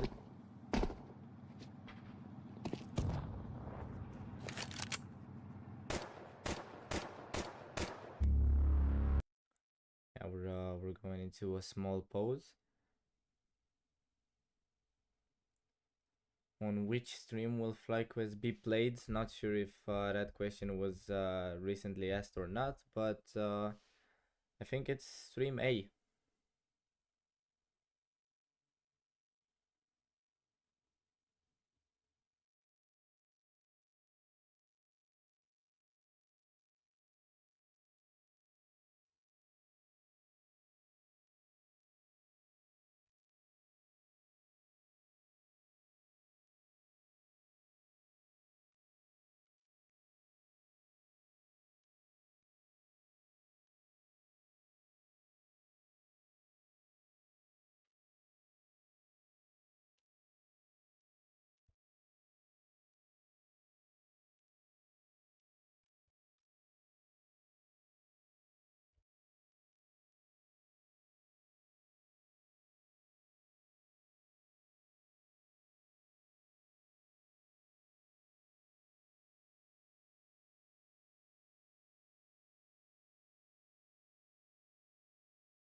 Okay, the issue was fixed, and we're back.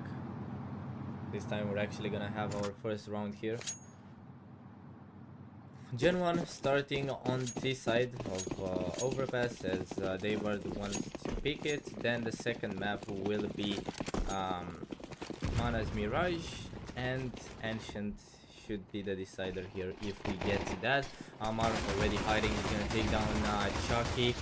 Tries to find more, but Cali trades Joko and MBK with two more, and now MBK is gonna find Jamzilla through the smoke as well. Bledar and Cerber, the only two players that could save the round for Mana, but as I was talking, they're already eliminated, and Gen 1 will win their first point here.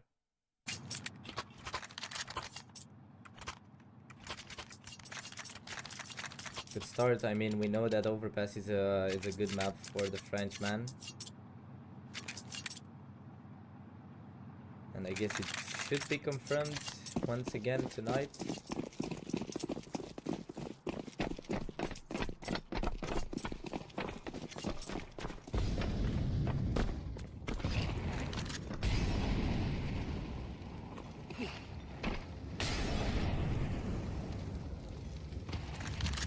Forced by from Mana, they're wasting no time. This is the Kosovar playstyle that we've seen in the group stages as well. They weren't really looking to eco many times, just when it was completely needed, and I'm sure that now isn't one of those moments. Thank you guys everybody for the follow.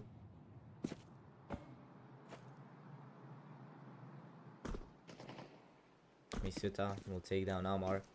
Once again, Gen 1 opened the round with an entry frag that will happen over to the B side. And it seems like that's enough for Gen 1 to decide it's time to go there back. I'm not gonna try the A side like it seemed in the first seconds, and now they have two players ready to get out of short as Misuta is leading the push in the long tunnel. Now, of course, Mana could go for a save if Gen 1 managed to plant the bomb and everything. They could call it a day and just go keep their weapons. MBK eliminated though.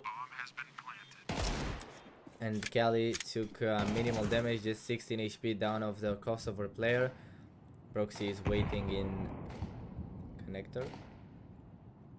Has two players coming to him. Could have been a line there, but Cerber will turn around in time and takes out the Frenchman. Now Mana actually have an argument to win this round, but the time is running out and they need to get in as fast as possible, and it looks like they're giving up on that just because they know they wouldn't have time for the defuse anymore. So it's 2-0 for Gen 1.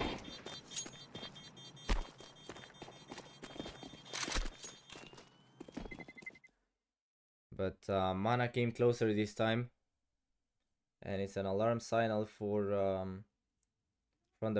the French squad. They need to buckle up. They need to be more sure of their plays, because they can't really afford to lose a round like this one. They haven't, but again, they were close. So close is not good enough.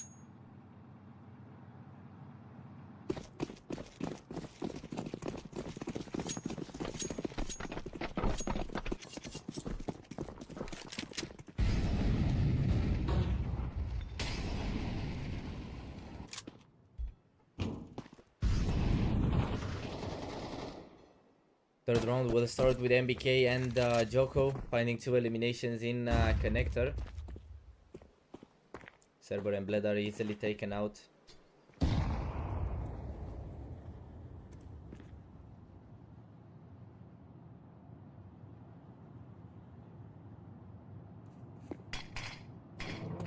And down in bats. We've changed from a really active pace where Hyper Spirit and Reason would usually just go in really fast, and the pace was so fast that we got the game done in under 3 hours, a best of 3. So it was a huge game that ended faster than everyone thought. Misuta is gonna take one here as well. Cerber was the one taken out. Back to what I was saying, so there was a really fast-paced game, especially here on Overpass, where Mana in Mana's place would have been Reason, who were really defensive, but on the other side, Hyper Spirit were really aggressive. They were just going in, they knew what they want to do, they knew what they should do, and they had a pretty decent first half. But what I'm trying to say is that it's really weird to see the game change so fast. 3-0 already.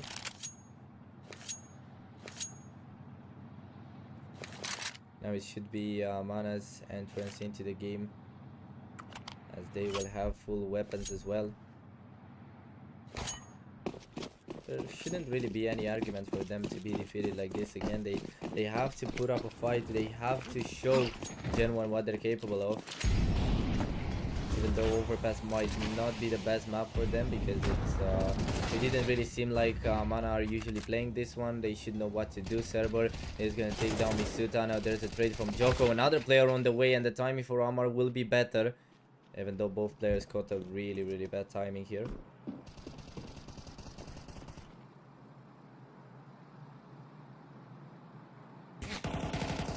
Zilla down to 45. Chalky will be taken out by Amar though. And MBK trades again. MBK still going. The old Ghana of Gen 1 had a decent day yesterday, but now he wants more. Now he wants to do better. Eliminated by Kali. Proxy, the only one alive to save the round for Gen 1, has plenty of time, but time is not the only problem. Kali will take him out. 3-1.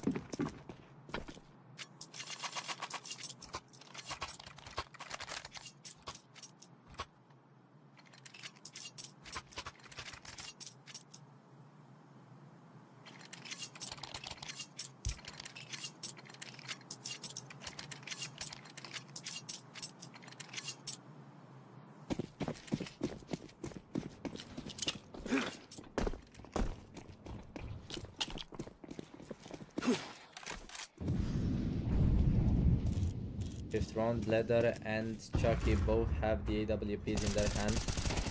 Now Server is gonna start to spam through short, takes one down. Both him and Amar have enough time to go back. And just like that, Mana will secure the entry frag without getting traded. Another good thing to start for in a round where they really need to take out Gen 1 if they want to equalize. Kali with an interesting position. Meanwhile, Broxy will find his teammate. Kali takes one, and until Chucky has the time to turn around, Kali will already be working on the second. Misuta finds a trade, but one is not gonna be enough. That's why he needs to bring the second as well. We still have Kali on our screens. The bomb is planted. Misuta is gonna find another, and now Misuta has the whole round in his hands, as MBK was just eliminated. But there is not a problem for the Frenchman, who even after playing with huge teams had to do a clutch like this in a game here at Draculan. His latest adventure was with the up-and-coming lineup of Foot, who were replacing him with Laonix. And he came here to Gen 1 to help one of his own teams, one of his French mates, with winning.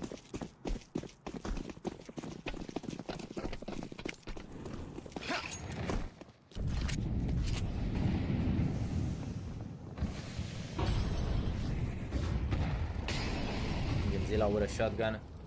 Another sign that Mana's economy is not doing so well, is not so healthy. Godzilla taken out by Chucky. Now Bledder will find the trade though. Chucky is looking for more. They're not watching Mana just move around. They're taking them out. And it finally seems like Gen 1 pressed the gas. And they won eliminations. They want to win as many rounds as possible in a fast pace, just to throw Mana out. Interesting approach. Something really important would be that whoever loses this game is automatically gonna be eliminated from Draculan Season 2. And both teams made it here throughout the groups. And now they're in a head-to-head to see who walks home and who continues the run in Draculan tomorrow. Cerber waiting.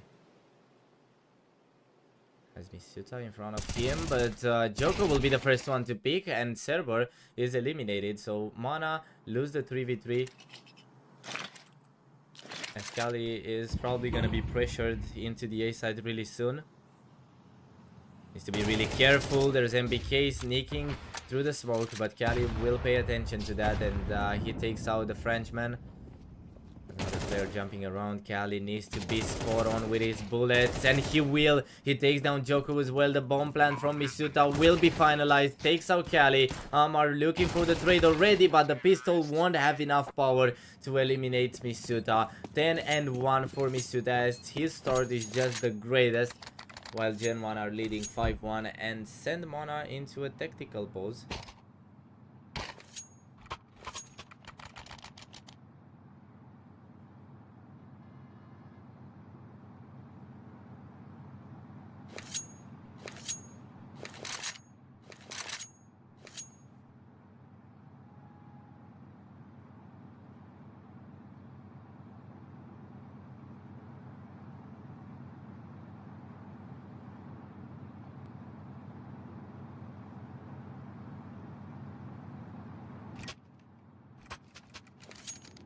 Let's see how these 30 seconds of talks will help Mana get over the problems they find themselves in right now. Because there are some things that need to be fixed.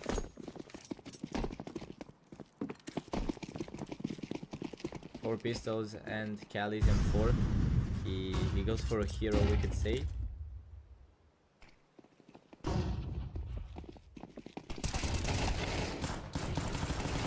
Kali take down his first opponent. What is happening in mid right now? Gemzilla with another on MBK, which leaves just Chucky in a 1v2 once again.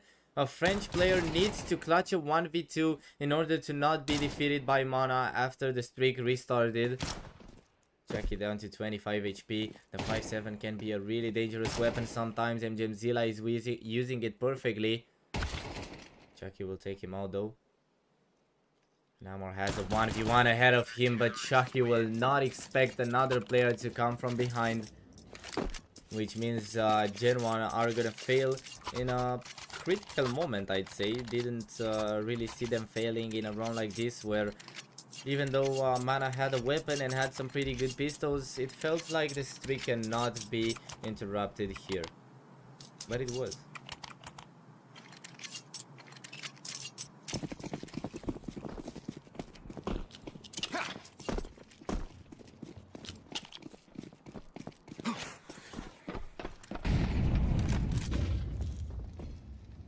Leather down with the AWP, watching over connector as Gen 1 will really struggle financially, and that's what sent them into a straight eco. What did Kali just do? Did we just see the same thing? Kali eliminated his own teammate by mistake, and that's gonna be an AWP for Gen 1 and also another weapon that can be retrieved. Meanwhile, Gen 1 get their way into the A side. MBK needs to be taken out, and Gemzilla will take care of that. They're looking for more, and Gemzilla is gonna find a second. The third will be denied by Broxy, though. Misuta falls. The AWP needs to do the damage nowadays. The only weapon they have, and now with Broxy's AWP and Joko's M4, Gen 1 are gonna win another round. And talking about surprises, if Mana winning the previous round was surprising, what about this? What about Mana now falling to a casualty that gives away a point to Gen 1? In a critical moment, let me say, for Mana. We can't really say they're leading the way. It could have been another point that brings them closer and closer to their opponent, and that would have just been a positive thing to think about.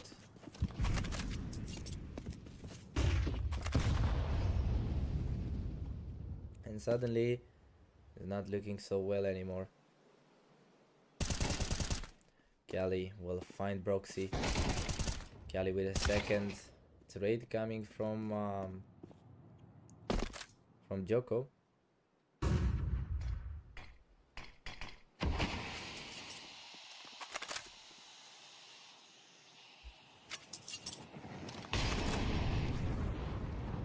Another round of those where Gen 1 fall behind Mana, but will now have to wait, as they need to go together. They need to basically work together here. And Gemzilla is gonna be the first victim of this operation that Gen 1 just started. Bladder with the trade on Chucky. The flank is still working, and it looks like Gen 1 don't really pay attention to that. Just the damage that they received just because they didn't pay attention to the flanks. It's amazing, and Cerber with his picks is also gonna be huge. 6-3, Mana win another. And we now have on screen a relief Mana to win the round. A really vocal Cerber though. He's trying to guide his teammates throughout this round. I don't know who the IGL for Mana would be. Tactical for Gen 1. Does anybody know who the IGL of Mana is? Now, looking at the lineup, I'd expect either Gemzilla or Omar to be the IGL, but I might be completely wrong.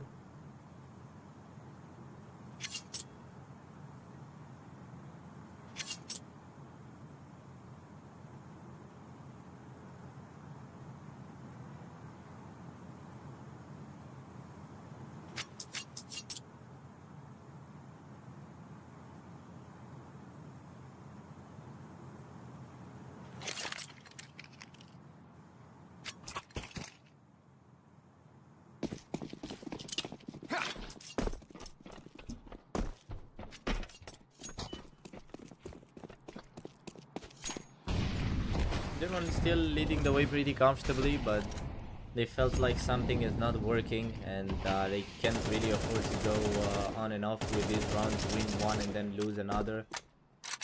So they'd like to get some kind of stability. Jackie and Joko with the weapons, as their teammates will go for the pistols. Of course, Gen 1 are trying to find the most with the resources given.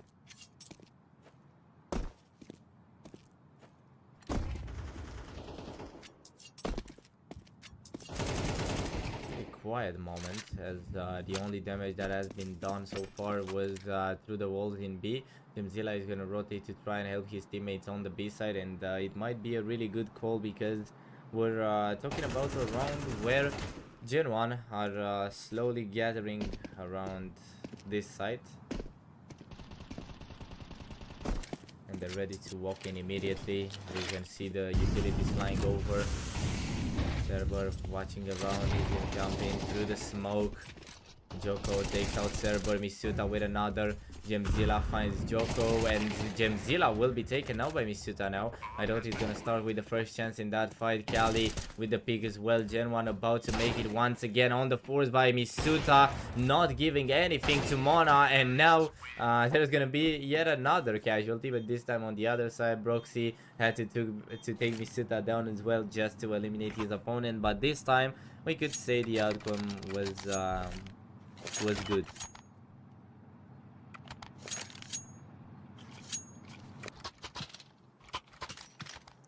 That's what matters at the end of the day, the outcome that you get.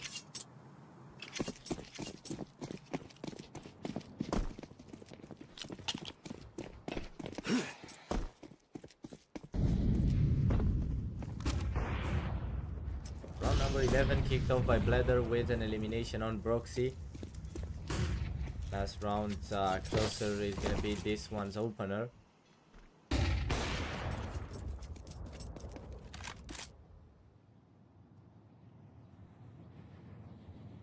As Genon will leave mid immediately and go towards the B side once again. Doing the same thing, they know better, and that's kind of helping them. I mean, the previous round just looked perfect. Even though they had just 2 weapons, they managed to take out Mana's defense really fast and also won the round. Now Misuta will lay trade on Amar to find a way into the side. Kali already flanking his opponent, and there's a sign of expectation from Chucky, who holds the tunnel with his AWP. Misuta with 2 more, now taken out by Joko, will find Cerber and make the score 8-3 in favor of Gen 1.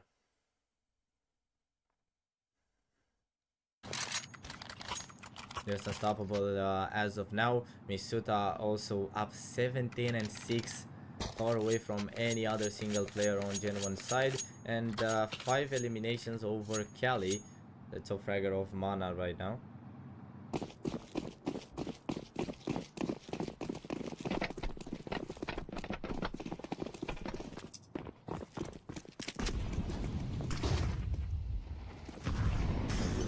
Kali finds his way through mid, and there's not gonna be a checking from Gen 1. At least Broxy took one before going down, but now both him and Chucky will be eliminated as Kali continues the spam, and Amar finds Misuta. Great frags once again. Amar with another. He goes in, he wants another headshot, but MBK will finally respawn. The only thing that Gen 1 can find in this round, and talking about that stability, this is something that shouldn't have happened. This is another of those rounds where I guess Gen 1 could have just done better. Generally, that's all I can say. I wouldn't be able to tell how,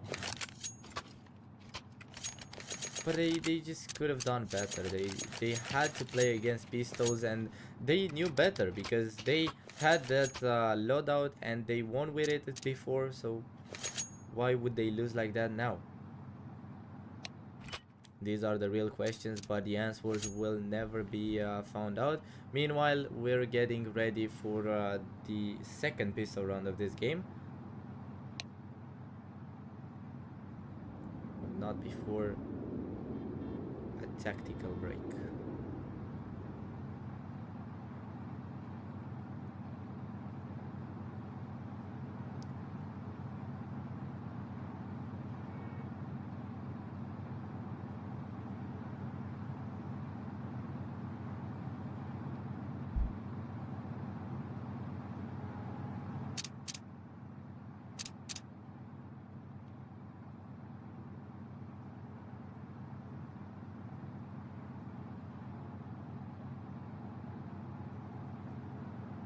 tactical that lasts for a while, even though we can see that all the players are on the server and everybody bought weapons. I mean, not weapons, but anyway, everybody bought something, so nobody is FK. Don't really know what the issue is. What brings us here to this pause.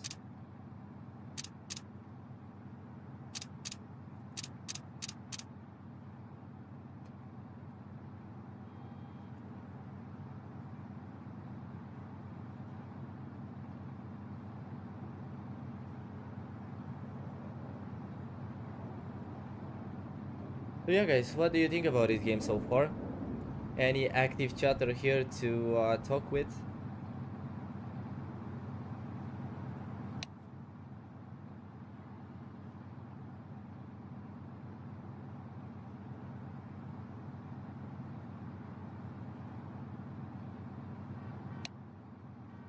Allez France, oh let's go.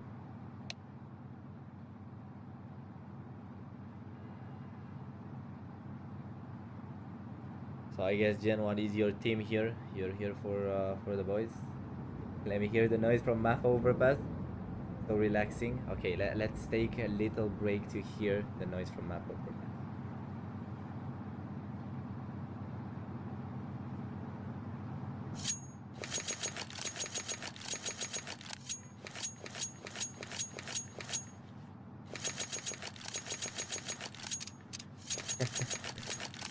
I guess you guys like it.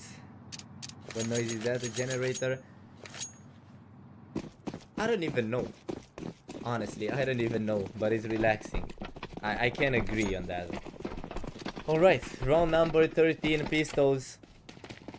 Kelly wanted to hear knife instead. Yeah, he likes the knife sound. Everybody with his relaxing sound. But we're gonna get more of the overpass sound after this round, where Mana will begin their adventure here as the T side, while Gen 1 should be able to consolidate the victory on the city side. That's my prediction. I think that they had a pretty decent first half, and now they have no arguments to be defeated after switching to the city side. Hamar down to 1 HP already. There's a heated battle between him and Chucky. So far we see how much damage Chucky managed to do. Gen 1 peeking through Broxy, but he will get just one before Bladder can trade. Misuta up here on the A side, and he's the main dangerous player of Gen 1 for a reason. 3 eliminations for Misuta as Gen 1 win the pistols and make it 9. And can someone stop him actually, because the Frenchman is just so powerful right now, so powerful. 20 eliminations and just 7 deaths for him in 13 rounds. A tactical pause from Ana. I guess how many elo do you have on Face It? First of all, I want to say that even though my elo is not so high, there's where the real Counter-Strike is played. There's where the real hit is at. I have around 1,000 elo. Haven't played in a while though. But I gotta tell you, these games are hard. Put Simple in a 1,000 elo lobby and he won't get out of there. I'm telling you, he won't get out of there alive.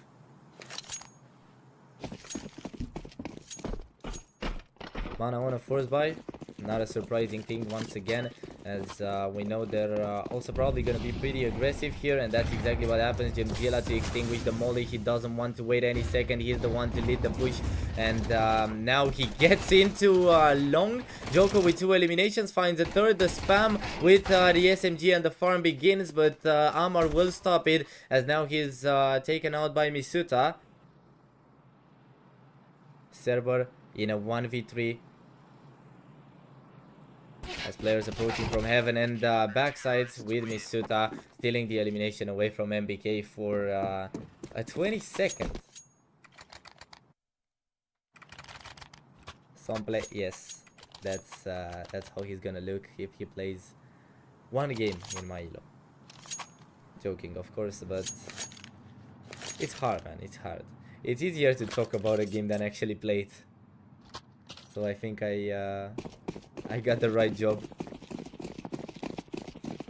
15th round with Gen 1 already hitting double digits and mana forced to go on a eco, because you can't really force in every single round unless you just want to go to the next map faster. Again, it shouldn't be a problem if Mana lose this map, because they picked Mirage and we know they're a pretty strong side on Mirage, whilst Gen 1 trembled a little bit, we could say, in the group stages. They weren't really at their best.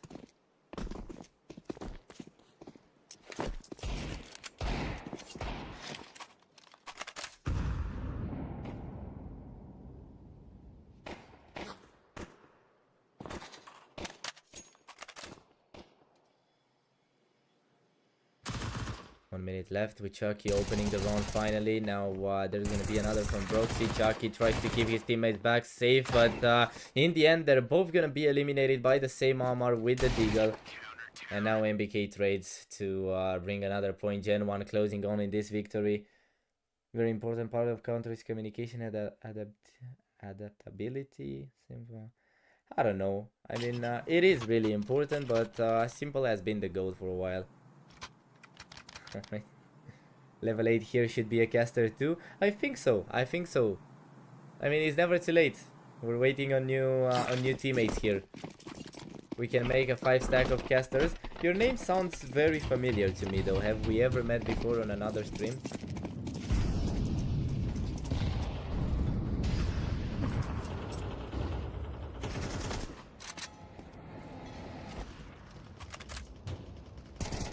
Leather on the op. What a shot from Cerber.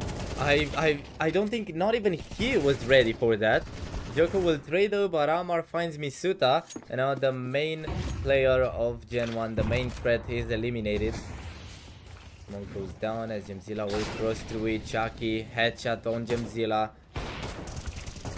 Leather with the trade. Joko finds 2 more, and now Chucky is gonna have all the pressure on his shoulders, as he should know that Kali is low, down to just 18 HP, but it's never gonna be easy to eliminate him with the AWP. Now we get the cameras as well, and that's gonna be the scream of relief from Cerber and Gemzilla, as their teammate just managed to win a really important point. I watched first Draculan. Do you ever cast other leagues? Yeah, I do. I can't really name them, unfortunately.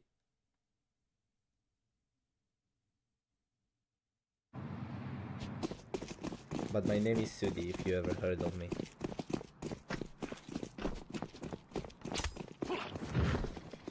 So Mana are gonna get one back, thanks to a great clutch from Kali.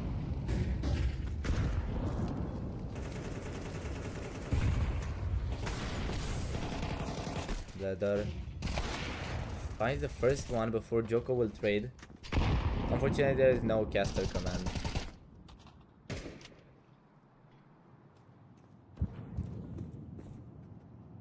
4v4 already with Mana not looking to sprint this time.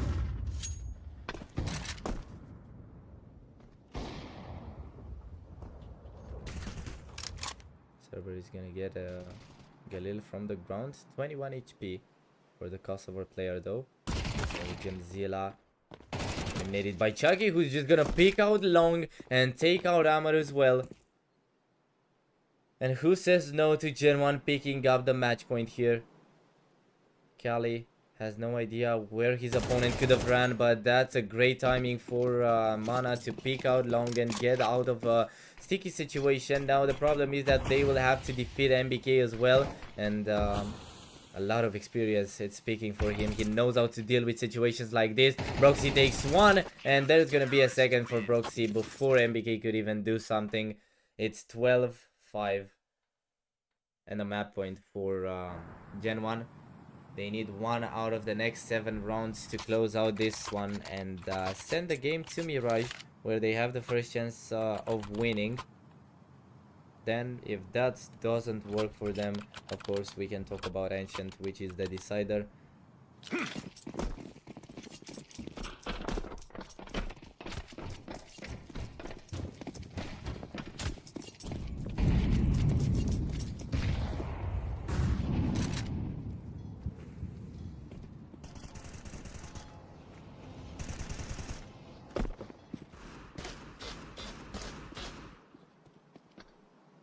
3 pistols for Armor, Server, and Gemzilla, as their teammates will buy a Galil and an AK. That's the buy that needs to save mana if they don't want to go to Mirage with a 1-0 deficit.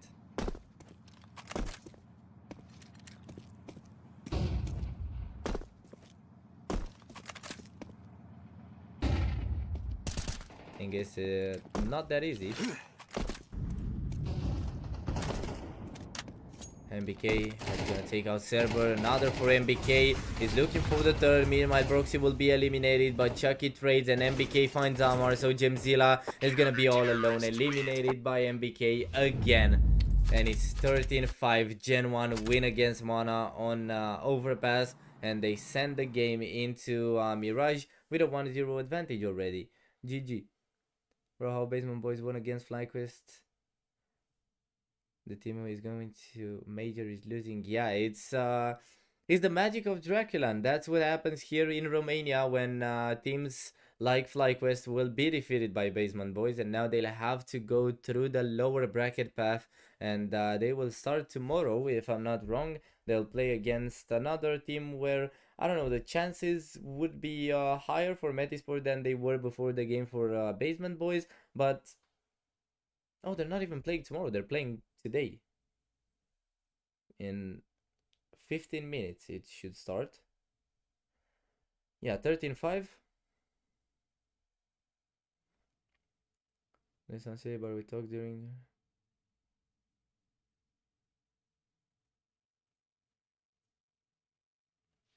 Don't really know. Don't really know.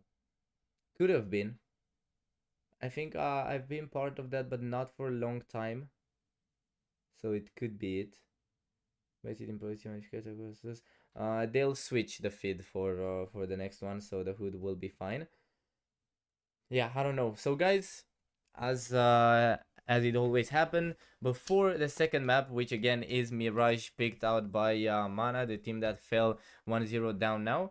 And I think now we have to wait around 10 minutes for the second map to begin. So we're gonna take a little break, and when we're back, we're watching Mirage to see if Gen 1 just qualify like that with a 2-0 and they take out Mana of Draculan Season 2, or we're just gonna have a third map, which would be Ancient.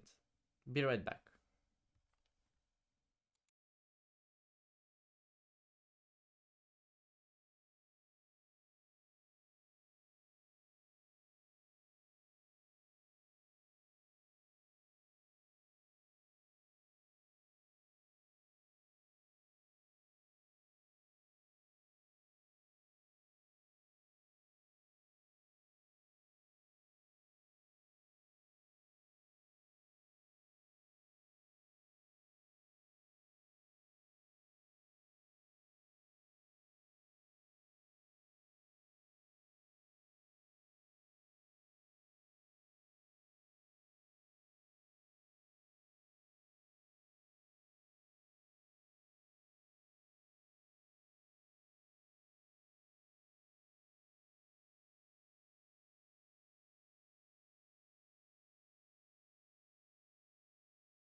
Back again, guys, with map number 2 between Mana and Gen 1. After Gen 1 managed to win pretty comfortably on Overpass. Talking about a 13-5 if you guys weren't here. Now we have the second one. Joko and Chucky will start with 3 eliminations. Bledar and Gemzilla, sorry for the trades. Now Mitsuta will find a headshot on Bledar to leave just Gemzilla in a 1v3 clutch, eliminated by the same Mitsuta, who had a really good first map, and now he's looking to do everything all over again.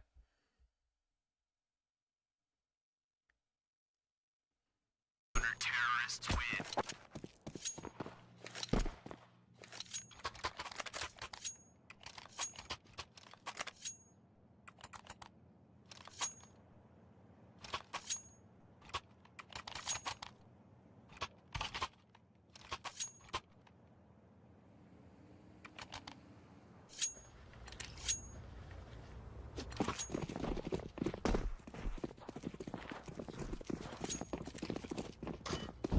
go to 0. Let's see if that will happen. It's not gonna be easy for Gen 1 to challenge Mana here on Mirage, and we already see why Cali is gonna buy the AK-47 in this round, and Broxy is eliminated. As the entry frag for Mana, as Gen 1 are gonna have to defend with one less player. Great pick from Misuta. He's gonna stop at 2, but MBK is there for the trades. Server takes another out, and now he's Mac 10. He's gonna take another to leave Chucky.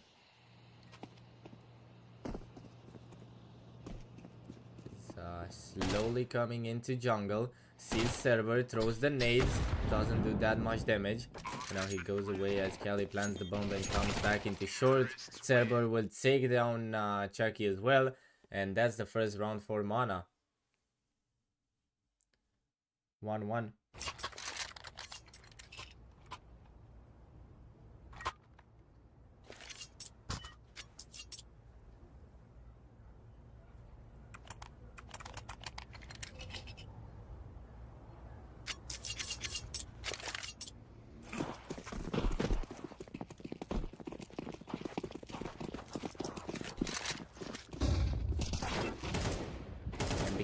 Takes out Gemzilla. Now it's time for Gen 1 to force and Mana to lose the first battle.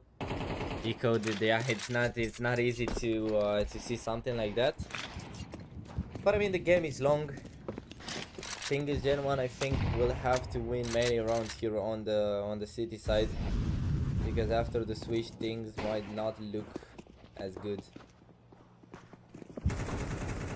MBK also eliminated now, but Misuta will trade Amar with a great edge at the bomb. Should be planted soon, but Chucky and Broxy have something to say about it. Kali trades, but now he's all alone. Joko needs to come as fast as possible to help Chucky, but can't blow his cover. Meanwhile, Chunky is just dancing around the side, eliminated by Kali. Will he expect the flank? Yes, he will. React in time, and Joko will be taken out. We can see that it was a bit overwhelming for Mana to win a round like this, and sad on the other side for Gen 1, but what a close round again.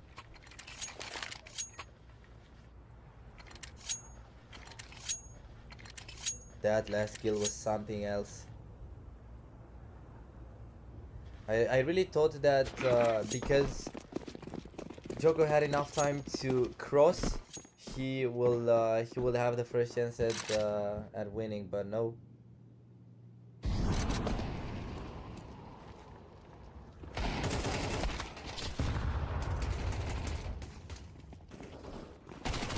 Bledar 1, 2, 3 for Bledar. Tries to spin around, but he won't avoid being eliminated. Now Server finds one, and Broxy should be taken out as well by the same Server. 3-1 for Mana.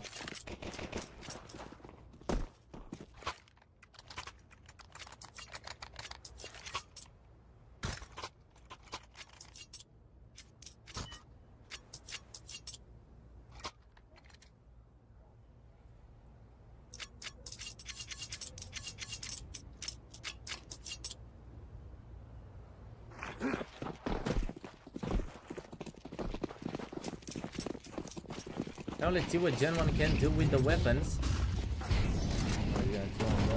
That doesn't really go as planned, but at least he takes out Chucky, who is unaware of the fact that Mana are just gonna push in.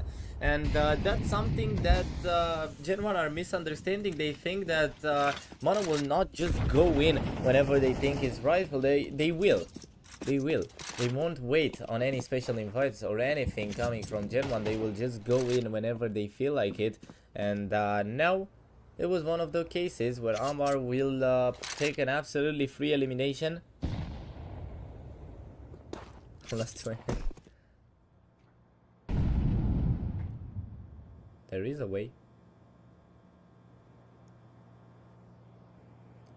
A really good position for Joko, who waits for his opponents in ramp, whilst Gemzilla has no idea about it, but he would like someone to push him as well. Joko with 2, we won't see that, but Amar trades now. And we're talking about an equal situation where Gen 1 should have the HP advantage.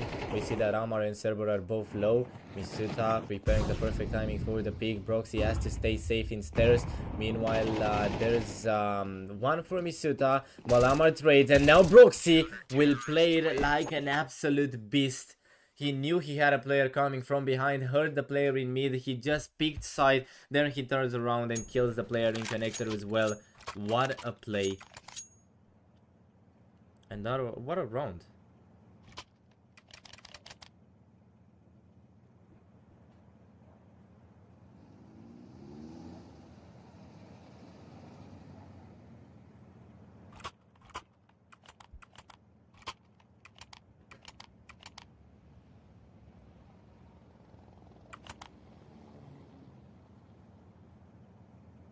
Tactical coming from Gen 1. Not happy about the overall situation, even though they just won a round thanks to a great Broxy play. That won't be enough.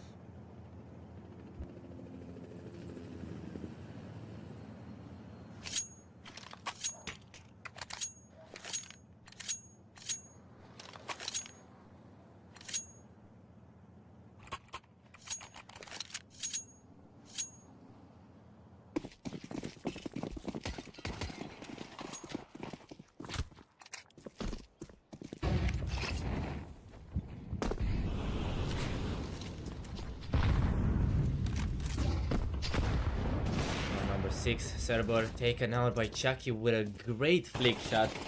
That was just beautiful from the French sniper. Now Mana want to really start this round in the greatest way. Down in connector, Cali will advance. While they lost a player, they still want to be aggressive because they realize that Gen 1 will not play these games. Like, we can already see based on their positions, the closest player to mid right now is Broxy, who hides behind the smoke that won't give away his position. So it means he doesn't really want to fight. Now if he keeps the position, he will have to fight though. Amar and Kali with the trade.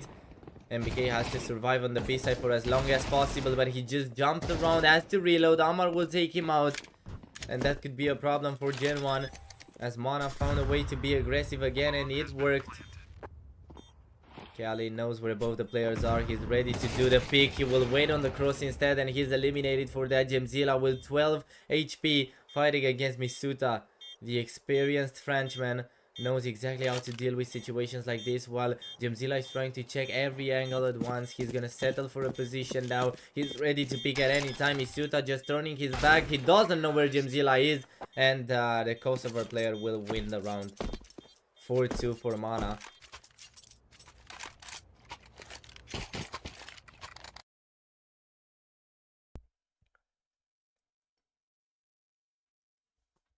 Maybe not quite the start the French expected, but it's exactly the start they will get.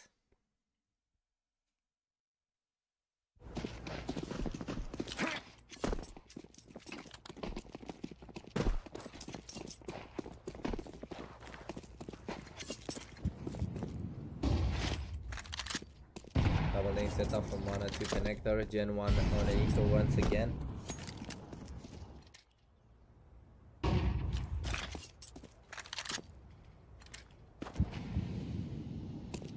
No resources also mean not a lot you can really do. But we've seen Gen 1 win rounds like this before. What would stop them from doing it again? There's a question I always like to ask.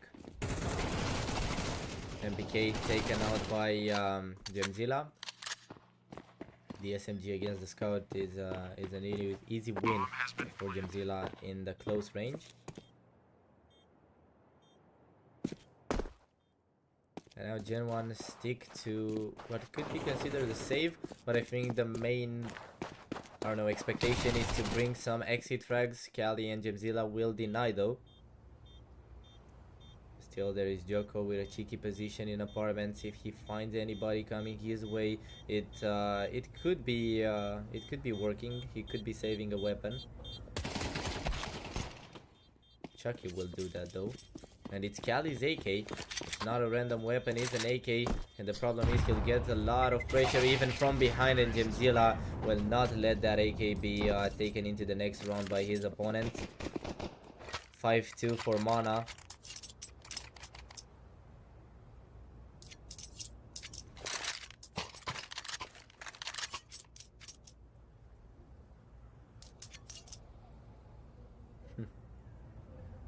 It was a hard round for Misita, you're right.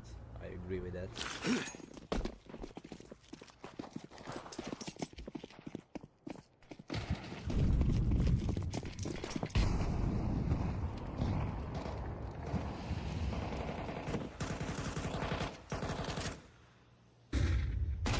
Yeah, maybe you can actually do that.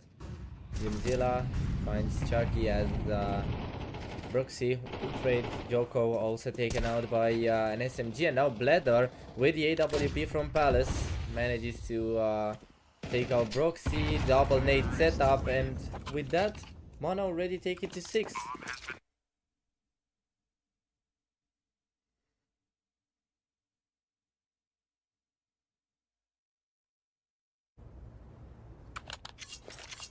Another really quick round.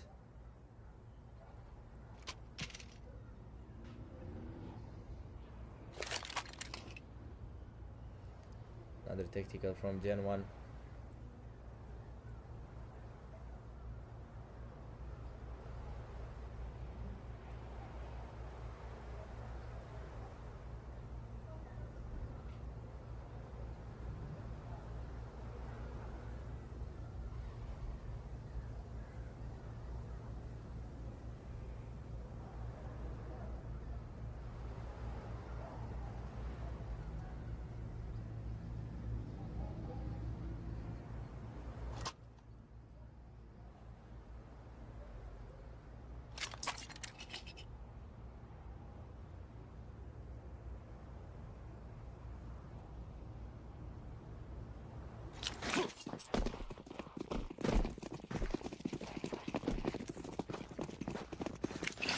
Round number 9 sees Gen 1 on pistols once again.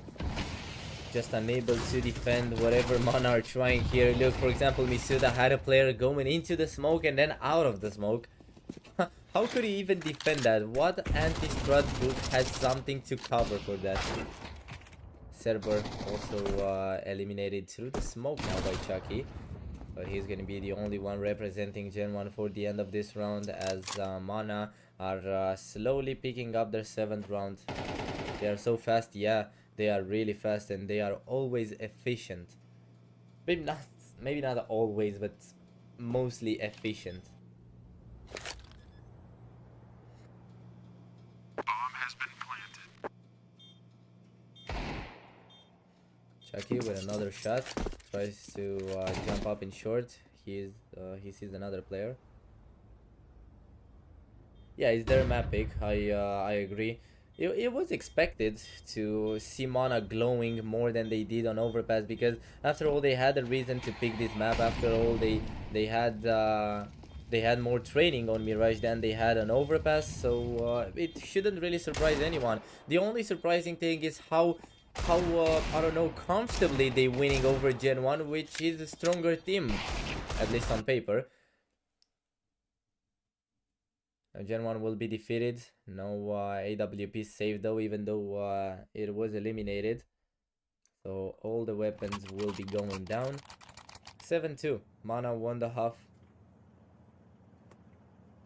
They're going to the city side with at least a 2-round advantage. They can make it even bigger now.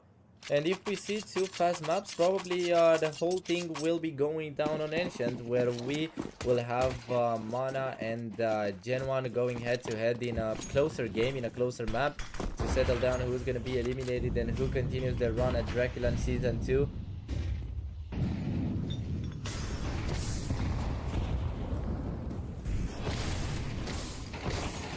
Burning down to 30 HP now, eliminated. Gemzilla takes another while blinded. A lot of eliminations on the A side, but that leaves just MBK. And yeah, the score will be 8-2 after Cerber took down MBK.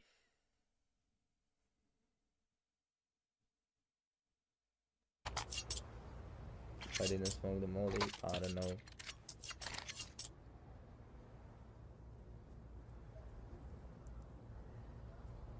Last tactical called by Gen 1 right before the second half would start.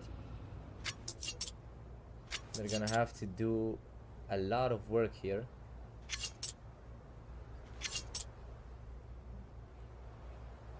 Two more rounds on City and then everything will be reversed.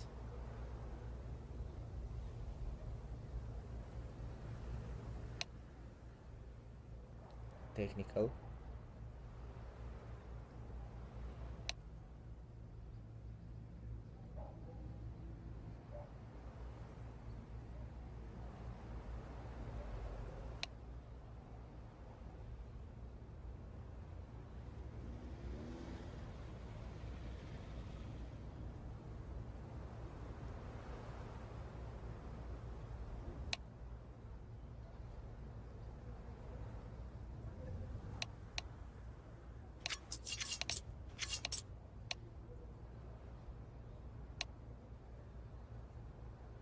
Info about the game is live right here. Great answer, man.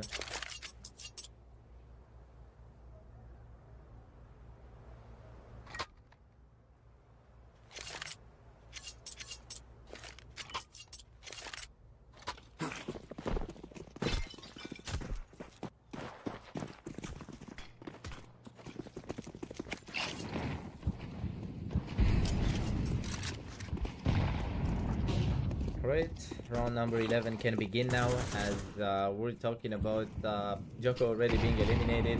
This is another buy for Gen 1. They seem really unmotivated right now, and also they don't really have the resources in every round to buy everything they want, and that's what brings them down here with MBK and Misuta in a 2v3. They have just a rifle and an SMG without even a single piece of utility.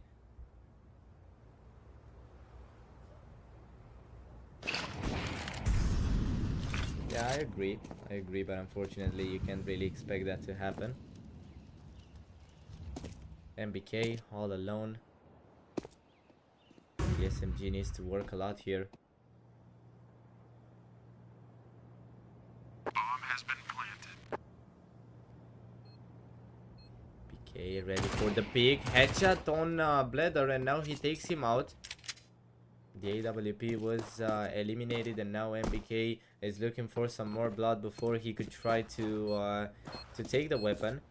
Maybe even go for the retake, but in my mind it wouldn't make any sense because he doesn't have the defuse kit and he can't really do it in time. He approaches the side though because he saw Cali, but now he's also gonna be eliminated by the player he just spotted. 9-2 for Mana.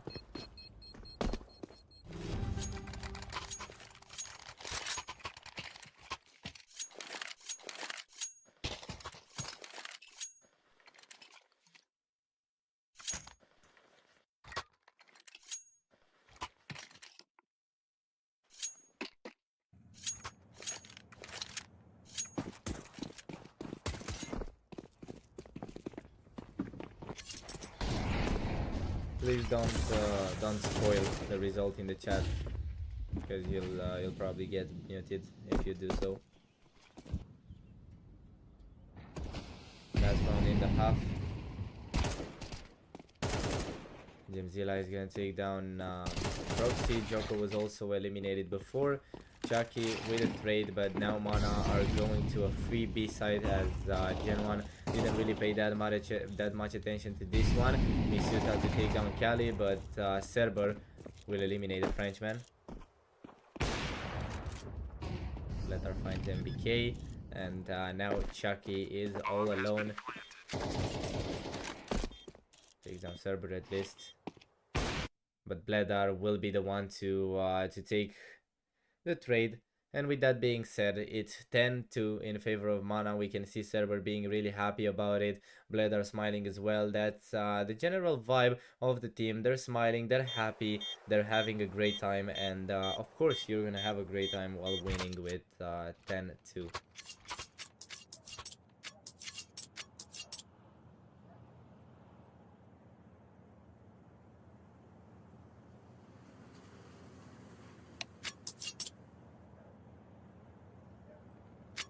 Another technical break.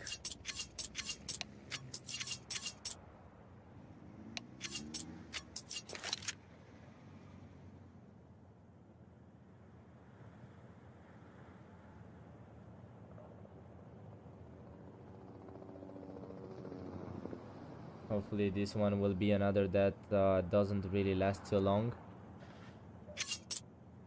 I like the way Mana are playing here. It's something unique. It's something that usually, eventually, if you're watching Tier 1, you're never gonna see something like this. You're never gonna see a team just rushing in, just playing this aggressive game. We could say that they're not as calculated as a team like, maybe not Gen 1 because they have a new roster, but I don't know, other teams in this tier are. But they are pretty calculated when it comes to rushes. They have what it takes to just push, to just get into the site. And that is a great attribute. Something that makes the game a lot more entertaining to see a push like this Mana are doing.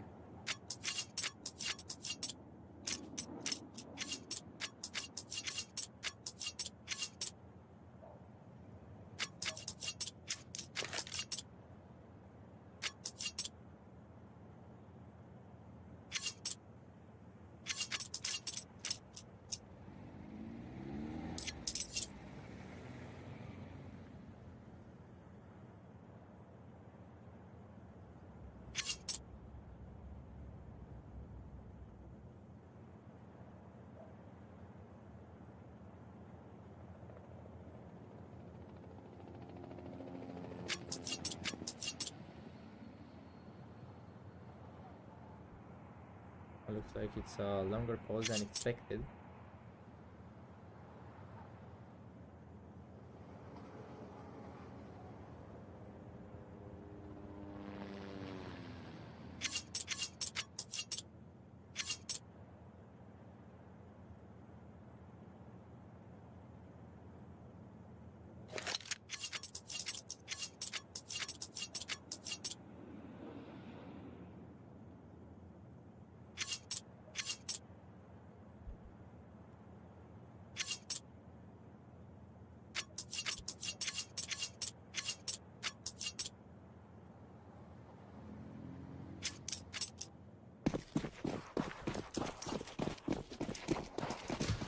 Thirteenth round. The pistols want to be more exact, with Mana getting to the city side after a really good half they had on the T side. Now they're here and they want to win just 3 more rounds so they can send this game to Ancient, the decider. As you can see right under the minimap, Leather will miss his first bullets and Broxy will punish him for that. Now Cerber has an interesting position. Kali already takes down MBK. There are some picks coming from Mana, but they're all waiting on Cerber to bring the impact. Finds one and a second. Cerber is keeping it clean as Chucky is gonna trade on Genzilla, but there's another coming from Cerber, leaving just Joko in a 1v2, eliminated by the same Kali.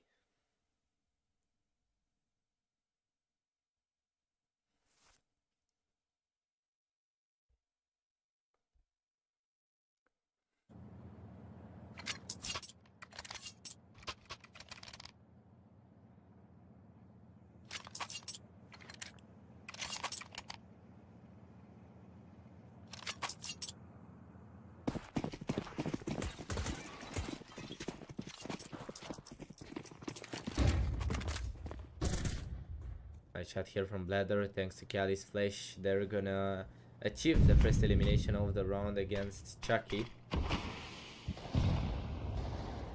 Kali down to 50.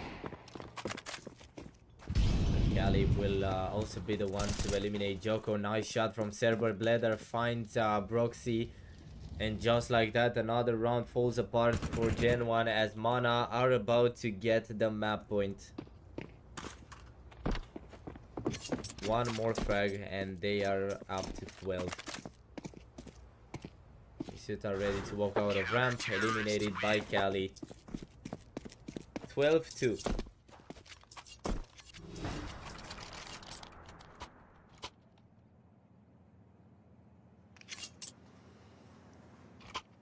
Who saw this coming? Because certainly not me. Even though the first map was dominated by Gen 1, not even their result was as dominating as this one. They have 4 pistols now, 4 deagles to be more exact, and a Galileo on Misuta, who still had a pretty good performance on overpass, but here things didn't work the same for him. He's just a shadow of the player he was on overpass. Sorry, Cali with the last elimination already, and yeah, we're going to Ancient after that. We're going to Ancient.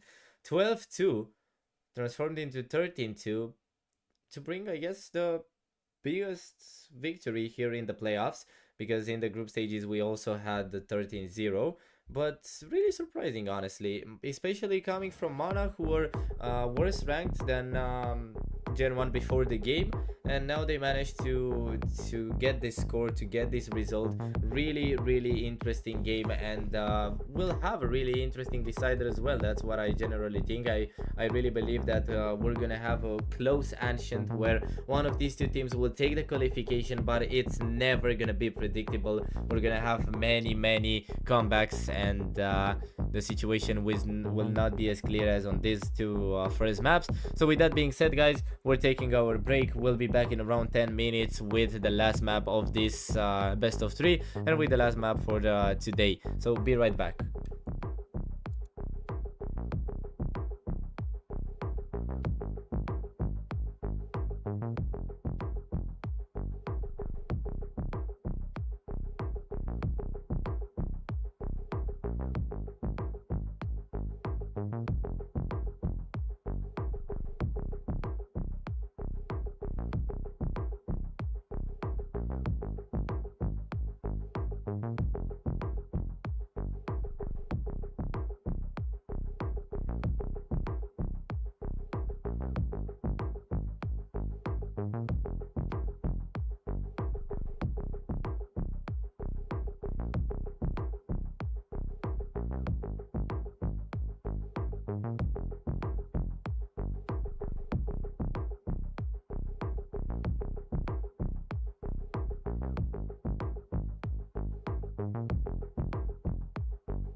And it's time, guys. It's time for the third map to begin. Mana against Gen 1 on Ancient after each team won their own map pick. And we're talking about Gen 1 winning Overpass with 13-5. Then Mana winning 13-2 on Mirage. Did I say Mirage twice? I hope not. Overpass and Mirage. Anyways. 2v4 after Gen 1 planted the bomb. Mana already started the retake on the city side. Is gonna be really helpful for Mana to begin here. And oh, never mind. Yeah, you're right. It's a good thing you you wrote about the hood, because I didn't know that the teams were switched.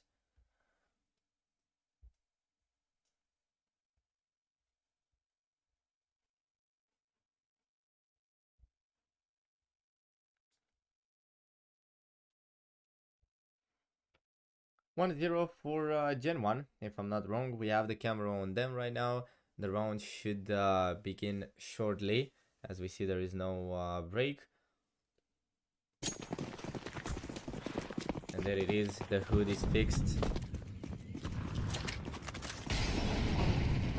Push will go down in ramp as Misuta will try to take away anybody who try to push fast. Mana will push fast, but not in the B side, in mid, where Broxy will be taken out early.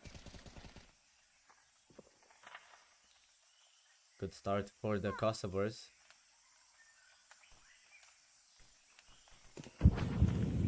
But there's still a lot of work to do, because Gen 1 are just not gonna leave it like that. They're gonna try and find even more. Joko finds Cerber, Chucky with another. That's what I'm talking about. Gen 1 will lose a player, but find two others. Kali with the spam. Joko will be missed, and he finds another elimination. Now Kali takes away Joko. Leather's position confirmed, eliminated by Misuta, and MBK picks Kali straight to a headshot, and it's 2-0.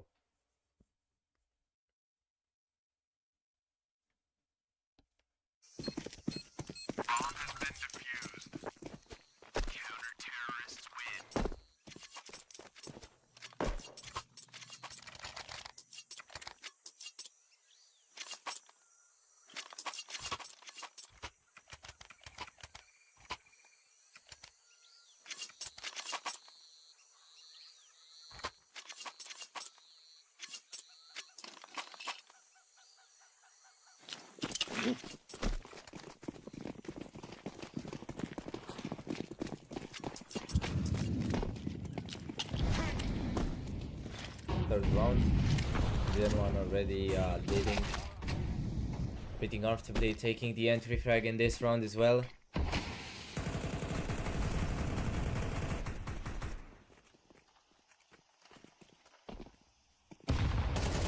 Kali taken out by Chucky. A double entry for Gen 1, as Mana have the full buy, but they don't really seem like they got what it takes to win this point.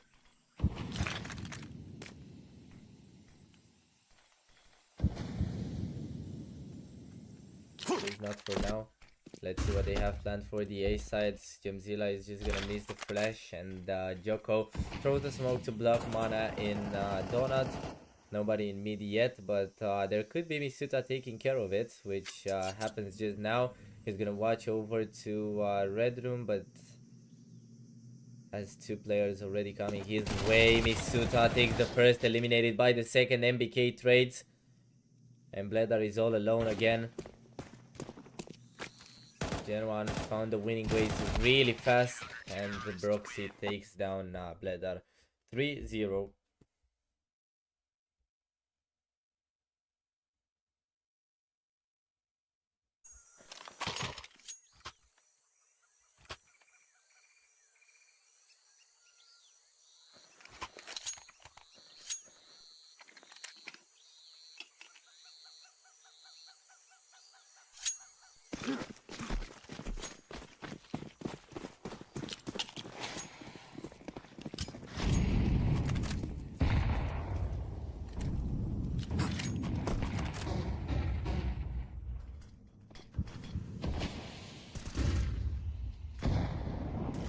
second, I have to check something real quick.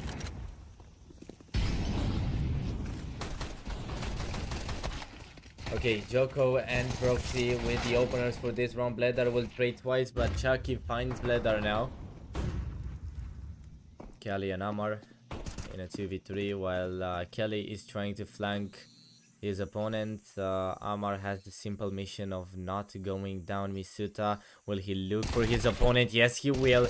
Quick reaction, and now Amar's chances drop considerably. 5 HP for Amar, and Mana are defeated yet again. But we don't really see Gen 1 celebrating so far. They're just trying to keep it calm. They're trying to stay composed.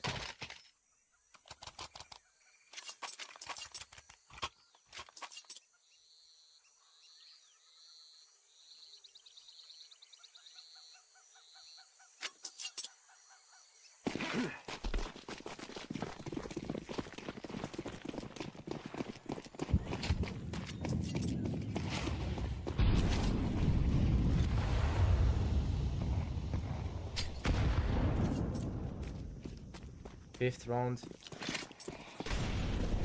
Sita down to 44, but that after taking down Amar, Gemzilla is gonna find one Chucky, trades on server to keep Gen 1 ahead. He cannot really find anything to do there. MBK out, but Chucky with a trade. Really quick trades from Gen 1 as now Misuta is gonna find Gemzilla, and Kali is in a 1v1 against Broxy. He knows exactly where his opponent comes from, and I guess Broxy should also know where his opponent stands in, but it's gonna be Broxy again. It's gonna be Gen 1 again. Bomb has been defused. Counter-terrorists win.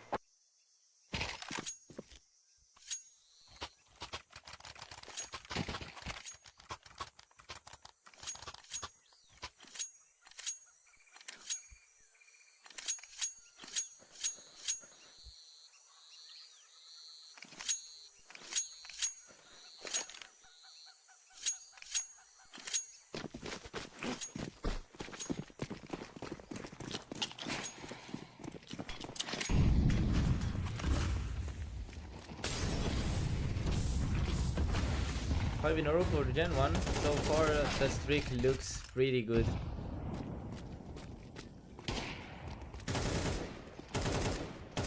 Zilla is going to be eliminated as well as Joko.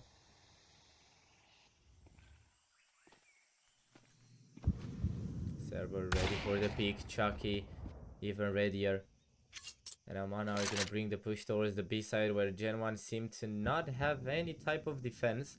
No player is even close to the B side. They left a part of the map unchecked, and that's going to give a great opportunity to Mana.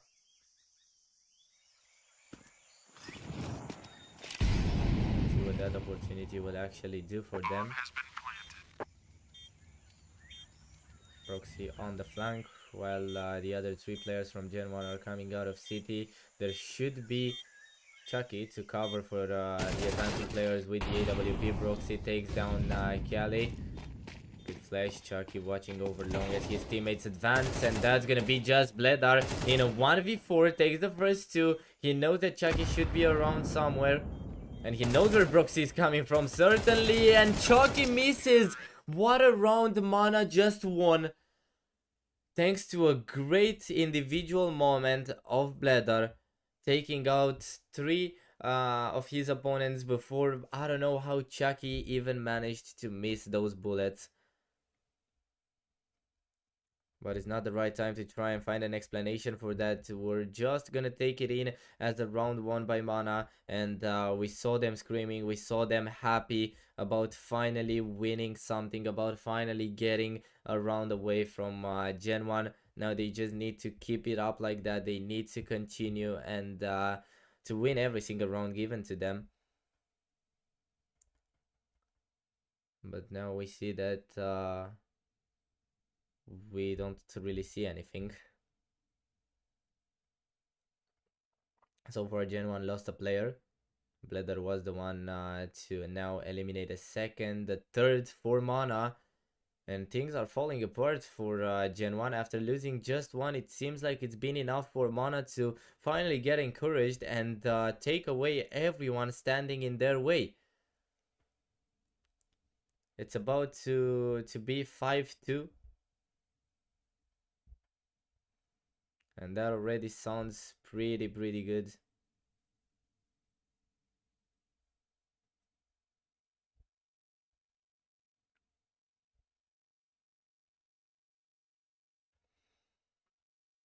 Can you repair camera? Yes, I will. I'm sorry for that. Unfortunately, I'm not the one at the buttons, but it will get solved for the next round, I'm sure.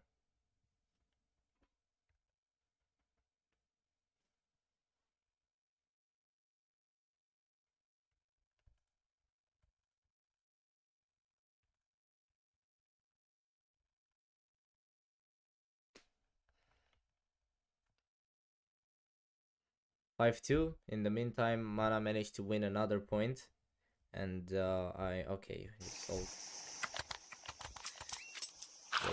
great.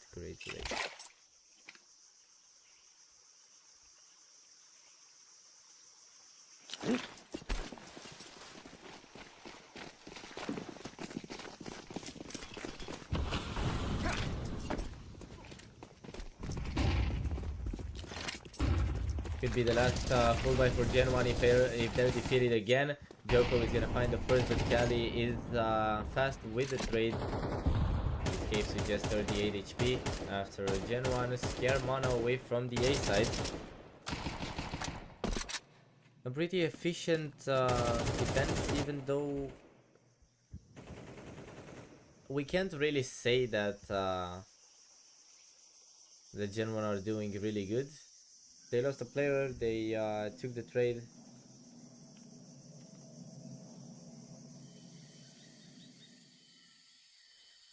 It was an issue, it was a little issue, and everything is fixed now, don't worry.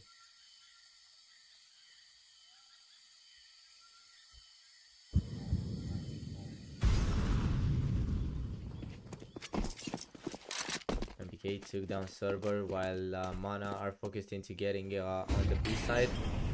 Now Gen 1 should realize that they have the numeric advantage that could help them really much. They just need to come together. Chucky is gonna find Kali, a pick from Misuta, but it's hard to fight in the long range. And how did Damar even transfer the spray? Chucky with the trade in a 1v1 against Bledder. The duel of the ops. Bledder was not spotted yet. A flash flies over. Bledder will miss. Chucky has the first chance, missing as well. Now fighting with Bledder while just rotating around the side. And Bledder will win it for Mana. 3 in a row for the Kosovars. And what a chaotic round. I didn't even understand anything out of this last fight. Honestly, can't really get how this whole thing was possible. But at this point, it doesn't even matter.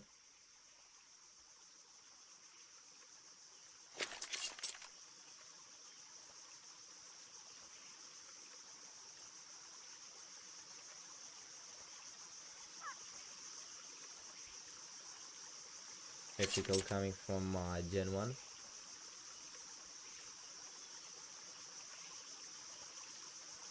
It's not that great when you find yourself losing 3 rounds in a row after leading 5-0. So you'd pretty much like to get back in your form as fast as possible before your opponent won't make it be too late.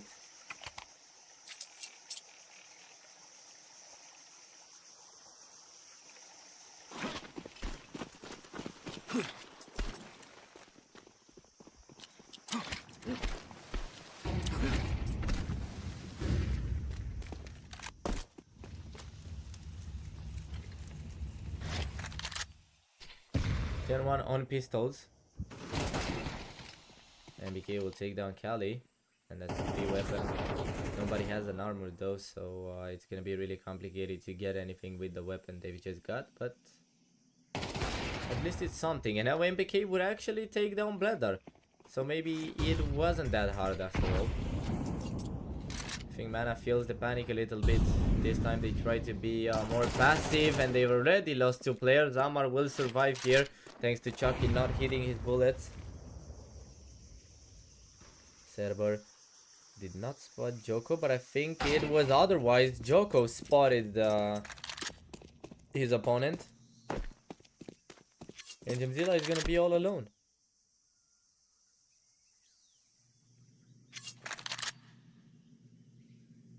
1v4. Slowly going through A main. Has Joko watching straight the same position he's coming from. And without any problems, Joko will take that one as well.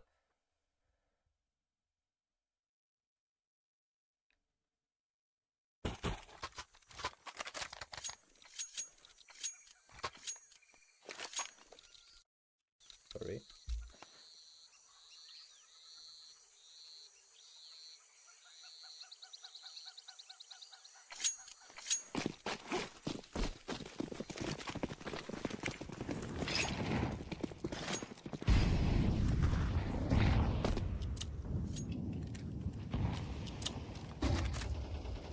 Yeah, it's a force from Mana. They don't really like the term of eco, and they're always trying to push themselves to the limit. Winning every single round is important for them.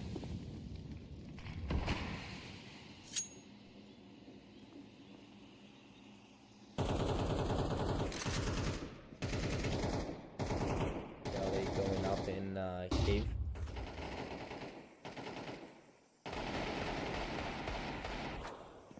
Not sure about what Mana wants to do, even though they have all the players stuck to the B side. They don't really want to get in until they get an entry frag. Now Jamzilla is gonna take that one. And there's 2 trades from Joko, MBK with 2 as well.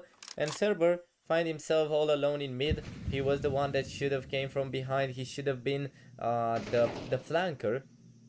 And in the end, he will be the one that tries to save the round. Chucky has the crosshair right over him, and it's gonna be no problem for the French Opera to win this one.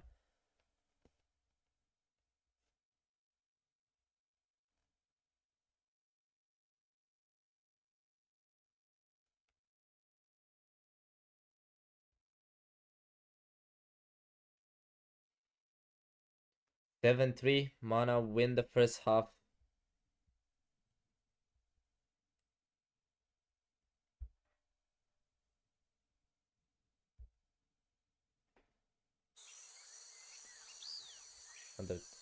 Mana, not Mana, Gen 1, sorry. I'm sorry for that. We've been live for 9 hours almost, and I'm starting to feel that.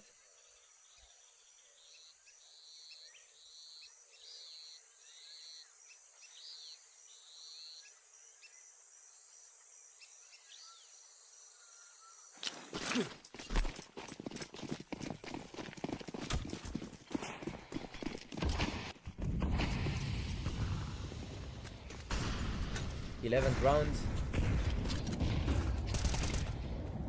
Isuta already pushes, wants to be aggressive, but just 1 will be all he gets. MBK comes in for 2. 14 with 5. That's looking pretty good for MBK. Chucky took down Cerber, and now Bledar will be all alone. Chucky misses, but he will be held by Broxy, who takes out Bledar. 8-3.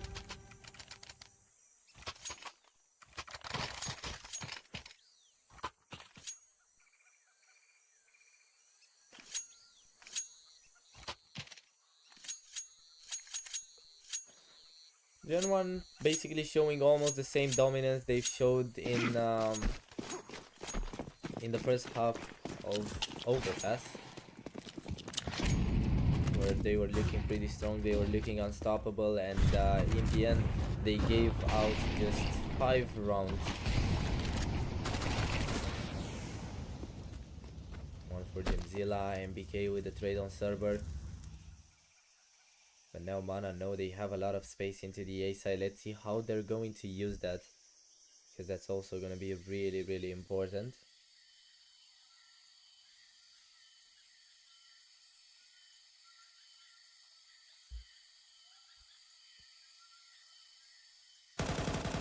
Amar with a pick. takes the AK from the ground, goes into the B side, but still he's just delivering a bait, and it looks like Gen 1 are falling for it. They wanted to eliminate him at all costs, but meanwhile Mana will try to plant the bomb on the A side. They'll have a lot of space to play with until Gen 1 realize and rotate. For example, Broxy now will not catch Cali getting into Donut, and he might be a bit surprised, down to 43 HP. Cali didn't really take any damage.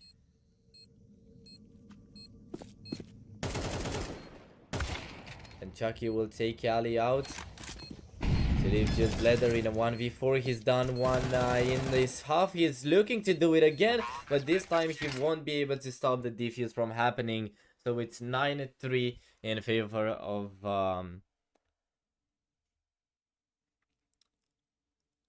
Gen 1.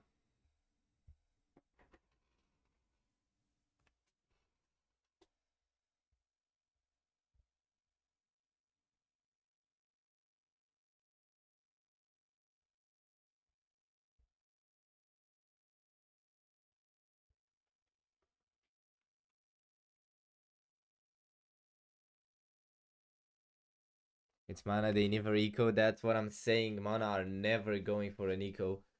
And sometimes it just ends up being like the best thing ever. And sometimes it just doesn't work at all. It depends on what game they have. We see a pause. Looks like a tactical, as we see Gen 1's coach talking. He's really vocal. He wants to put his players on the right path, as this one is about to end.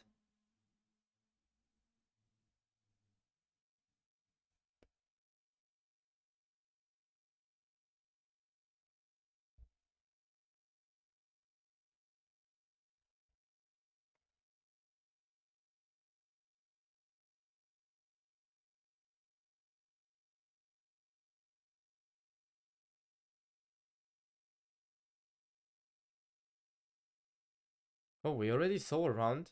Once again, the cameras are not fixed. Oh, never mind. Just got sorry for that. I didn't even realize we were watching a round. The Mana win the pistols.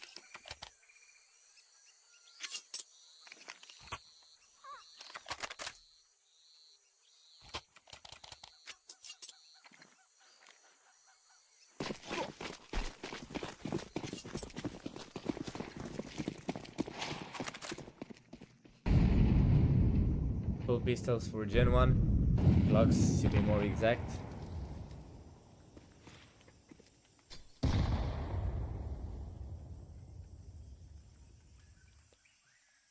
Orange and Zilla defending the B side, while Mana are pretty splitted, and it's really interesting to watch the difference between Mana in the T side against Mana in the City side. Gemzilla is gonna take out MBK. Amar finds one as well.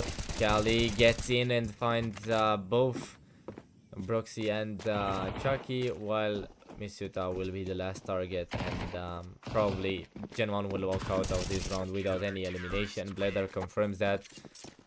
95. And I wanted to say that it's a really big difference between Mana on the City side, where they try to play a bit more slower. They're not really going in every time. They're just, you know, casual.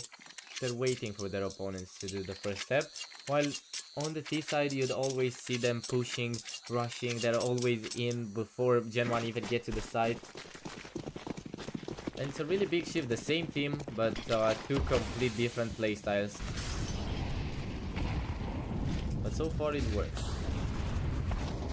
Server taken out by Broxy. Now of course Mana are gonna try to bring their aggression a bit into this half as well.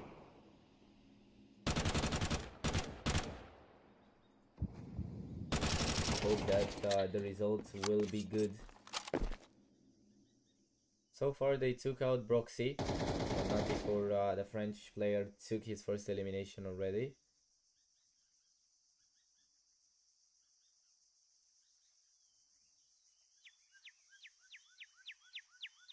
Are ready Ready to walk back in cave. He might have a big surprise there as MBK is the one leading the push for Gen 1, and he is also going to be the one to be eliminated by Gemzilla. Misuta trades, and not just once but twice, and just with that Joko will end the round 10 to 5.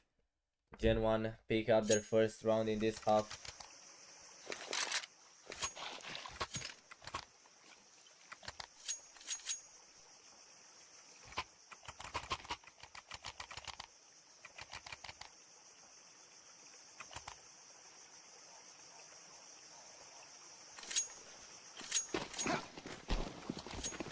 Three more rounds and Gen 1 are on to the next round while Mana goes backing.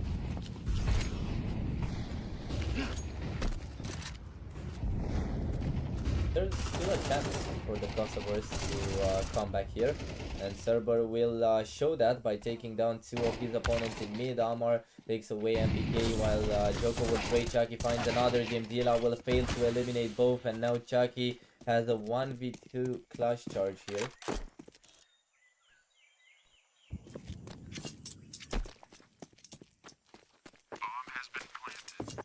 Bomb planted on the A side. But something that Chucky won't really expect is a player coming behind him. Should start asking questions. Why is it taking so long for Mana to retake, and Amar already eliminates him? 10-6.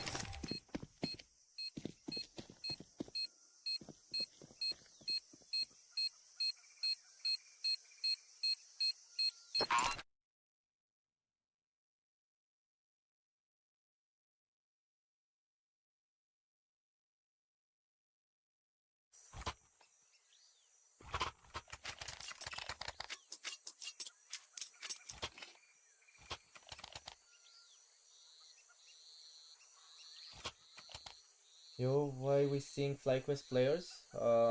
They were over at the other desk because Mana and Gen 1 are not playing in the same room, you know? They're playing in separate rooms to not hear their informations and everything, so they can just focus on their game and not what the other team is saying.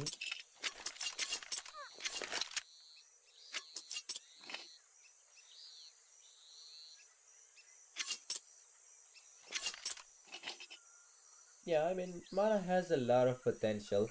I know they're a good team. I had the chance to watch them in some other tournaments previously, but it's just something missing out there. It's something that doesn't really work for them. At least in this game, it's something that needs to be done better.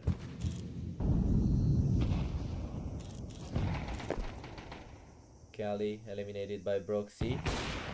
Nice reaction here from Bledar. Another player on the way though. Hold it down in Temple. Bledar will need to go back. And Gen 1 are slowly getting into the A side with MBK on the plant. He won't be stopped by anybody. This is a hot buy from Gen 1. There shouldn't be any way for Mana to possibly lose this round, but Joko already takes down Bledar as well, so it's still an advantage for Gen 1. Gemzilla is gonna take it back, taken out by MBK. Trades over trades to leave Serber and Chucky in a 1v1, and Serber has an idea about Chucky flanking, but he can't really prove that is happening. Serber now sees where Chucky hides. He's gonna stick the defuse, has the death kit. Chucky needs to come in, sees the defuse going, and he's gonna hit the shot light in the last milliseconds. I'm really sorry, I'm stuttering already because I can't believe that a P250 will win a round like this for them. 11-6.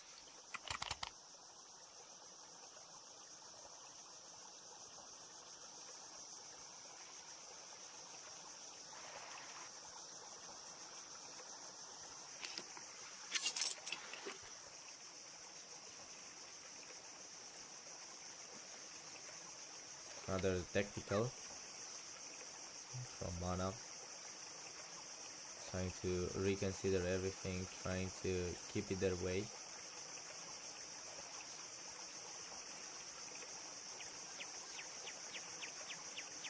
Don't go by, man. I need to come back, go by.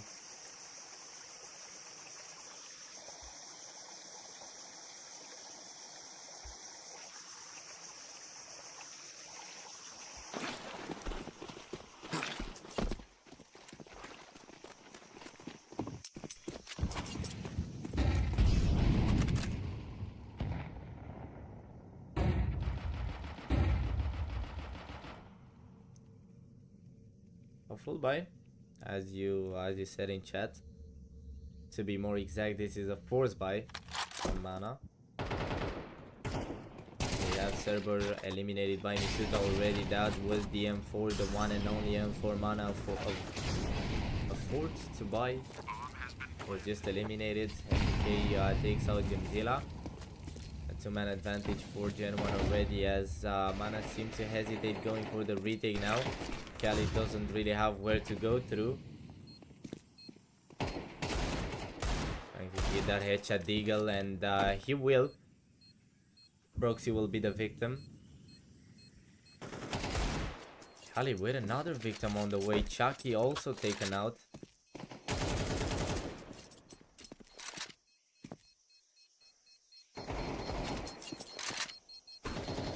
Joko finds Amar and Bledder, which leaves just Kali. 12 for Gen 1, 12-6. A great pick from Kali here to eliminate another, but Mana are now just one round away from being eliminated. They need to win 6 in a row.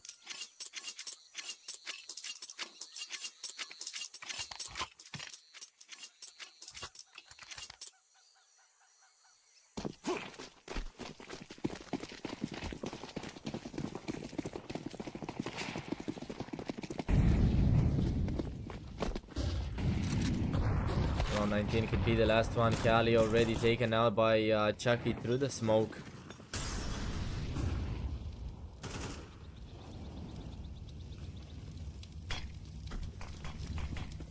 Still keeps 2 rifles, as one of them is approaching the A side. Gen 1 finds space in the A side once again. It seemed like Mana had a not so good defense here. Amar is gonna trade on MBK. Cerber finds one as well. Amar eliminated. Cerber still going, and Gemzilla is gonna take out Chucky to be left in a 1v1 against Broxy. This is the one that could win it for Gen 1, and the round that could save Mana for at least one more point. Broxy is approaching. Gemzilla far away from the action, and Broxy will pick up the bomb. Has 48 seconds to think about what he wants to do and put that plan into working. You see how focused the players are right now. Both Broxy and Gemzilla are really locked in right now. Broxy is gonna check around the site. Sees absolutely no one. Tries to go in. Has his opponent to his left. Gemzilla waiting. There's the pick, and Gen 1 are gonna win it with that one. Relief on MBK's face as his teammate wins it for the French team, and Gen 1 are yet not over, while Mana are gathering their thoughts together as they will be eliminated from Draculan, unfortunately. But it's been a pleasure to have them. It's been a pleasure to see Mana play for these 2 days, and I hope that we're gonna see them again in the next season, because they've also been here for the previous one. It was really enjoyable to watch them, and we congratulate them for their results overall. Meanwhile, Gen 1 are gonna keep on going tomorrow, when they'll have to play against, let me tell you, they'll have to play against the winner between, oh no, against the loser between Reason and Ecstatic. But they'll find out which one that will be tomorrow. The game will start at 12 p.m. Romanian time, as the next round of the lower bracket will begin at, let's see, 15 p.m. of course Romanian time, and then the last one at 18. So the next games will be played on Saturday. And with that being said, guys, thank you for being here and for enjoying this entire day with us. 9 hours of live stream, 9 hours of Counter-Strike and show overall offered by the 6 teams that played on this stream. And don't forget to tune in to the other 2 streams that Draculan has live right now. stream A and stream B, because those games are still live and you still have a lot to see there. And I hope to see you again tomorrow when we're going all over again over some different games to find out different stories and see who else is going to be eliminated and who keeps it going in Draculan Season 2. Thank you guys. Have a good night and see you tomorrow.